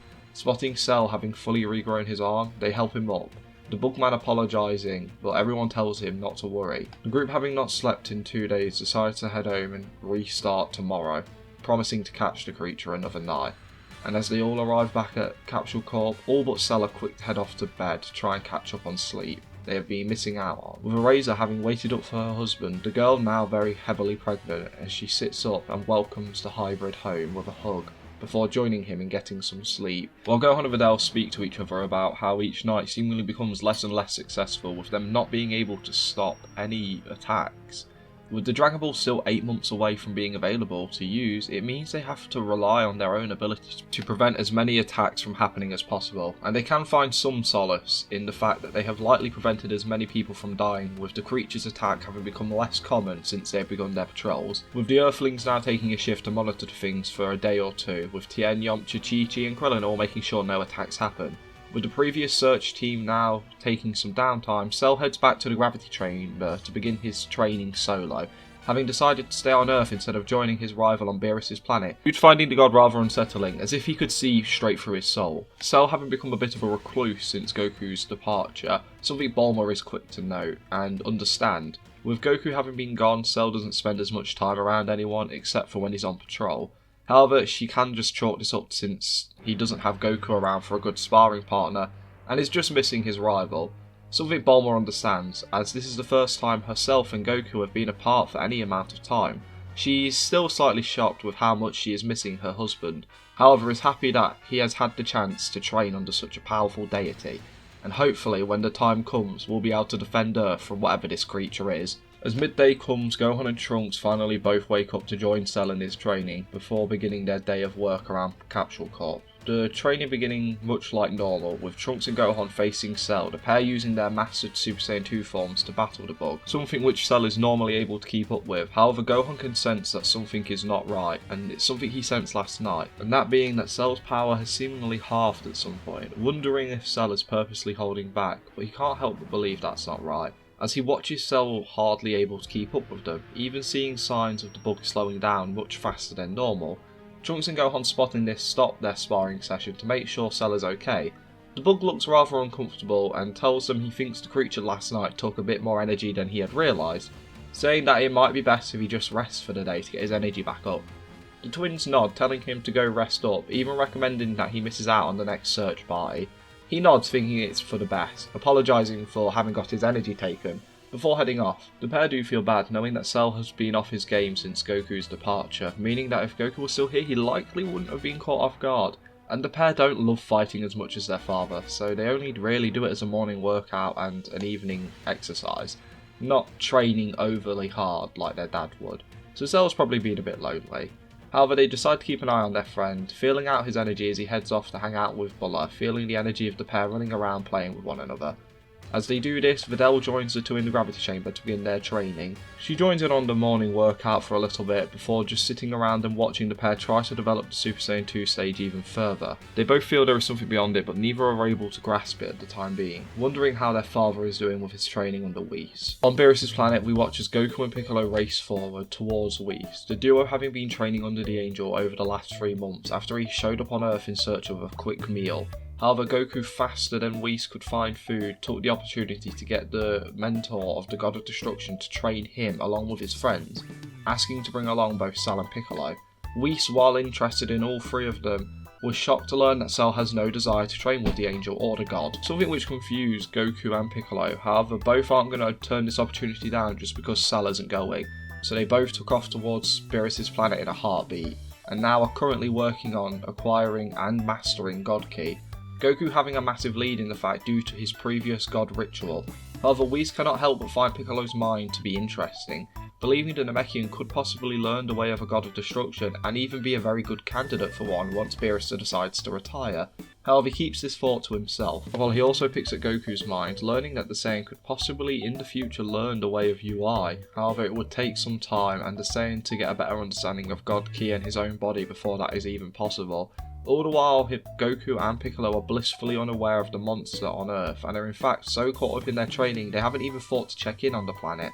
However, a more social Goku does find himself missing his family, and is already considering heading home to see how they're all doing, but decides to stay on the planet until he has mastered the godly Ikari state, a form he had started playing with after learning to activate his god form on command, already now having an endgame in mind for what he wants to achieve with these godly forms. As night falls on Earth, Gohan, Trunks and Videl decide to not take the night off, instead heading off to go find the creature once more, while Cell stays behind at Capsule Corp, keeping Bulma and Bulma company. As the trio start their search, heading off to meet up with Krillin and Chi-Chi, Videl shares how she actually might have an idea of what the bug's key signature feels like, as she explains that it's this weird amalgamation of different keys, making Gohan shout out that his wife is amazing. Videl, however, awkwardly explains that she would have to get really close to the bug to be able to pinpoint its location accurately. With this being the best lead the group have had in a while, they all take it with pride as they race off towards the energy of Krillin and Chi-Chi. Krillin having been the cop placed in charge in following the mystery of the missing people reports. Once meeting up with Krillin and Chi-Chi, who are both clearly tired from the day of searching, they tell the group that they haven't actually seen the bug all day or even heard of any attacks happening, making the trio slightly confused as there's normally 1 or 2 attacks even when they're on patrol. Gohan wonders if the creature had had a bigger feed last night due to feeding off Cell, or even if the encounter with Cell had spooked the creature. However, not wanting to get too comfortable, they decide to follow through with the search. However, like Krillin had said, nothing arrives. No sign or report of the creature, in fact, and the night is almost peaceful, with even criminals too scared of the monster that had been lurking each city to show their faces at night anymore. And as the sun begins to rise with no signs of the creature, the group are optimistic about maybe the creature having died, or fed its share, or even begun to hibernate, maybe even leave the planet if it was alien. As they return to Capsule Corp, optimistic for the first time in a long time, they are ready to share the possible good news with everyone, only to learn that Cell isn't home and had left a few hours ago. Finding this behaviour to be out of the ordinary, Gohan, Trunks, Buller and Videl actually all decide to head off and look for him, worried he might have gone searching for the creature alone and met a terrible fate, or possibly just is upset due to having messed up the other night. He's unsure, but as the hybrids and Videl head off to search for him, they try to locate Cell's power, with it taking them some time before they eventually find it in a nearby mountain range, with Cell's power being near the peak of the mountain, so they all start heading towards it. And Gohan's mind begins to wonder something. As he locks onto Cell's key, he feels something familiar, and then remembers the conversation Videl and him had had hours ago, reminding himself of how Videl had told him that the monster's energy felt like an amalgamation of many different creatures and people, and as Gohan locks onto Cell's energy, he feels that familiar feeling. His mind begins to worry, and he thinks it can't be true, but his instincts kick in. Without wasting a beat, the Saiyan turns into his Ikari state to gain some more speed on his brother, sister and wife, taking off flying ahead, ready to fight and defend them, only to arrive at the top of the mountain to find something he wasn't expecting. As he makes it to the top, he looks down and sees Cell building a house and whistling away. There's a moment of silence and confusion as the others catch up with Gohan, and Cell, suddenly feeling the power of Gohan and many eyes staring down upon him, turns around to see everyone, and with a smile asks what they're all doing here. Gohan's breathing is heavy, but he tries to calm down. He's not sure what came over him, he just had this horrible feeling, as he suddenly feels his wife's hand touch his back, asking if he's alright. Gohan nods as he drops down his transformation, scratching the back of his head laughing, saying he was just worried, and apologises for startling everyone. Buller within an instant flies over towards Cell, hugging him, asking what he's doing. Cell goes silent for a second. He tries to figure out how to word things and he looks a bit uncomfortable, before eventually explaining that for a while now he hasn't really been sure who he is, or what he is, he supposes. With Goku gone, he's had no objective, no one to train against, no one to get stronger against, and now no longer really knows why he trains. He isn't sure what his journey on this world is, or what his purpose in life is, so he's decided he's going to try and find himself. He's going to spend some time alone, figuring out what he wants to do, why he wants to fight, and who he really is. After all, even though he's made up of many different fighters, he isn't like any of them too particularly. The closest person he is Goku, and they're very different at the end of the day. So for right now, he wants to spend some time alone and figure out what his journey on this world will be, and where he'll be going from now. Admitting he had been wanting to do this since Goku left, but he had stopped himself since that creature appeared, knowing that he was needed to defend the planet against it, and his first priority will always be to defend his planet and his family. But with the creature gone, having not appeared all day yesterday, he thinks it's time he starts the next chapter of his life alone. He wants to do this. Gohan feels a great deal of guilt when hearing this, for even thinking that Cell could be responsible, even if it only was for a second, his guilt blinding him to what Cell had just said. As Trunks, seeing his brother beating himself up, not knowing what's going on, smiles, looking at Cell asking if he can help in any way with the construction of his home, but Cell shakes his head, saying he thinks if he truly wants to figure out who he is and the journey he's going to be going on, he needs to do it alone, from start to finish. Trunks smiles, telling Cell that's fine, telling him good luck for his journey, and reminding him that he's family, and he's always welcome to come and visit whenever he wants to. Buller then hugs Cell tightly, asking if she can come visit him. The android smiles slightly, telling her that for now he needs to be alone for a little bit, but he'll come down and tell her the moment he's ready to see her once again, promising that it shouldn't be too long. He just needs a bit more time. And once he's ready, they'll be together again forever. Buller smiles, telling Cell not to take too long, as she flies over to her brothers. Cell tells them that if the creatures to start appearing again, that they should come find him. He's more than happy to help with things like that, but for now, he just needs to be alone. Everyone smiles and respects Cell's wishes, as they start heading back home, leaving Cell to finish his soul-searching journey, while Gohan still feels guilty, but he can't help but feel like something's off. He isn't sure why, but all of his instincts scream something bad is happening, and it's happening underneath his nose. While Cell waves them goodbye, waiting until they are out of sight, he senses them return to Capsule Corp, and smiles to himself, looking towards the forest surrounding his home.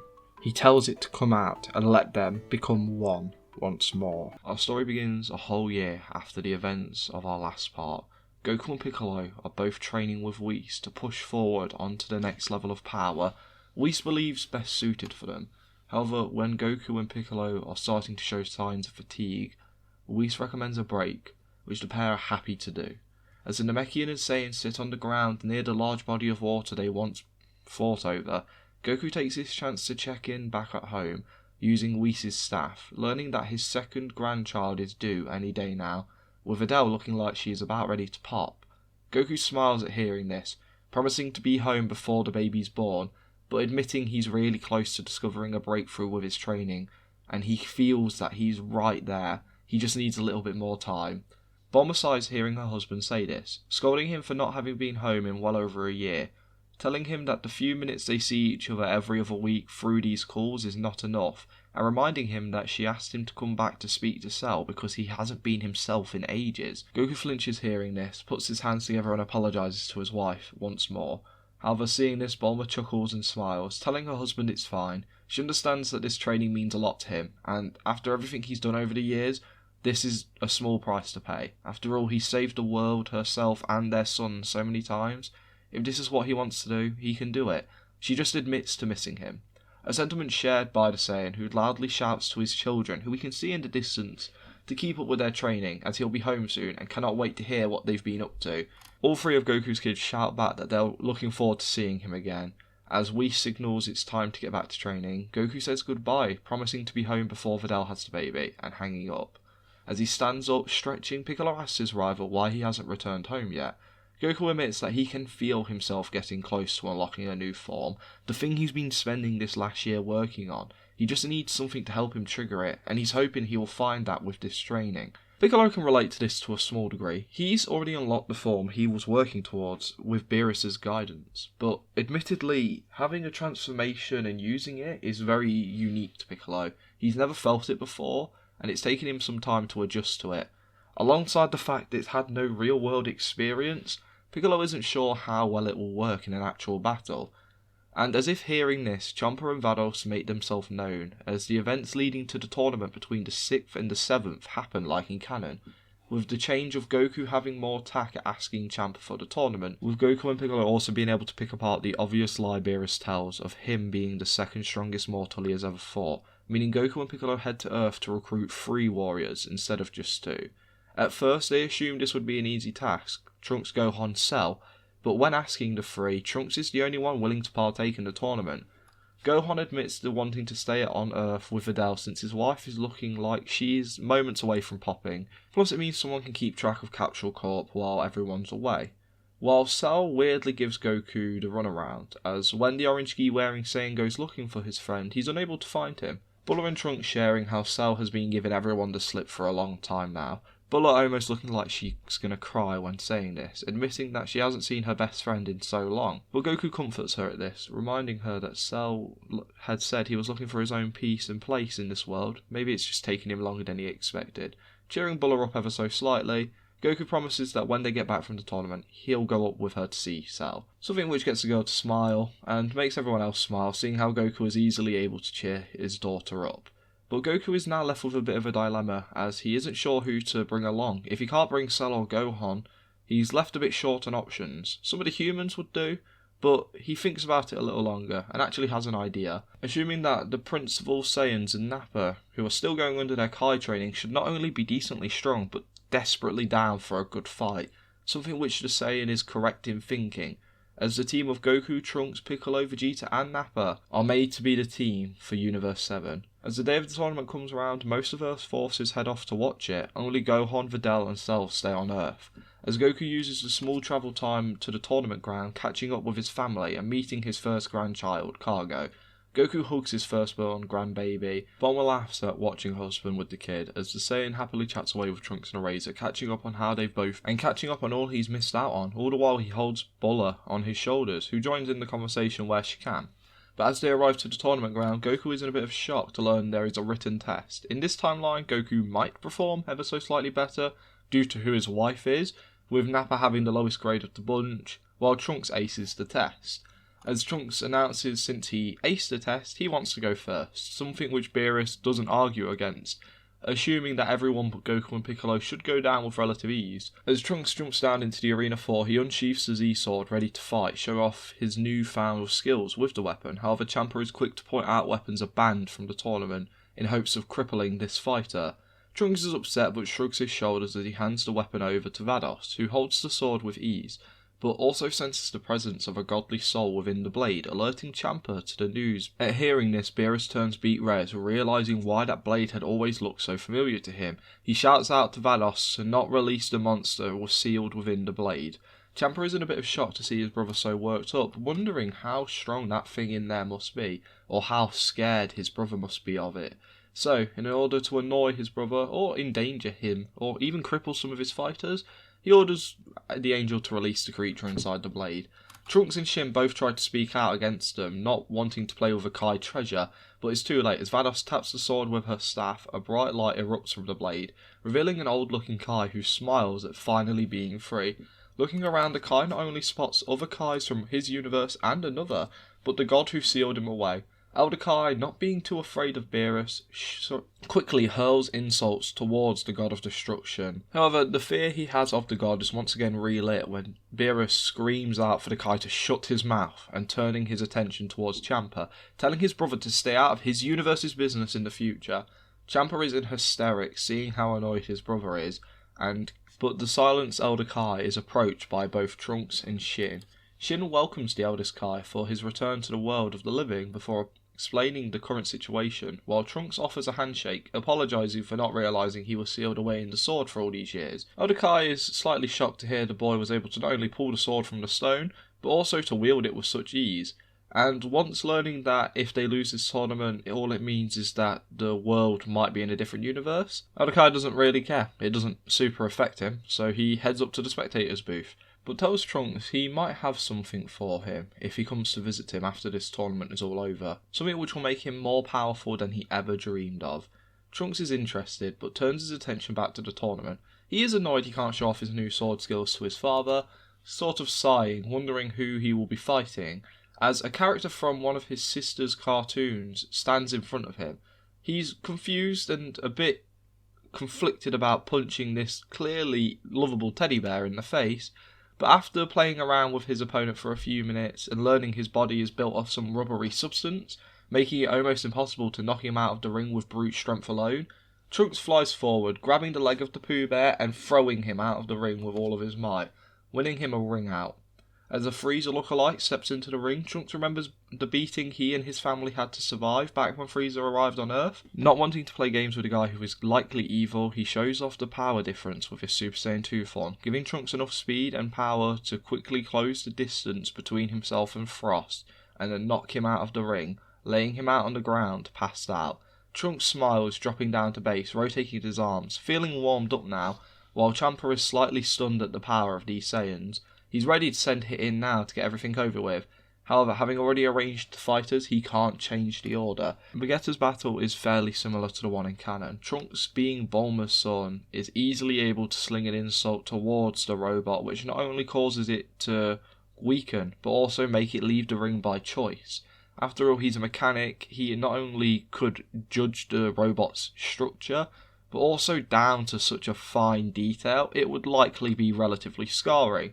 But Trunks is also Goku's son, and would walk forward apologising and saying he just wanted to win, even pointing out how his body structure and making is very impressive, since it's not something he thinks he could make as an engineer, tapping the machine on the back and cheering up the robot. But Trunks had felt the heat in that battle. The dome and the steam had really fatigued him. The boy is willing to fight on.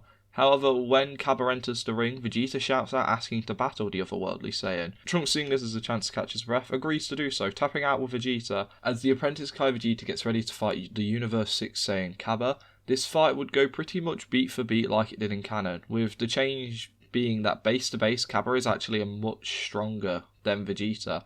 Vegeta having to use his Super Saiyan form much faster. However, when learning Cabba is unable to transform, he still takes the time to coach him through it, however in a different manner, having spent the last several years with the Kai, so Vegeta knows that sometimes patience and calmness is the best way forward.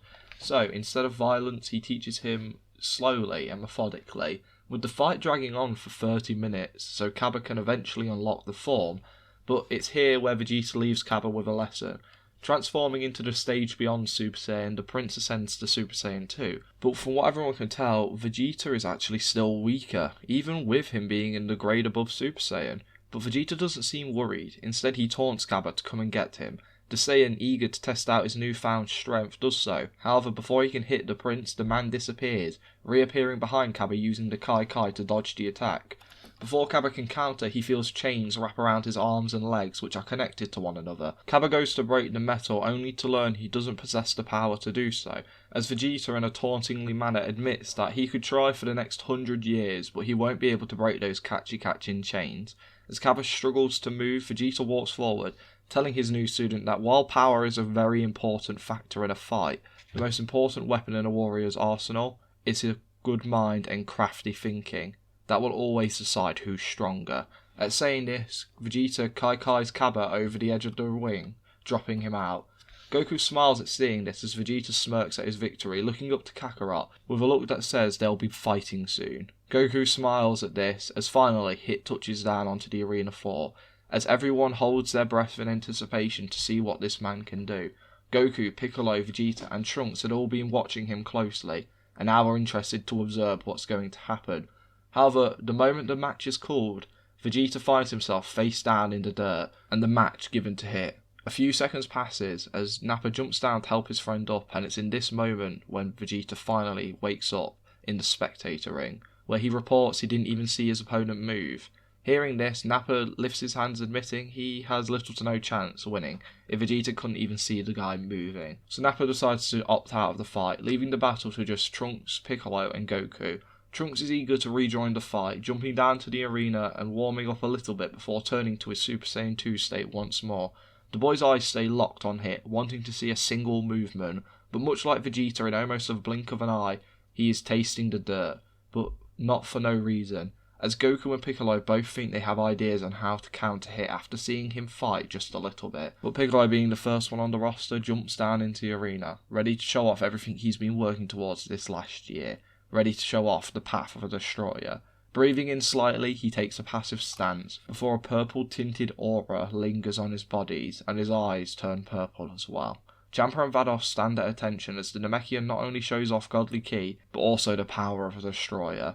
Hit lifts an eyebrow at this, his expression going to that of interest, and Piccolo grins, telling the assassin to come and get him, and in the blink of the eye, he does so, closing the gap between himself and Piccolo, and the Namekian feeling a round of precise shots hitting him across his body.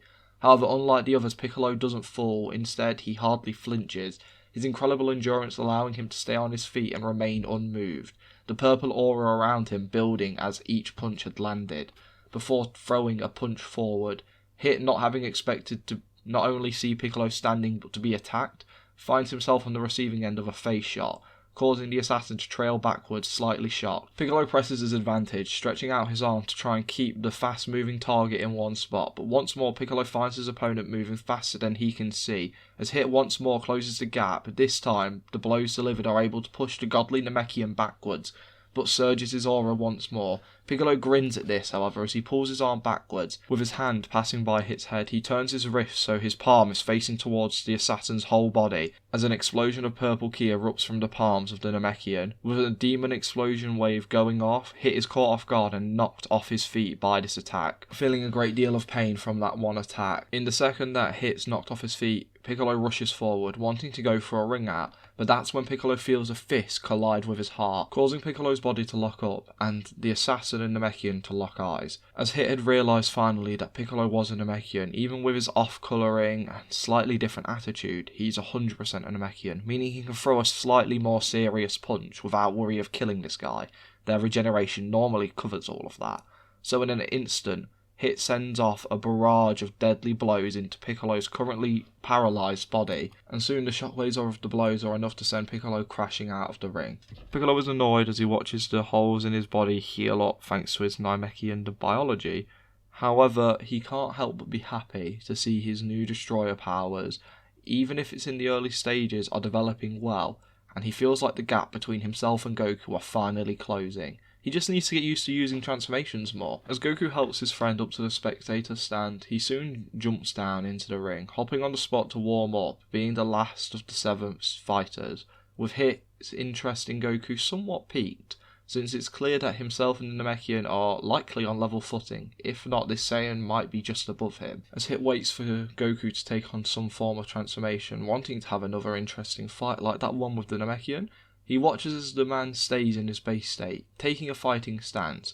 Hit is confused, upset and disappointed. He just wants to finish this fight now, so much like he had for the other Saiyans, he rushes towards them the moment the match has begun. But before he can hit Goku, a bright red flash of Goku's godly Akari form erupts, and a knee is slammed directly into his stomach, not only stopping Hit's attack, but knocking the wind out of him, allowing Goku to throw a punch directly into Hit's face, causing the assassin to go flying backwards, only just catching himself from ringing out, as Goku shouts out telling Hit that he got enough time to watch how the fighter moved, and has learnt the man's habits to some degree. So for the most part, he can predict his moves. Hit's interest is once again piqued, as he now realises that this Saiyan is going to be rather fun to fight, due to him having thrown a knee before he had reappeared. So, he's interested to see how the rest of it will play out. As back on Earth, Gohan is doing some light training in the gravity chamber, staying close to home while Videl rests back in their bed, wishing she could do some sparring right now, having gotten bored of being babied on by her husband. But it's in this moment both Videl and Gohan sense something. Up at Cell's home, the bug is in danger. His aura flares up and flares down. It feels like he's being attacked. Videl goes to shout for her husband, but the ground shakes and a loud bang follows, as Gohan has ripped through the roof of their home and flies off towards Cell at his top speed in his Super Saiyan 2 state. Even if he's grown suspicious of the bug recently, he cannot help but still view him as a dear friend. As Cell's home comes into view, Gohan gives one more burst of speed, crashing through Cell's walls, shouting out for his friend, but as the light trickles into the dark, gloomy room, Gohan's eyes widen in horror, as skeletons of creatures and what Gohan can only assume to be people are littered across this room. Gohan shouts out for Cell, concerned for his friend's safety, and now his own. Gohan keeping his arms lifted, guarding himself, ready for something to come out and attack him, but that's when Cell finally responds with a gentle breath of Gohan's name. Gohan, hearing this, turns his body, keeping his guard up to his chest, and when spotting the bug's shadowy figure lurking in the darkness of this home, he asks Cell what the hell's going on here, but as he asks this, he spots the husk of Cell's larval form. He can't figure out how that's possible though, since he had left that state many, many years ago. And this question is answered as another gentle cry of the hybrid's name echoes from behind him. Turning, he spots Cell's, but his eyes are red, and his skin looks a slightly different colour. Gohan's brain begins to rack, trying to figure out what's going on, what the hell is happening, but having one last look at the husk, the skeletons, and the two Cells, Gohan pieces it together, as he realises Cell was the monster. As this thought hits his brain, his body immediately screams for him to play defensive, but instantly, a sharp pain rips into Gohan's torso, and he feels his life force being ripped forcefully from him. Gohan turns to lock eyes with Cell. It's his Cell. Blue eyes, green skin. He knows it's him. He wants to ask why or what's going on. He wants to try and fight back, but is stunned when seeing Cell's eyes, which are plastered with sadness, desperation, and regret. For a second, Gohan could swear he almost hears the bug apologising, but before he can vocalise anything, the Saiyan feels himself slipping to the afterlife, only for his body to suddenly feel like it's stiffening up and go hard as a wob of spit hits the back of his neck and he's turned to stone. The two Cells look at one another, sharing the same look of sadness for a second before the one who had absorbed Gohan lifts his hand out towards his fellow Cell, telling his partner it is time they become one once more. The bug walks into the light, showing off his blue skin and opening his arms, embracing its fate, as he thanks his father for giving it a chance at life. The original Cell sheds a singular tear for not only his lost friend, but also his offspring, as he absorbs every part of the child he created. But soon, a smile runs across his face, as he feels all the power he had ever dreamed of having, all the power his child had collected, all the power Gohan had provided, surging through his body, and much like Cell had hoped, it forces the first stage of his metamorphosis, dubbing himself semi-perfect. But it seems it wasn't enough. His child had killed thousands, absorbing many, many life forms' energy, but it wasn't enough. So it seems he will have to complete this task himself, and he knows just where to get the perfect amount of feed. Goku stands strong in the ring, having managed to knock Hit off his balance for just a few seconds, allowing him to bring out the time-skipping assassin. Dropping down from his godly Akari state, the Saiyan jumps off the ring, helping Hit up. The assassin happily accepting this, thanking Goku for pointing out the flaws with his fighting style, while Goku laughs that if Hit had been fighting with no restrictions, he would have won with no problems. So the pair make a promise that next time they fight, Hit can go all out, something the Universe 6 fighter is happy to agree to. Goku celebrates his victory, but a presence which makes both gods and angel alike scared shows up on the scene. Spotting the change in tone, Goku of this timeline is smart enough to at least take a bow at the sight of Zeno, before introducing himself once more with a handshake, causing the small deity to take an affinity to the Saiyan. With talks of another tournament in the future, Goku smiles, telling Zeno he will help set it up. Goku makes his promise as he heads back towards his family, bidding Zeno farewell and hoping to see him soon. As Goku sits around talking to his family for a few minutes, they all climb into the pod of Whis, who plans to take everyone back to Earth, which is when Goku informs the angel that he will be staying on his home planet for a while, and Piccolo, hearing this, decides to use this chance to get some more one-on-one training with Whis.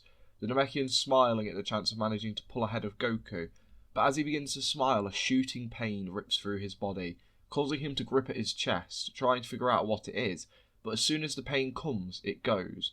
It confuses Piccolo and he can't figure out what just happened. But before Piccolo can ponder this too much longer, the sound of Vegeta asking if he could be joining in on the training under the Angel, just temporarily, to test his own might. Both Beerus and Whis do have a newfound respect for the Prince, so do agree just to test the limits of his power with these Kai abilities, and also wondering if the Prince of all Saiyans has some God Key in him.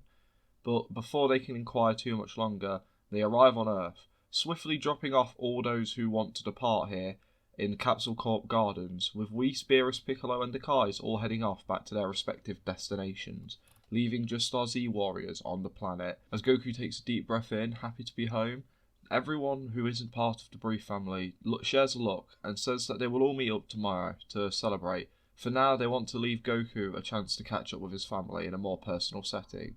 As our Z warriors fly off, leaving just the Brief family sharing a smile as they walk towards Gohan and Vidal's on-site home, wanting to invite the couple to join them for a feast, only to walk into their house and neither be present.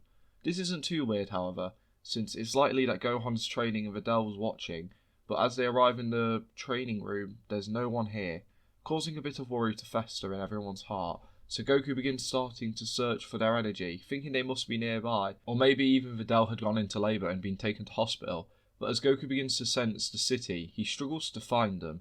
In fact, as he searches around the city even more, and he's unable to feel the energy of anyone, not a single life form in the city. And as Goku has this thought, he begins to expand the radius he's sensing energy, only to learn that he cannot feel the energy of Roshi, Kami, or Cell. Concern now creeps along Goku's face as he tells Trunks to stay with the girls, as Goku takes flight heading off towards the lookout, hoping that there is an explanation for this blackout of energy. Trunks, having started to piece together something is wrong, has already begun to move his family into the main building, desperate to protect his first child. But when arriving in the main building, they come across a sight which confuses them all, as the group come across statues scattered throughout the whole building, all of them looking equally terrified. It takes a moment, but soon Bulma realises that some of these statues are some of her class, and they were clearly running from something before being petrified like this. Hearing this, Trunks remembers back to Deborah and his abilities, wondering if it was an ability shared by the Demon Clan, and wondering if this is their retaliation for his death years ago. But he can't figure out why they would wait to strike now. But for now, all he can do is hope that his father figures out what's going on as well, as he sits around making sure that no one gets his family. Not a soul. As Goku flies towards Kami's lookout, he suddenly feels the energy of Chi-Chi flare up before both hers and Krillin's disappears off the planet.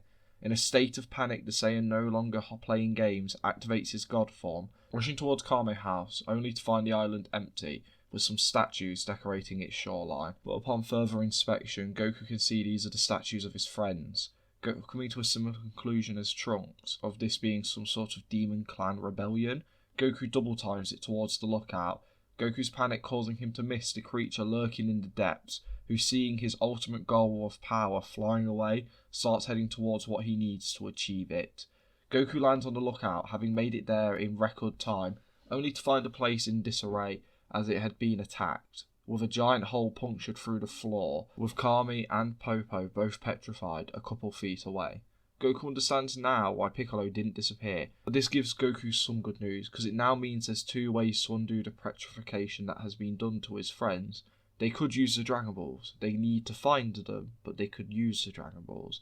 Or they could kill whoever has done this, but that would require him finding the culprit, and it would be easier with the guidance of Kami. Meanwhile, in West City, Trunks had sensed the energy of Krillin and Chi-Chi both disappear, with their daughter having gone into hiding, and he can no longer sit around. While he is worried for his family, he is now worried for his friends. So in a moment of stupidity and hating sitting around and wanting to save the day, Trunks decides he's going to go look for his father, whose energy has also disappeared, likely due to him using his god form, but just in case Trunks wants to make sure that everything is fine. So telling Bulla to defend everyone, knowing that she can hold her own if a fight comes down to it, he powers up to Super Saiyan 2 and flies out of the city as fast as he can, not realising he had taken the bait laid out for him, as only a mile outside of the city he is ambushed by a familiar but foreign assailant, with Trunks only being able to figure out who the attacker is at the last minute, and managing to mutter out the word "Cell," as the biodroid in his semi-perfect form mutters out a sorry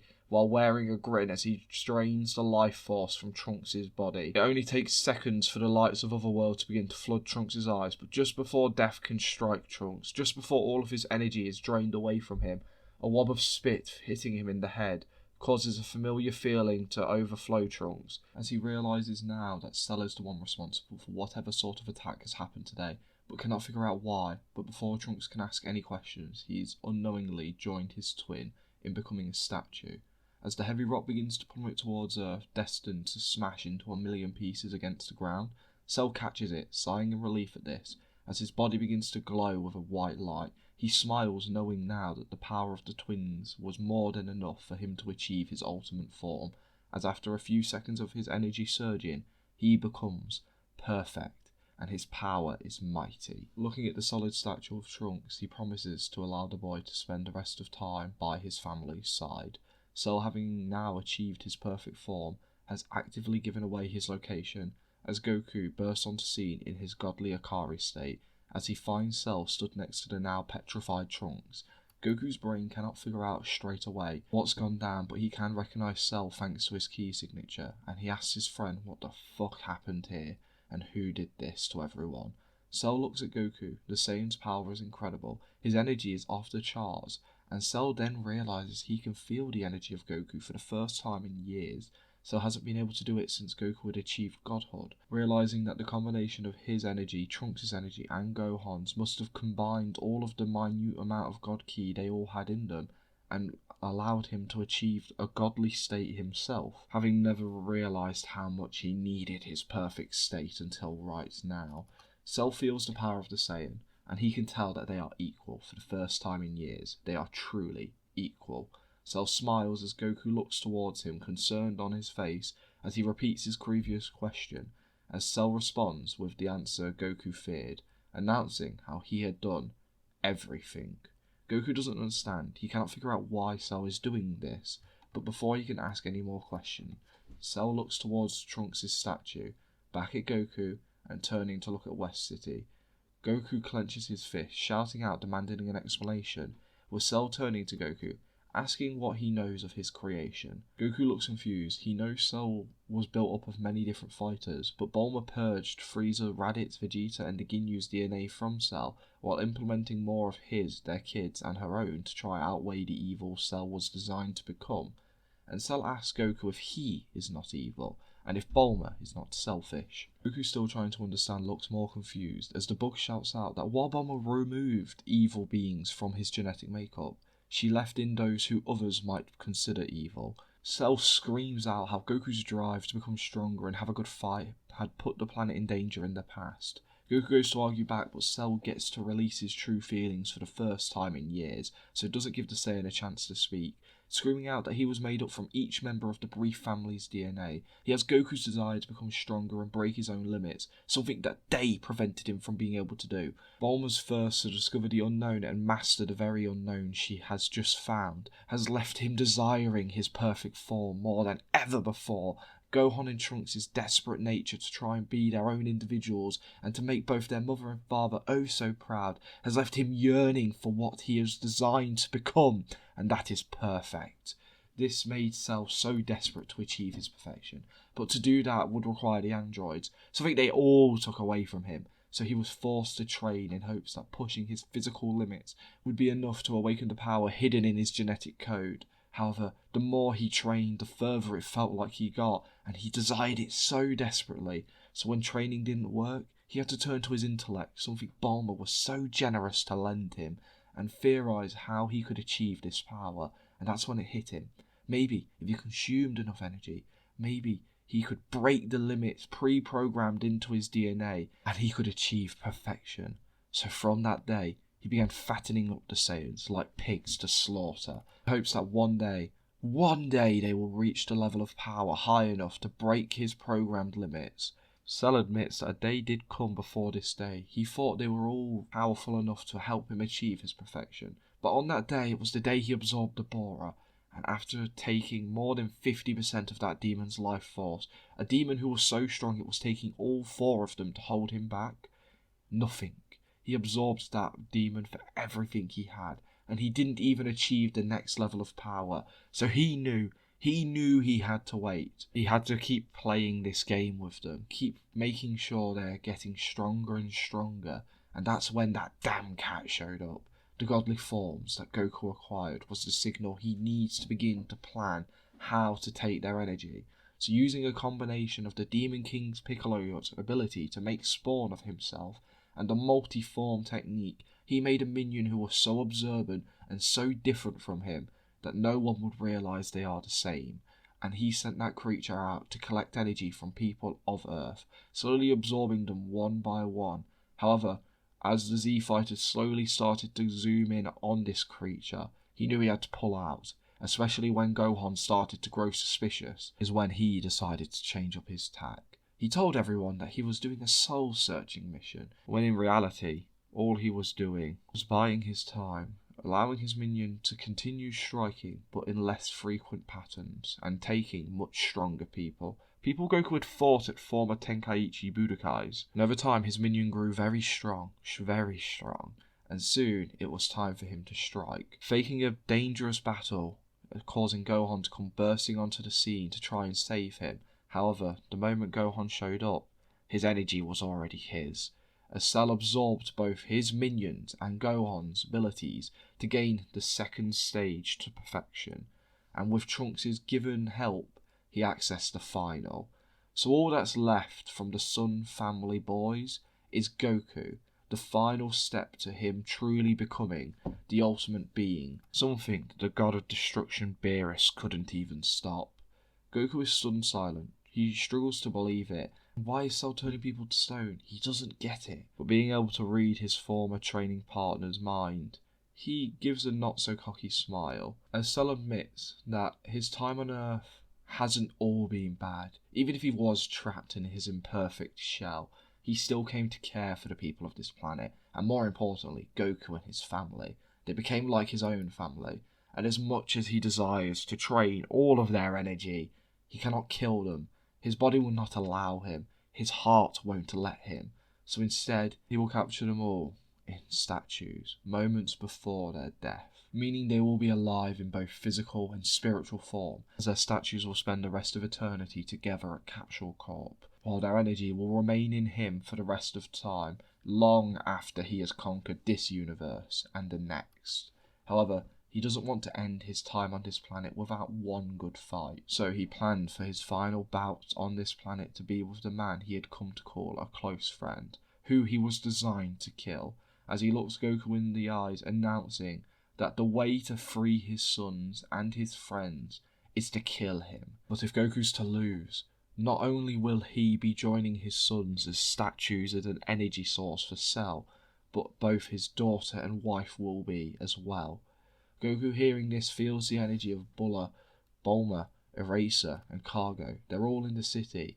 He feels a great deal of sadness, but he knows he needs to stop this bug. He knows he needs to make sure that he keeps his family safe. So with a sad look in his eyes, he powers up his energy, revealing his true godly power, and this is sensed by both Beerus and Whis, making the angel who had made the trip mostly back to Beerus' planet turn around, heading to Earth. As Piccolo tries to figure out what has got Goku fighting on all cylinders, Cell smiles as the blue light of the godly Akari engulfs the field they stand in, Cell joining Goku, showing off his power, charging himself as the two auras light up the entire planet and almost engulf it in the flames of their aura. Soon both fighters stand face to face, as Cell throws the first punch faster than Goku was expecting, his fist colliding with Goku's chest, sending a shockwave of energy through his entire body, causing the Saiyan's body to bounce off the earth as it goes on a crash course towards a nearby mountain range. Cell gives chase as Goku corrects himself mid-flight and begins to fire off a barrage of blasts on the oncoming Biodroid, but the Bugman effortlessly dodges the oncoming blast once again, getting in Goku's face. However, this time the two share a quick exchange of blows. Having spent years fighting and training together, they are able to block and parry one another with ease, keeping the fight on relatively equal footing, as Goku fights knowing he cannot lose, while Cell relishes in the battle to the death he had been craving for so long. After a long burst of clash which shake the very planet, it alerts everyone who is still alive of the ongoing battle, as the matriarch of the Brief family doesn't want to sit on the sidelines again, having been useless since Beerus had shown up on Earth. She runs to a lab, quickly grabbing a tool she had been working on for the better part of a decade, and shouts for her daughter to take her to the battlefield. The girl with a somber look on her face agrees, as they both fly off, leaving Eraser and Cargo to sit in hiding at Capsule Corp. As we rejoin the fight, Cell is the one to gain the advantage as he stabs his tail into Goku's legs, taking a small sum of energy before the Saiyan using the Kienzon cuts himself free of Cell's grasp, before turning on his heels and kicking Cell in the chest, causing him to fly away ever so slightly. However, after only a few seconds of getting absorbed, Goku was feeling a great deal of fatigue from this. Cell, once more energized, jumps back into the fight while Goku is still trying to get his breath back. As a now fatigued Goku struggles to follow the movements of a re-energized Cell, whose attacks have become faster and sharper, while Goku's has become more sluggish and sloppy. With his drained energy, Goku is having to desperately watch as Cell's tail does fake-out jabs towards him, causing Goku's eyes to dart towards the tail and trying to avoid it, when in reality Cell was opening Goku up for a powerful hook or jab multiple times. As the fight rages on, Goku is getting beat down more and more, as Cell is easily able to apply pressure to Goku, who is trying to do all he can to avoid the beating he is taking, with him remembering every word that Whis had taught him over their year of training. And while Goku relives his training with Whis, Cell goes to take some more energy, striking with his tail, but as if Goku moves without thought, the man backflips out of the way and avoids the tail strike, as Goku's body then becomes cloaked in blue light with his hair spiking upwards, Goku showing off his Super Saiyan Blue state, as he throws a punch into Cell's chest, sending a shockwave of pain through the bug's body. As Cell coughs up blood, Goku thinks to himself he has to finish this fight fast. Having only recently begun to work on this form, it's still very unstable, but will be good for a short burst of a fight. As Goku shows off the new level of power he has achieved, it proves to give him the advantage, as this new transformation proves to put a gap in his and Cell's powers, as each punch of Goku's feels like it's about to rip through Cell, with some even successfully managing to do so, but Cell shows off his new and more powerful regeneration thanks to absorbing Kami, as he heals the wounds in seconds and continues to fight Goku, now on the back foot. As the fight continues on, Goku is now truly feeling the fatigue of battle, with the battle against Hit now going alongside using his blue state, and this battle, it's beginning to slow the Saiyan down, and Cell can see this. Even though Goku is still stronger, he can see that the flickers of blue flames around Goku are beginning to grow weaker and weaker, and he admits to Goku that he will always be his strongest and closest rival, but now they will become the strongest being together, as Cell trips Goku off his feet and using all of his strength goes to impale the Saiyan on his tail, wanting to take whatever energy Goku has. Goku luckily catches the tail before it can impale his body, however, and is now trying desperately to push back the tail of the key-eating beast. However, it grows closer and closer every second. Goku starts to panic, not sure what to do. However, a sudden surge of energy followed by a ki blast suddenly hitting Cell knocks the bug off Goku, as both Saiyan and Biodroid turn to see Bola cloaked in a golden aura of Super Saiyan, as the girl tells Cell to get away from her father. All the while tears stream down her face at the thought of her best friend trying to hurt her family. Luckily for the girl, it seems Cell shares her same apprehensions, as he stands on the spot unsure of how to act, desperately wanting to have her energy and power but not wanting to hurt her, the person he had come to see as a little sister. As Goku weakly pulls himself to his feet, trying to back up his daughter, a gentle hand placed under his arm helps lift him up, as Goku spots Bulma holding some sort of blaster that the Frieza soldiers used to use, but also looking completely different and new. The woman asks what's going on with Cell. Goku admits that the hunger of perfection has driven Cell insane, and he is no longer an ally of theirs. And as if hearing what Goku said, Cell's hunger for power overwhelms him once more, as Cell jumps forward going to take on Bulma, but his heart is not in the attack, allowing the girl to dodge it, and feeling the benefits of a rage boost and her first Super Saiyan transformation, is able to counter with an uppercut, sending Cell skybound and chasing after the bug. Having seen that Cell is even willing to hurt her, tears stream heavier down her face, but she needs to defend her mother and father, so chases after Cell. wanting to buy her mother as much time to enact the plan they discussed on the way here. Watching his daughter fly after a beast he even can't face, Goku goes to join the fight, but Bulma stops him, saying that in the state he's in, he would never win. Instead, she wants to use this. Holding up the gun, Bulma explains that this is something she has been working on since the androids took her years ago. Its design and premise is based off the Frieza's foot soldiers. However, it uses the blueprints of Jiro's key absorption devices to collect energy from someone willing to lend it, and when it's fired, the blaster amplifies the power by using the same thing which increases gravity in the gravity chamber. Goku looks slightly lost. However, Bulma explains that when he feeds it energy and she fires it, it will become 2 times stronger. So Goku needs to put all the energy he can into this blast, and it should be more than enough to kill Cell. Goku, hearing this, tells his wife that she will need to aim, as his vision is going foggy. She nods her head, telling Goku that there is already traces of Gohan and Trunks' ki in the blast. Goku just needs to give it whatever he has left.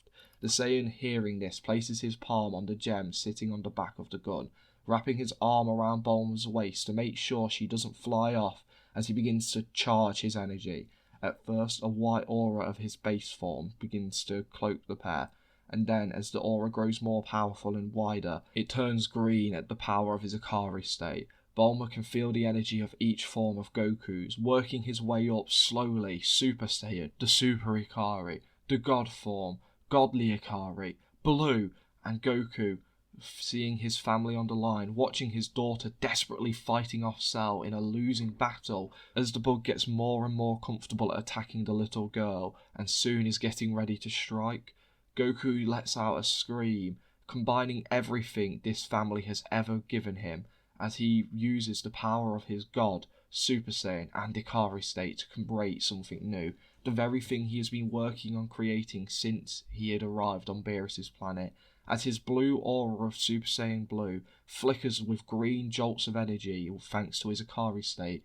As Goku dubs this form the Godly Super Ikari, the blaster begins to overcharge to the point it has lightning jolts flickering around it.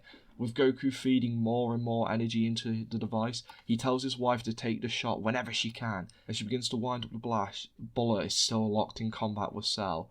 And Cell, seeing the attack getting charged and having sensed Goku putting his energy into it, knows to put himself between Bulma and Bulma, making sure the woman can't take a shot on Cell without hitting her daughter, using her as a shield. However, what Cell doesn't account for is Bulma being the fighter who knows Cell's fighting style the best, as she fakes the Bugman out as she pretends to go for a solar flare, causing Cell to cover his eyes in order to prevent the attack. However, no light ever comes from the girl. Instead, Cell feels a knee slam into his perfect chin. As Bulma then flies away, having stunned Cell for a second, it opens up the shot that Bulma was desperate to take, as she fires off the blast which knocks her and Goku off their feet for a second, before Goku, using all of his strength, steadies their aim, and the blast of proportions which have never been seen before and likely will never be seen again cuts through the air and soon through Cell's body.